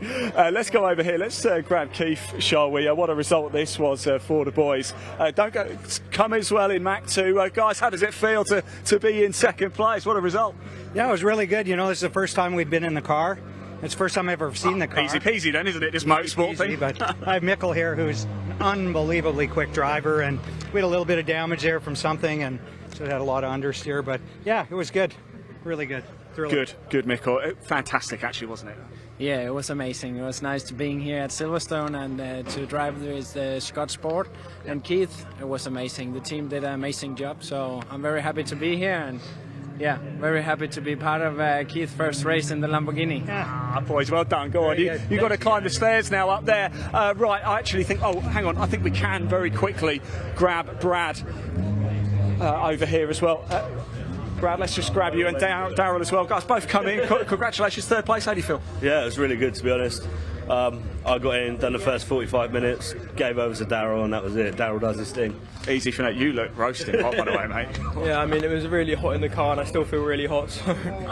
But have some more time. I think you needed on the podium, actually, guys. Thanks for talking to us. Congratulations. There we go. Next race about to get underway, so I'm going to have to hand back to you, Dave, to take you through the action.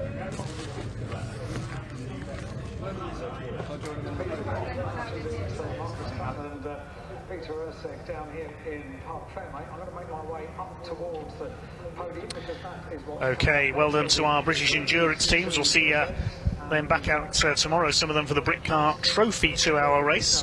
And now it's back to Caterham Racing. This is the next step up on the ladder, if you like, from the Caterham Road Sports that we saw earlier on this morning. A 20-minute race for the Mission Motorsport Caterham 7 270R Championship.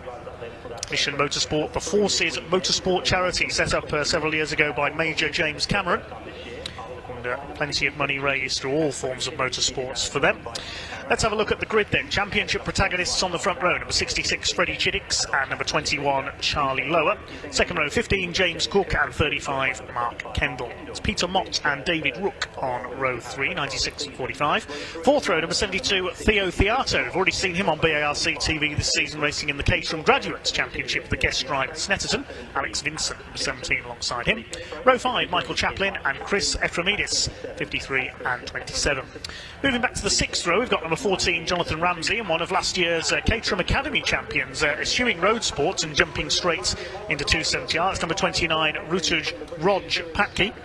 Then row number 7 is 99, Toby Boyce, and 71, Giles Perry. Row 8, 46, Mark Williams, and 84, Joe Priday. Row 9 is 19 of Paul Higginbottom and 11 Stephen Merritt. The 10th row, 65 Lydia Gould and 48 Richard Hoare. Row 11, 22 Louise Deason and 6 Marcus Eels. Row 12 is 63 Andy Palmer and 44 Ian Summers. And the final row, 88 Charles Vincent and number 23 Alan Bateman. The car's moving off on their green flag lap. Rejoining me in the box is Caterham expert Chris Hutchinson. Chris, tell us a bit more about the 270R cars. So this is the third step of the Caterham Motorsport. I think we saw the road sports earlier. So this is the last year's road sport drivers in many cases, but they are driving in a car that now has lost its windscreen. It loses its front lights and number plates. It's no longer road legal in the form that we race it in. But yeah, and more importantly, the suspension has a wide track on the front now as well to match the rear. They've got a few more revs, a little bit more power. So all together a package that pushes them more towards that race-focused Caterham as they head up through this championship ladder. We'll see the 310s, which is the ultimate incarnation of the Academy car in the next race out. But you can see a great sight out here is 27 of these 270Rs on this Grand Prix loop today. And Freddie Chiddick's Charlie Lower have definitely been the dominant forces in this championship, and they've had a win each, at least one win at the opening rounds. And last time out we saw Mark Kendall come and take a win from them at Zandvoort as well. So certainly Chiddick's and Lower, but it's Chiddick's who is in front this time out. So yeah, an interesting development. We'll see whether he can keep it there. Yes, indeed. So Freddie Chiddick certainly in the battle with Charlie Lower for the championship, as we've already mentioned. I reckon Mark Jones could be. Mark's at a wedding for this. He's not here this weekend. He could be one of the favourites for the title, I was going to say. He'll be back tomorrow. He'll be back tomorrow, so he's just not racing with us today. Now, I know he was booked in on the entry list, so he's missing for today. Does that mean he'll have to start from the back in tomorrow's race? Indeed. I believe the result of this race sets the grid for tomorrow, doesn't it? Yep, he's going to have to fight his way all the way from the rear of this 27-car field, which is no mean feat. But we did see in the road sports earlier how you can move through these fields. We saw we saw the winner coming from deep in the field, 12th on the start line. So yeah, definitely can move forward. These Caterhams, these drivers obviously slightly more experienced than the road sport drivers we had earlier. You can come in here, you can have team support as well, so some of these drivers will be running with the teams that we've got up and down the paddock, so they're kind of more on that kind of, they might have coaches to tell them how they're going to go fast, all those kind of things.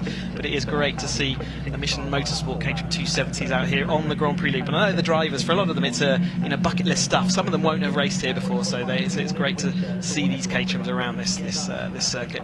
88 Charlie Vincent from Derbyshire there at the back of the grid. Well, so pull into line then. One driver I'm watching for here is Theo Theato, number 72. We've, as I said, already raced in the Caterham Graduates Championship this season and had a win at Snetterton on a guest appearance there. He's starting from the 4th row of the grid. I reckon he could be in with a chance of a victory here. Yeah, definitely. We always see Theo. He's exciting to watch on track. Never a dull moment watching his orange car going around. Peter Mott's worth a call out as well. He's qualified a lot higher than we would than the rest of the season. He's had a bit of an up and down season, generally speaking, sort of finishing around 10th to 15th. So finishing 5th in qualifying, what a great result that is for him. And there's David Rook as well up there in 6th place. And all the front group, from judging by the earlier races, have got a good chance of hooking onto the lead group and having an epic race. Getting our brains back into sprint mode now with these Caterhams. It's fantastic to watch, and they're all lining up ready for their 20-minute. They've got 3 20-minute races over the course of the weekend, one today, and they've got 2 further ones tomorrow. So on the right, as we look at it, it is the championship leader Freddie Chiddick and Charlie Lower. How far apart are they in the championship? Let's have a look at the points. It is very close. It's Lower, in fact, that's on top by just 1 point after the round at Zandvoort. It's very close indeed. And they've been about that far apart all season as well, if you can put points into distance on the track. In position then, Mark Kendall in the green car on the left there, going from the 2nd row, will try and get down the inside. James Cook will try and get through the middle of the grid as well. Waiting for the marshal at the back there to display the green flag once everybody's in position. The marshal does so now, so the 5-second board will go aloft from the official on the start gantry. The red lights will come on, and when they go out, it will be underway for 20 minutes of the Mission Motorsport Caterham 7 270R Championship. We're underway and down towards the first corner at Copse. Chiddix gets away well, so does Charlie Lower. They all make their way into Copse corner okay for the first time. Number 71 there of Giles Perry making his way around the outside. The Dayglow yellow and grey car run by DPR Motorsports, based down in Surrey, running many of the cars that we'll see here this weekend. But it is Lower and Chiddix together into that first corner from the front row of the field. They go through the Beckett's complex, a fine sight they make as they string their way out, almost side by side for the lead. They're coming out of the Beckett's complex, but everybody has made it through okay so far. Not the best of starts, I don't think, for Theo Theato. He's lost a few places. Yeah, it does look like that. Off the line, actually, Chiddix got a kind of a slow start, and actually the Lower was in front as they went into the Copse that time through, but now Chiddix is back ahead as they're coming all slipstreaming down. You can see 3 wide for that second place, 3 wide for about 6th place here. There's a Vincent's on the inside there. There's Peter Mott. He's dropped away a little bit with Rog Packy behind him as well, and then Efremides, I think, following on behind. So yeah, a little bit of an early sort of problem with gear changes there. We saw a bit of that Croft for Chiddix, so I hope his car's all sorted. But at the moment, it is Charlie Lower out front ahead of Chiddix, and then it's Kendall behind him.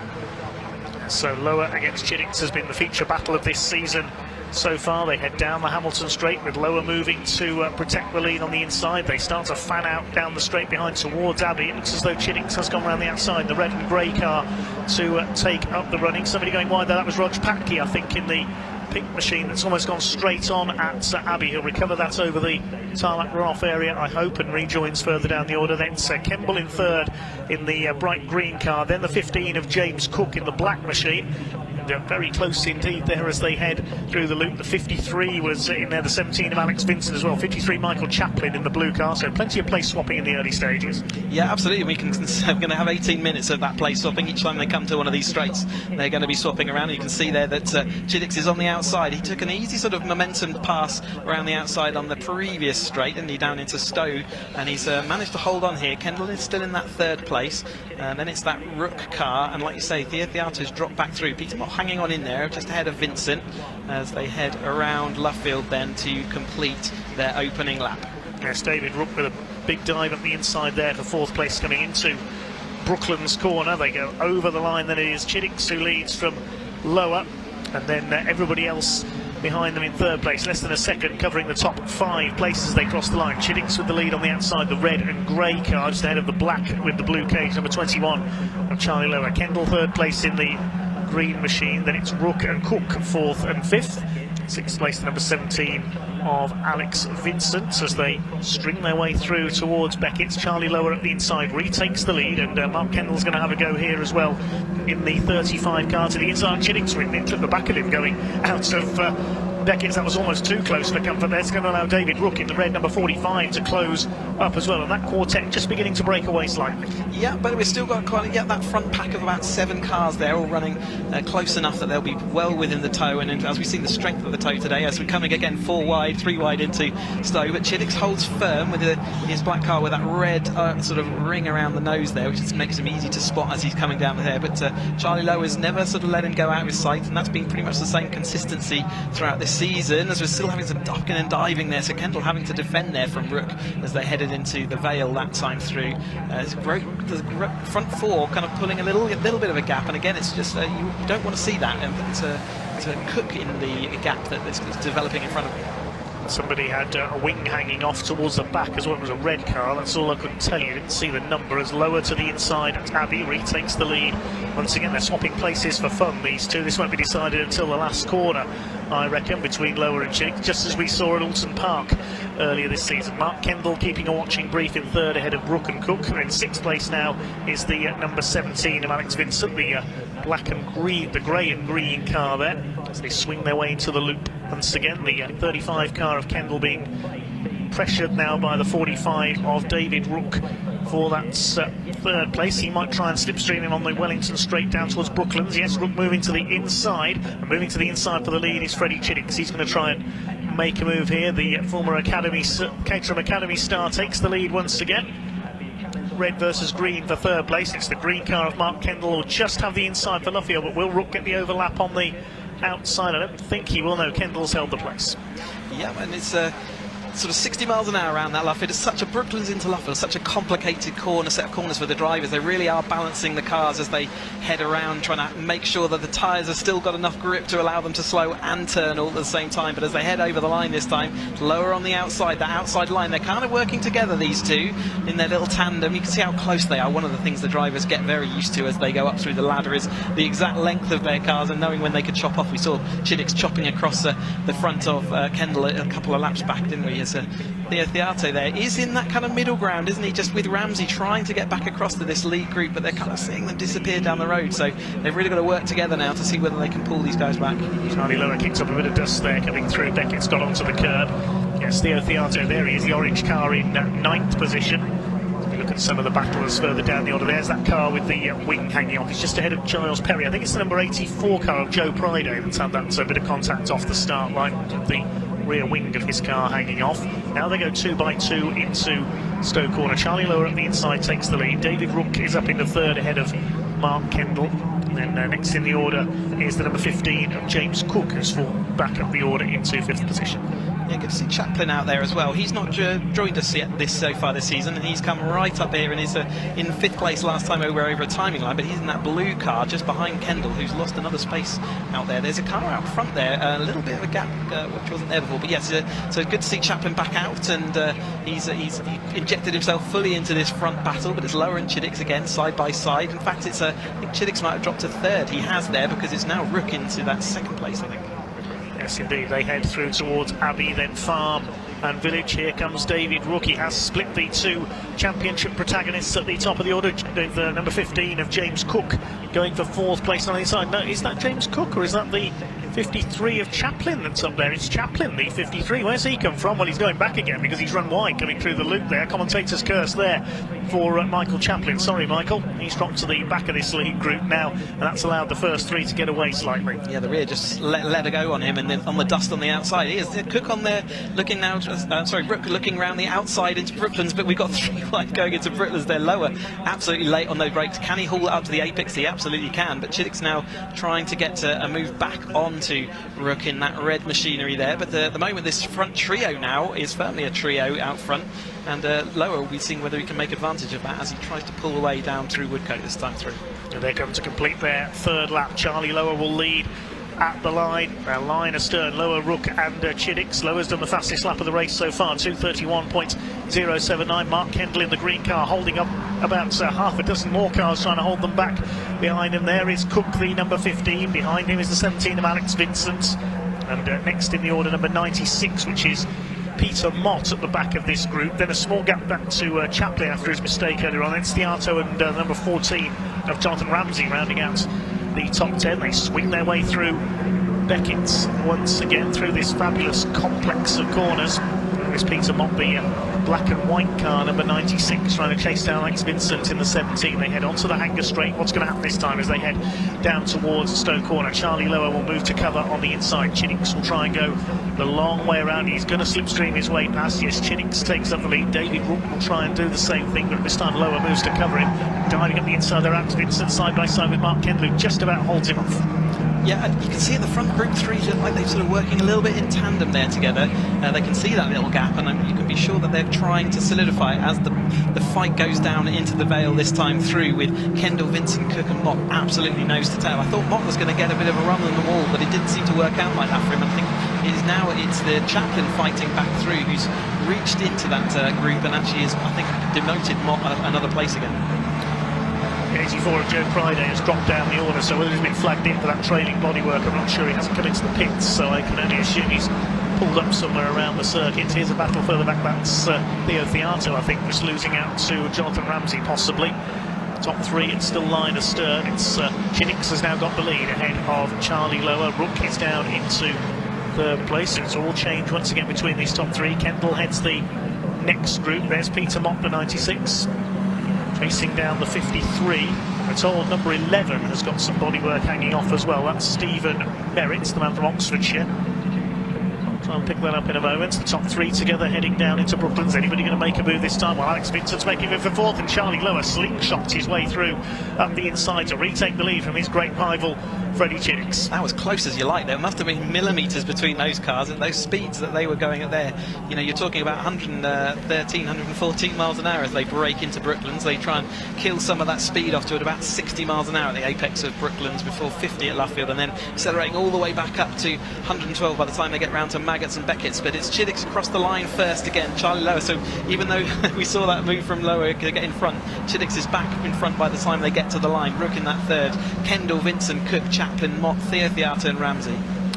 Looking at Theo Theato's car there, is his nose cone loose? I think the 72, yeah, it's got a loose nose. We'll So keep some an eye on contact that. And off there is that 11 car with his rear wing hanging there. It's not an uncommon sight in a Caterham. It's not causing any rubbing and cutting into that tyre, and therefore no issue. You can see the novice crosses on the back of those two cars.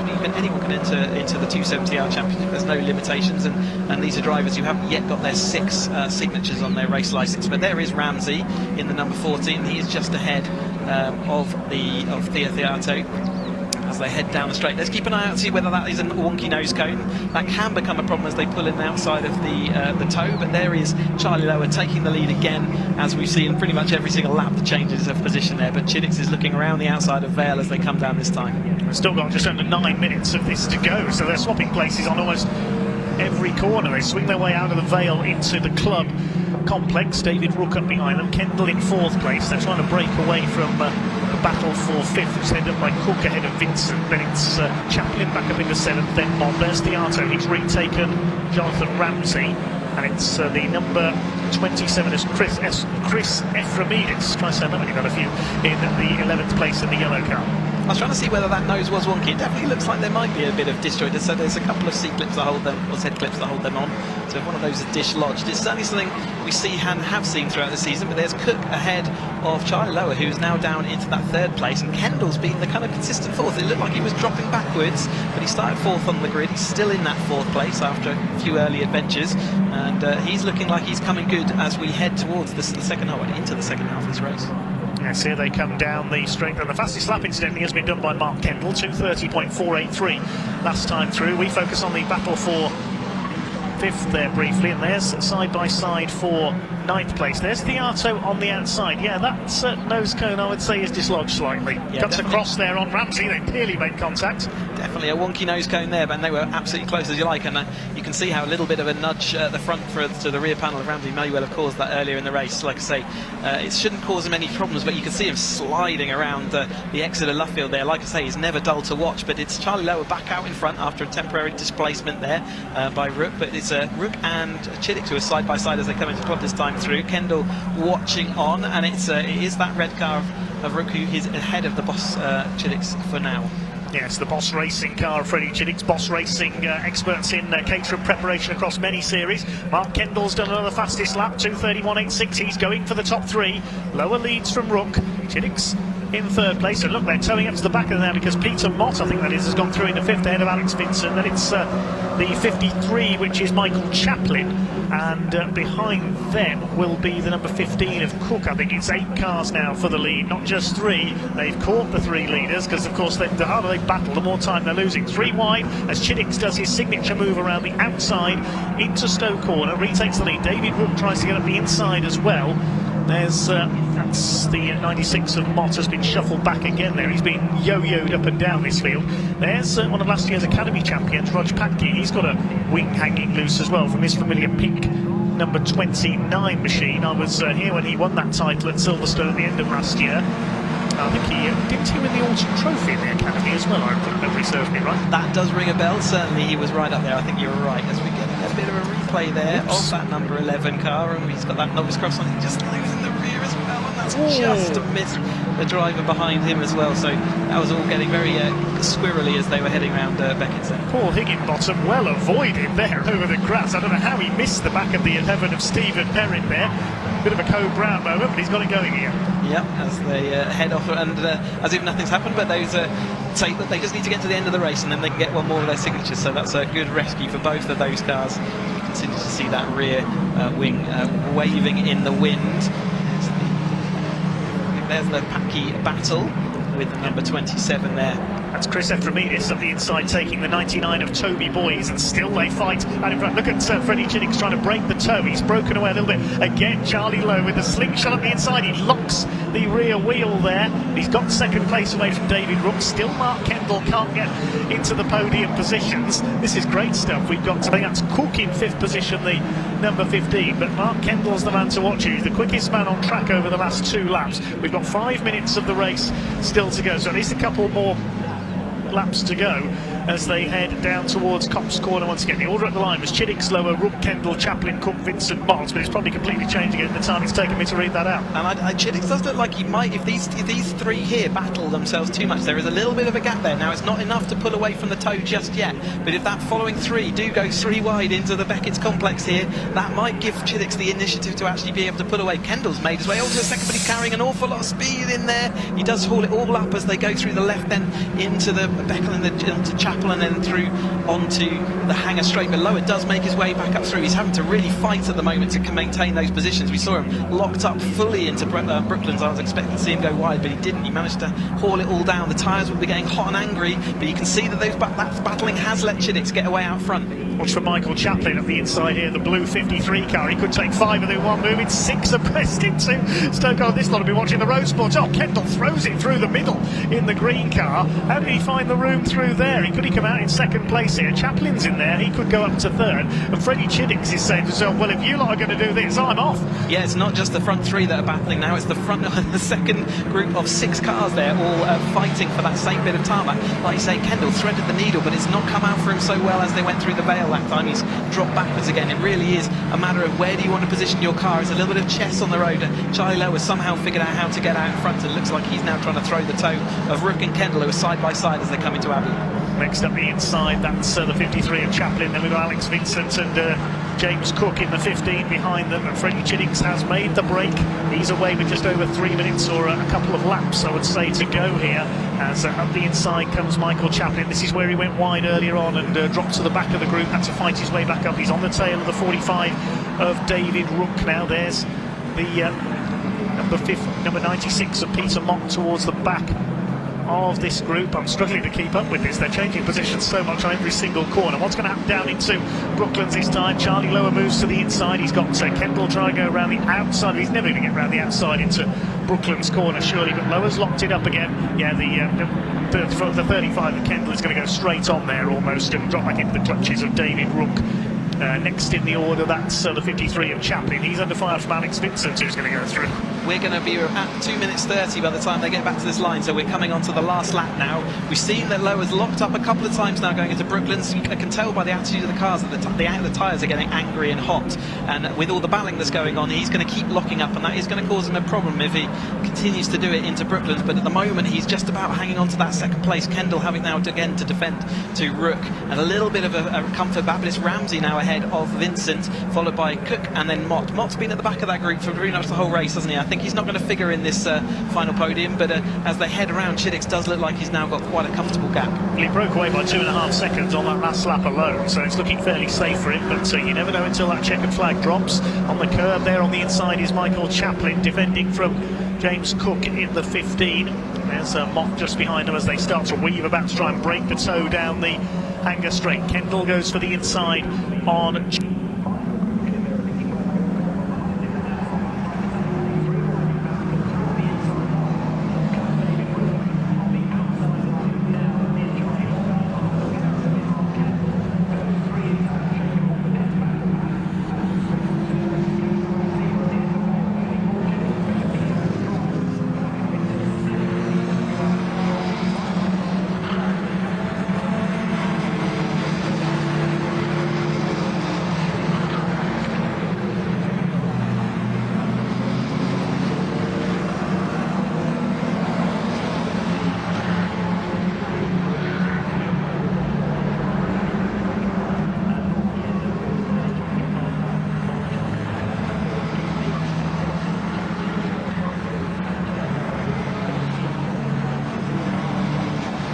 go through. There's Vincent with a flapping rear wing as he goes through. Chaplin just behind him, and then we've got the Cook car there with a Welsh flag festoon car. But as we head down this Wellington straight, it's going to be all crucial into Brooklands this time through for second place.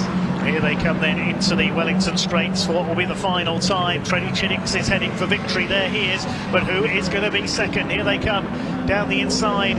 Into Brooklands comes Mark Kendall. David Rook is there on the outside, and Charlie Lowe has been boxed out. They've got either side of him. He could be off the podium here. He's going to have to play some heroics through the final couple of corners. Kendall in second place, Rook in third. Freddie Chiddix is coming up to the line to take the checkered flag, but I think Mark Kendall may well have done enough for second place.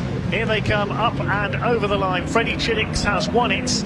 He takes the victory in our first Michelin Motorsport 270R race of the weekend. It's Rook who takes second place on the line from Kendall. Then it's Lower, Vincent, Chaplin, Martin Cook as quickly as that. Yeah, then that's important for the championship there, with Lower going in fourth place, so he didn't even make the podium today. That's good championship points for Chiddix there, ahead of his main championship rival, Rook and Kendall, a little bit further back, but ultimately, important for the championship that, and we'll see what happens later in the year as to whether that's going to be proved crucial. Well, fantastic race there, but over the last couple of laps, Freddie Chiddix managed to make the break and take another victory. As you say, Chris, with Charlie Lower finishing only down in fourth position behind Rook and Kendall. Could that harm his championship chances? He may have to rely on drop scores with the consistent form that he has shown this year. It was Alex Vincent who took fifth ahead of Michael Chaplin. Peter Mott seventh, and James Cook lost out there on the last lap, dropping to eighth. And 6.5 seconds covered the first 8 cars home. Theo Theato topped his battle with Jonathan Ramsey for 9th position. Rog Patke coming through for 11th. We'll confirm the full results in a second. And no doubt about your winner, Freddie Chiddix, 3 3/4 seconds. That's an eternity in 270R terms. And for the most of the race, it was just a couple of tenths, wasn't it, between the whole group of them. So the fact that Chiddix, pulled it home as soon as they went side by side in that following pack, it was always going to be his. Well, the result confirmed then. Freddie Chiddix the winner by nearly 4 seconds ahead of David Rook. Mark Kendall, a fine effort to get on the podium, and Charlie Lower, he'll be disappointed, I think, with 4th place. Alex Vincent 5th, then Michael Chaplin, Peter Mott and James Cook as quickly as that over the line. Theo Theato in 9th after his battle race along with Jonathan Ramsey. Rog Patke it was in 11th place, then Chris Ephraimidis, Toby Boys, Giles Curry. Completing the top 15 was Mark Williams. And then beyond that, the slightly battered car of Stephen Merrick got home in 16th place. It was Richard Hoare in 17th. Beyond that, Marcus Eels, Louise Deason, the number 19 Paul Higginbottom. We saw have a spin at Beckett's, avoiding the car of Stephen Merritt. He got home in 20th. Lydia Gould was 21st. Beyond that, we had Ian Summers in the 44, Andy Palmer, the 23 of Alan Bateman. The final finisher was Charles Vincent. Sadly, we lost Joe Priday after a couple of laps. We'll head down into Parc Fermé shortly then to hear from our podium finishers.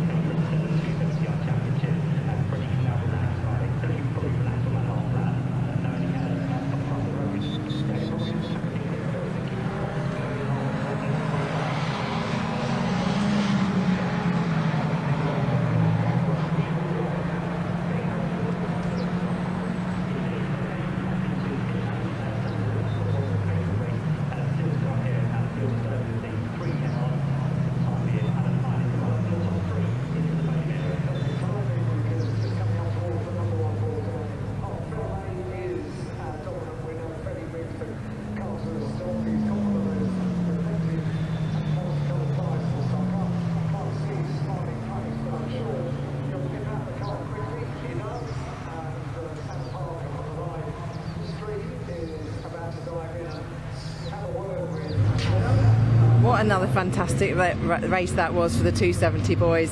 Freddie will be more than happy with that one. Freddie, congratulations, an almost 4-second lead there. Yeah, I don't know where that came from. There must have just been one corner where the guys behind made one too many mistakes, gave me just enough gap to break away, which here is not easy to do. So nice to have a few laps to relax at the end. Definitely, give you some breathing space. I mean, I was watching at Luffield, and oh my gosh, it was so much fun to watch it. Yeah, it was a brilliant race. I knew we'd have close racing up until that point, so hopefully 2 more the same tomorrow. Yes, and you just extended your championship lead as well. Yeah, really good to do. Excellent, well done. Right, let's move along to, let's have a word with Mark. Mark, congratulations, that's fantastic. And you got the fastest lap as well. Did I? Oh, superb. That was hard work, tough, but yeah, finally did it on the last lap, but David pipped me to the line, so copied what I did at Zandvoort last time, so yeah, happy with that though, and here we go, we move on from here. Great battle between you guys at the front. Super. It was fun. It was intense. Yeah, stressful, but here we are. Yeah, Excellent. thank you very congratulations. much. Thank you. Right, I'll let you grab some water. Let's move along to David. Congratulations, David. Well done for getting on the podium. Thank Amazing. you. Second place. That's awesome. It's brilliant. You must be over the moon. I am delighted with that. It's such a good race. It was so close. These guys are absolutely epic. You know, Freddie, Charlie, Mark. There was nothing in it. Anyone could have won that. Anyone could have come over. I think I got past Mark by, what, half a car length across the line, so I'm delighted. So look, I have to say a huge thanks to Dan from Hardline, who's sorted this car out for me. He's made it go wonderfully well, and that's been fantastic. And I'm hoping the kids are watching on the live stream, so I have to say hi to James, Lottie and Evie, who've been supporting this year. Fantastic. Excellent. Couldn't be happier. What a great way to end the day. I know, it's brilliant. Thank you, Sam. That's I'll let amazing. you head up to the podium very shortly. Thank you. There we go. Some very happy people on this podium today. So I'll hand back to you in the commentary box.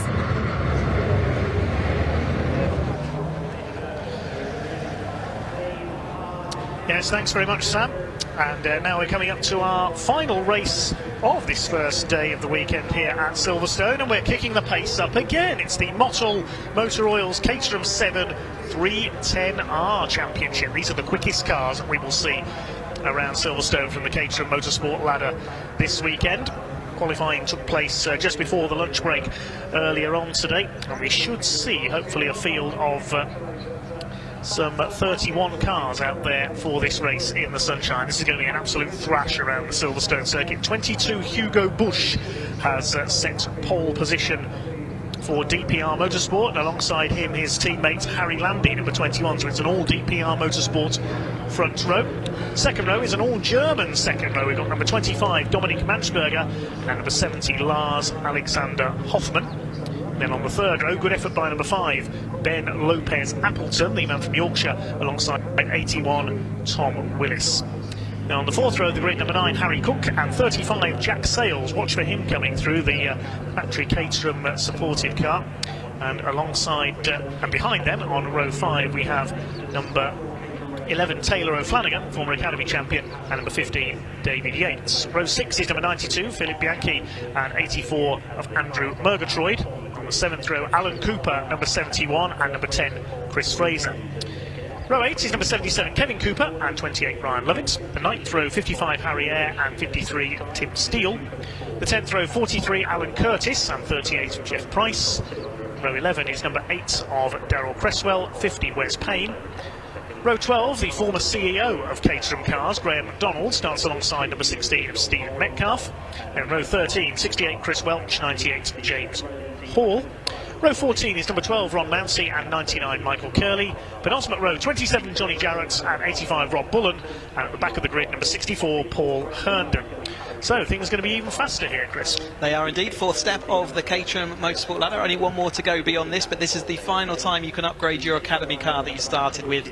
And they look identical to the 270s that we've seen just out there, but they have got some fundamental changes underneath. So firstly, they've got a bit more power to play with, a few more revs to play with, so they've got more under their right foot, 150 horsepower now.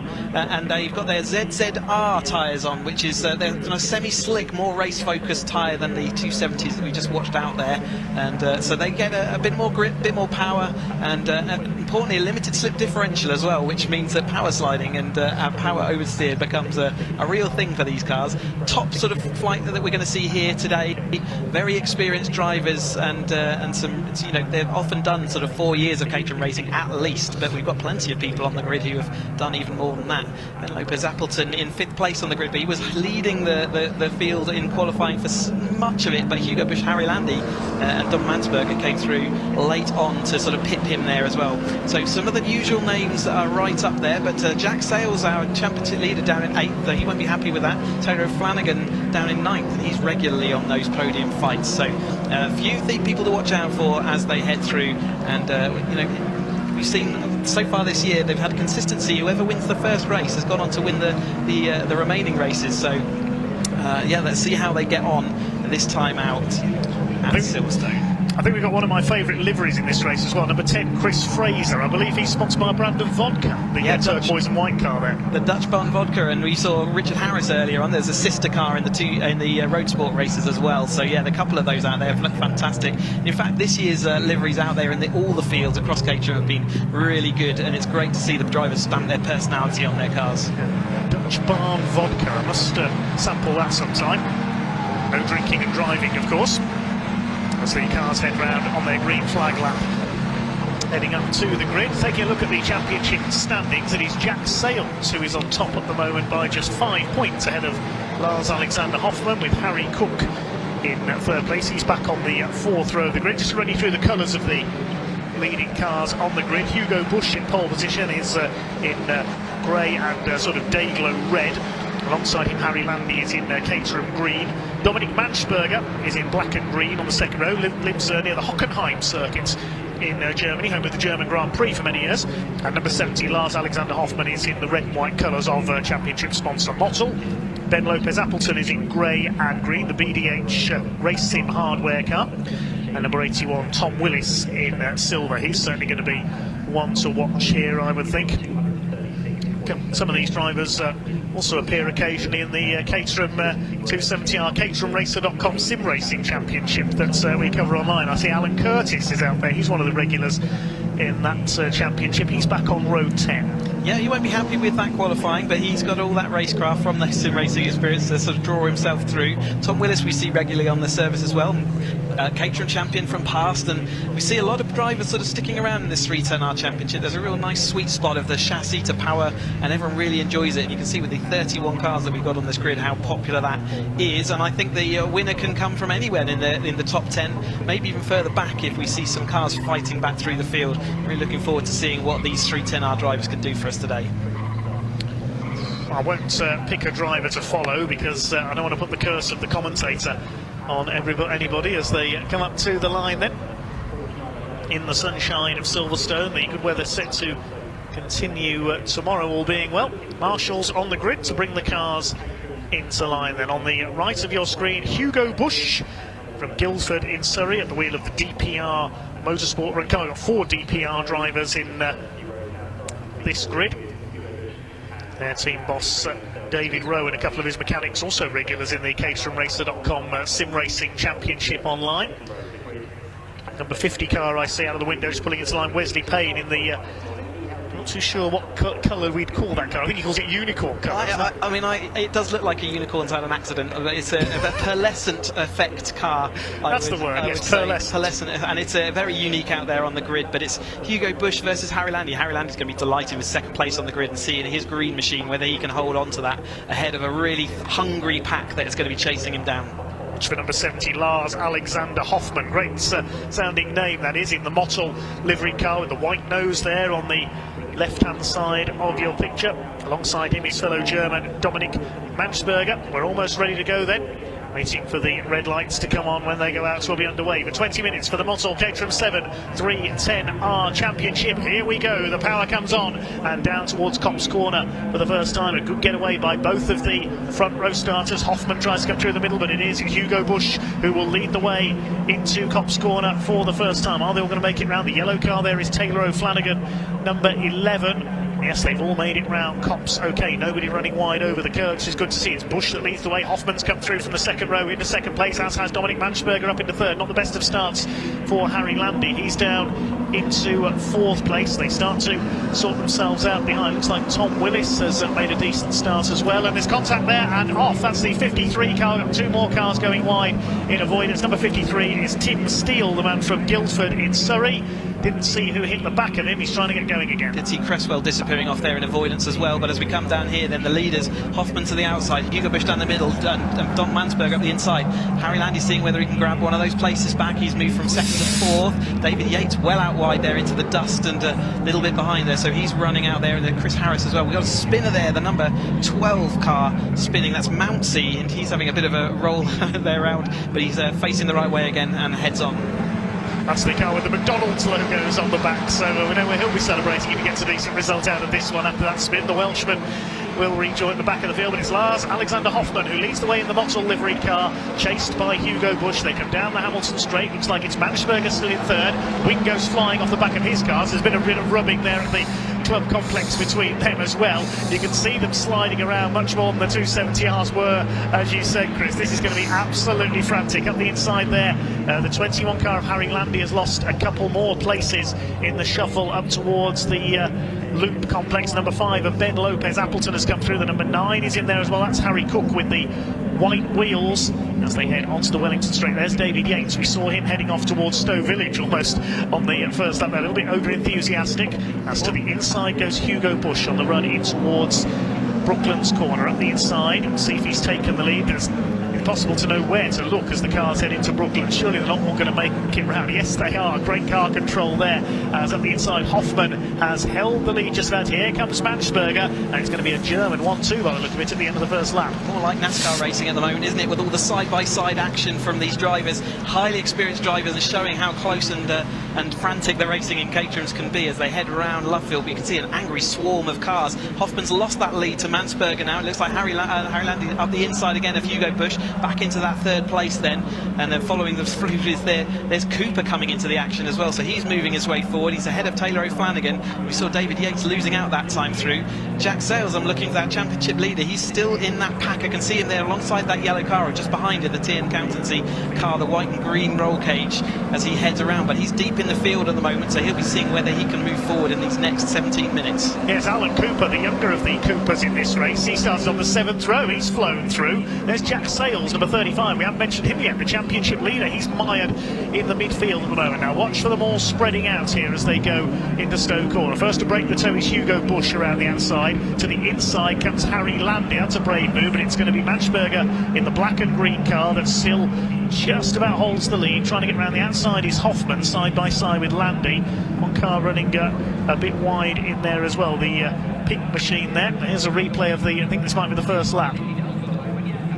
Yes, that was, it was the other Cooper. It was Kevin Cooper who went across the grass, cannoned into the side of the 53 of Tim Steele. Strange reaction. I don't know if he caught the inside curb there and it bounced him outside. Tim Steele was a bit of an innocent bystander there. He's gesticulating out the car, and there was the Mountsy spin as he just recovered it all back together. It's locked up the rears. Interesting that time through as they went down through Stowe. The toe came on later for these cars, a little bit more power. They were much more line astern as they headed down the Hangar Straight that time than we've seen with the other championships. Whether the winds also died off in the evening sunshine we've got here at Silverstone. It's just interesting to me as a driver to see that the toe was not as strong. And Hugo Busch has run wide there at the loop. That's going to drop him back down the order alongside David Yates. A mistake there from Hugo, the pole sitter in this race. That's going to frustrate his efforts. He's got some clawing back of places to do now. Here comes the fight for the lead. It's Hoffmann against Mansberger into Brooklands, and look, the third place man Harry Landy, his nose cone's been knocked askew. I think he may have clipped the back of Mansberger at some point because Dominic is missing a rear wing there. That's going to affect the cooling on that 21 car, especially on a hot day like today. Harry Cook, number 9 in the British Fossils car, is up there in 4th position. In 5th behind him we have got Simon Lopez Appleton. Only Ben Lopez Appleton there, only 5 minutes down, and I'm already seeing the rear of these cars absolutely hanging out there, and I think that's really is a signal that their temperature is high. As you said, the nose cone of that Harry Landy car is hanging off, it's just clinging on, but that's going to be affecting the aerodynamics, deflecting the airflow through. He'll want to see that depart his car ASAP and hopefully into a position of safety so it doesn't cause our race any issue. We can see how askew it is, and like you say, it's likely that that's just a quick tap at the rear of another car. You can see Mansberger ahead of Hoffmann. There's that Landy with the wonky green nose, and the rest of the field still absolutely together as we're through the Beckett's this time. Next in the order was Alan Cooper. There's that number 10 car we mentioned with the Dutch Barn Vodka sponsorship, Chris Fraser, side by side for the lead down the straight. Look at the nose on the Harry Landy's car. He's going to want that to come off. The radiator is exposed, so it won't affect the cooling too much. He won't be doing the handling any favours. I wonder if he's going to try and knock it off against the back of another car. We don't really want to see that, though. Any deliberate rubbing in there as Ben Lopez Appleton tries to move up to a challenge for a podium place. Down the Vale into Clough. It's Hoffmann who's got the lead ahead of Mansberger.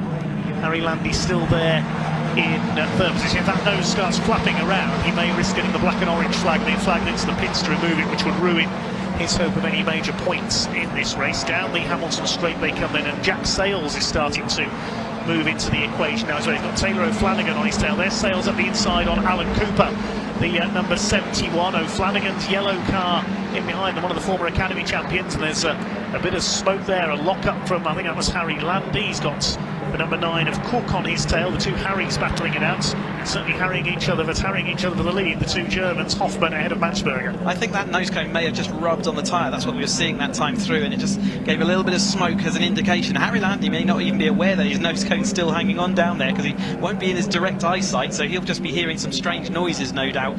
But again, you can see it's actually affecting his straight line speed a bit, isn't it, as he's getting mugged by the two cars. That's Ben Lopez-Appleton and Alan Cooper. Just in fact, he's lost a little bit of braking facility there as the tyre is rubbing on that and causing him not to be able to slow down. I'm wondering if a bit of that nose cone's got caught in his steering. Whoops, and he's nearly collected by somebody there. That's the number 50 of Wes Payne in the pearlescent car. Went for a spin there, just avoiding Harry Landy. Harry's surely going to have to come into the pits here to get that nose cone removed. Yeah, it's clearly releasing some pressure of that tyre onto the tarmac, therefore not able to brake as efficiently as he was before. But the two Germans out front, Mansberger and Hoffmann, are swapping places out front, but looks like they're working together. Cook just then behind with Lopez-Appleton and Cooper and O'Flanagan as they went across. Jack Sales now up into 7th.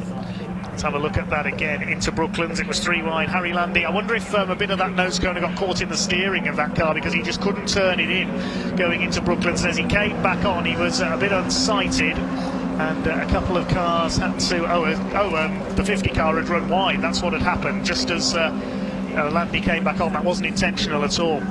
No, he was already wide, wasn't he? And he just couldn't haul it back in. As he tried to haul it back in, then his car rear wheel said, no, I can't do that for you. Hoffmann, though, leads this squabbling pack. It's like a car park out there, isn't it? All squabbling. There is that Chris Fraser ahead of Harry Airy, looks like, in the green Machinery there. And there is Alan Curtis. We mentioned him already, but he's having a nice battle there with those 3 cars. And out front of them, they can see this battle out front. If they can just get involved in it, they could move from sort of 15th to what would be the lead. They're absolutely nose to tail still in this front group. I don't know about the car park. It's like the M1 on a bad day out front in this race for the Motul Caterham 310R Championship. We've still got over half of it to go as well, just over 11 minutes to go, as Lars Alexander Hoffmann in the Motul sponsored car leads Dominic Mansberger. It's Ben Lopez-Appleton up into 3rd position now. It's looking down the order. I don't think Harry Landy's pulled into the pits. Yes, he has, in fact. So Landy into the pits to get that nose cone removed. This frantic battling goes on at the inside there. Harry Airy in the 55. Is that a bit of suspension damage I see on the number 10 of Chris Fraser? Looks like his front wheel's a bit lopsided, possibly. Sometimes when you catch the wrong angle, you can see that there's a camber on these cars, and it might just be the angle of the camera there. I'll keep an eye. I doubt he'd be going that quick if he had any fundamental issues with his suspension. But there is Hoffmann again, swapping places quite gently with Mansberger. They're definitely working together to see whether they can shake Cook, who's just behind them, and then comes the Lopez-Appleton and Cooper, and O'Flanagan's moving through with Jack Sales, and they're heading towards the front of this field. Here comes O'Flanagan, the yellow car, easy to pick out, having a go at Alan Cooper's, almost Rothman's look-alike Caterham 7 in there. The rest of them go charging through further down the order. The order at the line is Mansberger from Hoffmann, Lopez-Appleton, then it's Harry Cook in 4th, Alan Cooper 5th, then O'Flanagan, Sales. Bush is still there in 8th place after running wide earlier on, then David Yates, and the 84 of Andrew Murgatroyd rounds out the top 10. Incidentally, the fastest lap is with Alan Curtis, who's down in 14th. Yeah, oftentimes you'll get that tow when you're deeper in the field with no one in front of you, and all these cars are tripping each other up as they swap places repeatedly. But you can see there that the gaps in front is almost irrelevant, because it changes every time we come back to them. But Ben Lopez-Appleton's going to be pleased with that 3rd place. Like I say, in qualifying, he was ahead of everyone for most of it, but just dropped back just on the last lap opportunity as they head down Hanger Straight once more. And you can see them jiving around to see where they can make an opportunity. Whose toe can they take, and then who can they move out from? It looks like Taylor O'Flanagan's going to try for the slingshot round all of them at the moment. He is on the outside. They head through Stowe. He's going to make up at least a couple of places there. Jack Sales having to watch them. Hugo Bush on the outside of a 3 wide there with Cooper and so he's absolutely wheel to wheel as they went through Stowe. And that is a sort of 70-mile-an-hour corner as they go through there. This is absolutely mad out in front at the moment. They are all over each other. Somebody a bit slow at the back of the group there has got it going again. Couldn't quite make out who that was. It might have been Alan Cooper that lost out in there as they head to... No, he's still there. So they head towards Hamilton and Abbey again. It's still Mansberger who's got the lead. Round the outside there goes Hoffman, retakes the lead. Lopez Appleton is going with him, and O'Flanagan has got the move done through club there. He positioned his car exactly right. He's up into 4th position now. There's Cooper in 6th place. Jack Sales is still caught in the middle of all this. Harry Cook as well in that 5th position. The man on the move is O'Flanagan in the yellow machine. Hugo Busch is trying to move back up into the higher reach to the top 10 as well, and he's got the 92 of Phil Bianchi on the outside of him. Where's he come from? Yeah, he's kind of appeared into this battle now as well, as he's probably been there all along. We just haven't been able to pick him out in the ruckus that's all up there. But it just shows Tyler O'Flanagan one good manoeuvring position around that Stowe corner, and he was able to make an awful lot of places. Hugo Busch around the outside of David Yates, and I think that's Alan Curtis, or in there, maybe it's Tom Willis actually. Tom Willis, yeah, we haven't seen much of him this race. No, he's been quietly sat in that group in his aluminium sort of coloured car, but all these drivers still well within striking distance. They are all absolutely loving this as much as we are. Less than a second covers them as they go through last time around, and again Alan Curtis gets the fastest lap over the line. The top 15 cars covered by 6 seconds as they cross the line. That's how close this race is, and there's still 7.5 minutes of it to go. Still side by side between the two Germans for the lead up front, Hoffman and Manchberger. It was Manchberger who led at the line. Here comes O'Flanagan up the inside, takes Lopez Appleton to get 3rd place. Cook is in 5th, then Cooper. Sales is in 7th place, the championship leader coming into this race. Then it's Hugo Busch in 8th position. Looks like it's Bianchi in 9th place. There's the 28 going through. That is Ryan Lovett trying to keep in touch with the leaders at the back of this group. So we've got 15 cars together for the lead now. Here comes Ben Lopez Appleton up the outside of O'Flanagan. They're going to go 4 wide into Stowe corner. Surely this isn't going to work. Lopez Appleton round the outside. He's never going to take all 3 of them in one move there. Has he got that to stick on the outside? We'll see as they come towards the Vale and down into Club Corner. I don't think he's done it. Who's going to come out with the lead? It's tricky to see in the distance there as they come towards us. Has Lopez Appleton got the lead away? No, it's Mansberger still there. He's still in 3rd. Hugo Busch, though, has come all the way up into 4th place again, so he had a great run down the Hanger Straight that time. I think we're able to see here 6 places being made up as they come down the Hanger Straight. Jack Sales being a bit caught out there in that pack behind, but Taylor O'Flanagan also, now after moving forward up into that, nearly getting to the lead, he is now back into the 4th place. So it really is a game of chess out there, a high-speed game of chess played at motorway speeds and above as they head around the loop this time through. Jack Sales there just trying to get down the inside of Ben Lopez Appleton, but they can't do it. So Ben Lopez Appleton dropping backwards in this phase of the race, but David Yates looking to see, and like I say, Ryan Lovett coming and attached himself to this battle at the same time.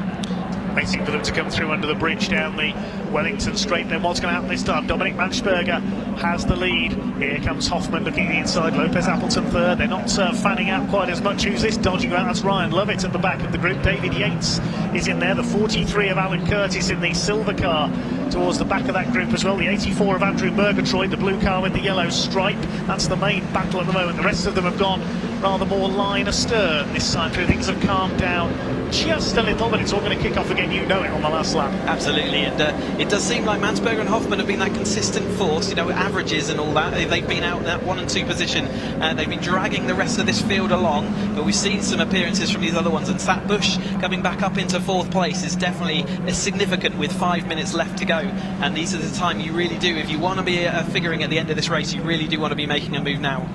Here they come towards Beckett's, then Hoffman tries to get the inside line away from his fellow countryman, but Manchberger still holds the lead. Lopez Appleton tucked in behind them. He'll have a look at the inside. Oh, he's tagged the back of Hoffman. Hoffman's going around. Oh dear. That was a bit over-optimistic there. Good recovery though by Lars Hoffman. He gets the 70 car going again. He's lost about a dozen places, I would say, in there. That's how quickly you get relegated down the order. Ben Lopez Appleton was just a little bit too optimistic there. Just clipped the back wheel of Lars Hoffman, sent him around, and that's left Dominic Manchberger with a clear lead. And Hugo Busch is back up into 2nd place as a result of that. What a recovery after he went wide earlier on. Yeah, Hoffman's not going to be happy. I can see angry tyres as they head round Stowe that time through as well. The spinner is that bouncy again. It is. Spinning in the 12 car. So yeah, unfortunate for Lars Hoffman there. He's going to be very disappointed with that. That's bad for his Championship. Mansberger coming off 3 wins at Zandvoort, so can he make this 4 from 4? He's looking good at the moment with 4 minutes left to go, but there's still plenty of time. We've seen how many places can swap. Hugo Busch trying to desperately chase down Mansberger, who's just out in front of him, and then Lopez Appleton. We'll see whether anything comes of that incident. The replay, just like you say, he was just a little half a wheel in front, and that gap was always going to close, and I really feel sorry for Lars there.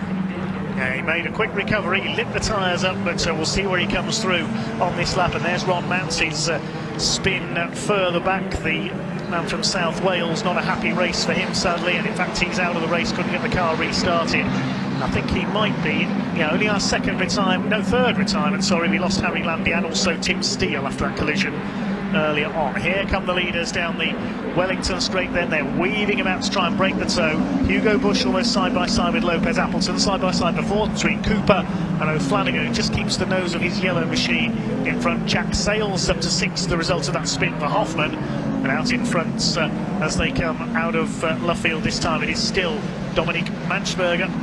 6 breaking away very slightly. Looks like it could be it's a blue car in 7th place. That could well be that David Yates that's come up there. We'll see as they cross the line. It is. He's gained 5 places on that lap. I was surprised there. So after all that sort of contact we saw, Hugo Busch takes the lead after we see him drop wide at the loop about 4 laps ago now. But O'Flanagan's still ahead of that battle, and Jack Sales is joined with Alan Cooper there as they head into yellow flags out here at Beckett. So I wonder if that's for the Mouncey spin that we saw earlier. So clearly he's still being tucked away behind the barrier. Mansberger though is, that was looking like a little bit of a comfortable lead, but he's now got Ben Lopez Appleton, I think, out front.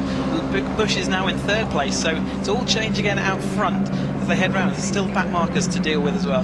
Yes, Lopez Appleton took the lead there, I think, just before the yellow flag zone at Beckett's for Ron Mouncey's car being recovered, but he'll lose it again, I think, here, coming into the right at Stowe. Mansberger back at the inside, retakes it. Hugo Busch into 2nd place. Lopez Appleton goes down to 3rd. Trying to go with them now. I think that's Alan Cooper in 4th place. Then O'Flanagan, Sales and David Yates, who's come through very nicely, gaining 5 places on that last lap. We've got just over 90 seconds of the race to go, so we'll wait to see if this is last lap this time. It's going to be close. We've been so engrossed in the action, we haven't really been watching the time ticking down.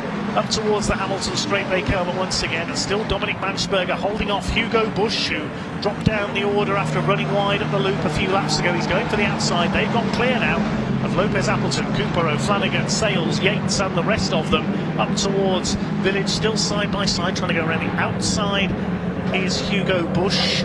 Lopez Appleton closes up again. Great run by Alan Cooper from 13th on the grid up into 4th place, but Taylor O'Flanagan lunges at him into the loop. Sales trying to hold off Yates, Harry Cook, and behind them Phil Bianchi in the 92 car. Out towards Brooklands they go once again. I think they will get one more lap out of this. It's going to be awfully tight over the line. They've still got to get around all the Beckett's, Brooklands and Luffield complex, but like you say, I think you are just about going to get into one more, but it's Mansberger who heads Hugo Busch as they head into Brooklands this time through in front of the BRDC suite. Taylor O'Flanagan diving down the inside of Cooper there this time through. Cooper's going to hold on around the outside and it's going to turn into the inside, but he's not quite able to hook it in there, but it's Mansberger coming to the line, so he has plenty of seconds left to start this last lap then. Last lap of the day 1 here at Silverstone on BARC TV. Last lap board is out as they head to the line. It is Mansberger from Busch, Lopez Appleton. We'll take a quick look at the timing screen to see where Hoffman is. He's down to 14th place on his recovery drive after that spin. Mansberger from Busch through the right-hander at Cops Corner. Lopez Appleton in behind them. This is where he was stronger on the previous lap. Here's a battle further back in the order meanwhile. 85 and the 16, that was Rob Bullen and Steve Metcalf towards the back of the field, but Hugo Busch meanwhile has retaken the lead from Mansberger. 4th place is Taylor O'Flanagan, Alan Cooper 5th, then Sales in 6th place, Harry Cook 7th, David Yates 8th. There's Murgatroyd at the lower reaches of this battle as they start to make their moves down the Hanger straight. They know this is the last lap, they know this is their last chances to attack as Busch goes to the outside into Stowe Corner for the final time. Mansberger holds the inside line, holds the lead side by side, and there as well Jack Sales with Harry Cook for what is now 6th position. They head towards Club Corner for the last time. I think Hugo Busch might have been manoeuvring to be in second place. He's thinking the Wellington Straight is where he wants to be, but the other cars are trying to mug him. Terry Flanagan's got an overlap there. Has he got enough room? They've been used to driving with each other, but Hugo Busch is still ahead. They're going to go side by side through Club. That's going to be awfully tight. Hoffman, like you say, is trying to recover back to this group. Hasn't quite made it. Hugo Busch does maintain that second place ahead of Dom Mansberger, who's just got that little bit of a gap now. Ben Lopez after looking up the inside, also having to defend from Flanagan, and that's Curtis and Sales all involved in this late stage. Here they come towards Village for the final time. Still Dominic Mansberger's got his nose in front, but only just. Going for the inside line is Lopez Appleton. He's not close enough. Side by side between Sales and Cooper. Yates in behind them as well. Any one of about a dozen drivers could win this. This run into Brooklands for the last time is certainly not going to be for the faint of heart. They come through the loop up towards the left at entry. Still Mansberger from Busch. I reckon one of those two is the most likely to win this. They start to jockey for position now. Here comes Busch trying to make his move. Which side's he going to go? He's going to be made to go the long way round. He's going to try and get the line for Luffield. Anybody else could be in third place. It's Lopez Appleton from Mo Flanagan at the moment. Side by side as up the inside comes Alan Cooper. They're leaning on each other through the final corner. The checkered flag is almost in sight for them in this Motul Caterham 310R. First race of 3 this weekend. It's going to be, I think, Dominic Mansberger, unless Hugo Busch does something special as they come out and over the line. Busch is moving to the inside as they come up towards the flag. They're going to finish side by side. It's going to be a photo finish, and Mansberger has just held it. 2/100ths of a second. Dominic Mansberger makes it 4 wins in a row in the Motul Caterham 310R Championship, and the top 12 cars covered by less than 3 seconds at the line. The order was Mansberger, Busch, Lopez, Appleton, O'Flanagan, Sales, Yates, Cook, Alan Cooper, Willis, Curtis, Bianchi and Murgatroyd as quickly as that. Alan Cooper losing out a little bit at the end there. Jack Sales coming up to that 5th place, and O'Flanagan holding on to that 4th. But what a recovery from Busch, and he was absolutely pulling alongside as they went towards that line. And like you say, only a couple of hundredths between the two of them as they went across that line. That is 4 from 4 though from Mansberger. Busch would be happy to have recovered through the field to get to where he is, but a little bit disappointing, as we said, from Hoffman to move further down through that field. He's definitely, that's his championship affected by that, no doubt. But Mansberger's going to be absolutely delighted to have taken that win. I was speaking to him earlier, and he was ready for this race. And Busch, I think, is going to be happy to have got back into that 2nd place. Appleton hanging in there all the way through. And we've got 2 more races for these guys tomorrow, so make sure we finished with Caterham action for today, but we've got absolutely plenty of action. Who's that spinning out there late on in the race? Is it the number 50 again? I think it might be Wes Payne. Let's have a look where he came. Yes, it is Wes Payne. So he's lost out there in Brooklands that last time through. It was so complicated through there. I was surprised we didn't see more people spinning, to be honest. I know how difficult that corner is to absolutely nail in that pack, but fantastic action from the 310R Championship. And I'm really looking forward to 2 more of those races tomorrow. That was a proper Caterham race, I have to say. So we'll give you the provisional results as we see a replay of some of the action from early on in the race. Cooper definitely went onto the grass. You can see behind there was another car on the grass. Creswell diving to the outside. I think it's Chris Welch as well, trying to avoid that car coming across. But it was definitely some grass tracking that caused that incident early on. There's that Mounsey, the first of a couple of spins for Ron Mounsey as he headed down into Stowe that time. I'll bring you the provisional results in just a moment, and before we head down into Parc Ferme. And there was Harry Landy with his nose cone eventually getting caught up in the steering, which caused him to run off while we lost him into the pits after that to repair the damage. Wes Payne bouncing off him as he ran wide. So a pretty incident-packed race. Lars Hoffman getting spun aside with a contact with Ben Lopez Appleton, which cost him his chance of victory in spite of quick recovery. He ended up in 13th place in the end. Ron Mounsey eventually spinning into retirement on the exit of Beckett's. Pretty sure we'll see that going up to the stewards to have a look at that manoeuvre, and then we'll see whether Lopez Appleton holds on to his third, but he's certainly going to be there provisionally. Provisional results of that one then. Dominic Mansberger, the winner by 200ths of a second over Hugo Busch. Great recovery by the pole sitter up into 2nd place. Ben Lopez Appleton completes the podium ahead of Taylor O'Flanagan. Jack Sales, the championship leader, coming into this round. Then David Yates, good run through from him. Harry Cook, Alan Cooper, Tom Willis and Alan Curtis, who got the fastest lap, completing the top 10. Then Phil Bianchi, Andrew Murgatroyd, Lars Hoffman recovering to 13th after his spin, and Brian Lovett in 14th place. Harry Eyre was next home in 15th ahead of Jeff Price. Next home we had number 10 Chris Fraser. Kevin Cooper 77 recovering that first lap contact stake, 18th ahead of Graham McDonald. It was Darrell Cresswell completing the top 20 ahead of James Hall. Wes Payne, despite that late spin, was 22nd over the line. 23rd went to the 23rd rather, went to the number 27 of Johnny Jarrett. Then number 99 Michael Curley was next to him. Steve Metcalf, Rob Bullen, 68 Chris Welch, and 64 of Paul Herndon. The final finisher, we lost Ron Mounsey, Harry Landy and Tim Steele. Let's head down to the pits then to hear from our podium finishers.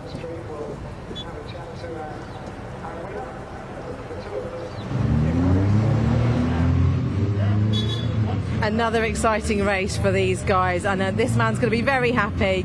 Carrying on your winning streak from Zandvoort. Yeah, now it's 4 in a row, so a good basis for the weekend. Hopefully tomorrow another 2 wins, but yeah, it was really, really hard. I don't know how close it was to the line, but I could see Hugo already next to me. I could see his helmet, so must be really thousandths of a second. I don't know. Yeah. Did you think you'd got the win? Yeah. I tried my best to keep them away into Brooklands, and I knew that you can't overtake into Brooklands, and once I keep the inside, I have a good chance to make the corner. So, but you never know. Hugo is very clever, so yeah. But in the end, it worked. It did. Well, congratulations. Thank you. I'll go and have a word with Ben. Actually, he's over here in 3rd place.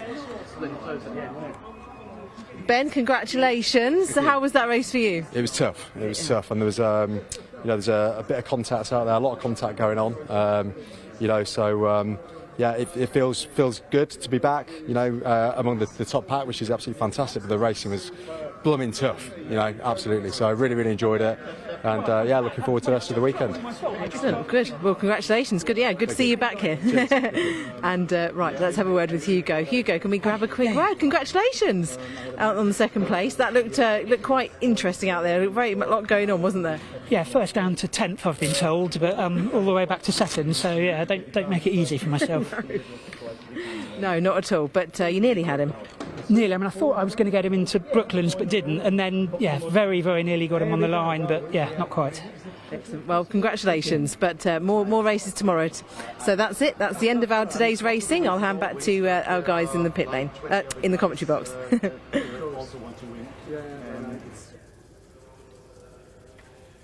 Thank you very much, Sam. Well, yes, that wraps up day 1 here at Silverstone. First of all, a big thank you to my co-commentator, Chris Hutchins. Any last words, Chris? No, we should call out Alan Curtis. He got the fastest lap, but that's also a lap record because they've strapped on the new ZZRs from Avon this weekend. So that is a new outright lap record for the 310s.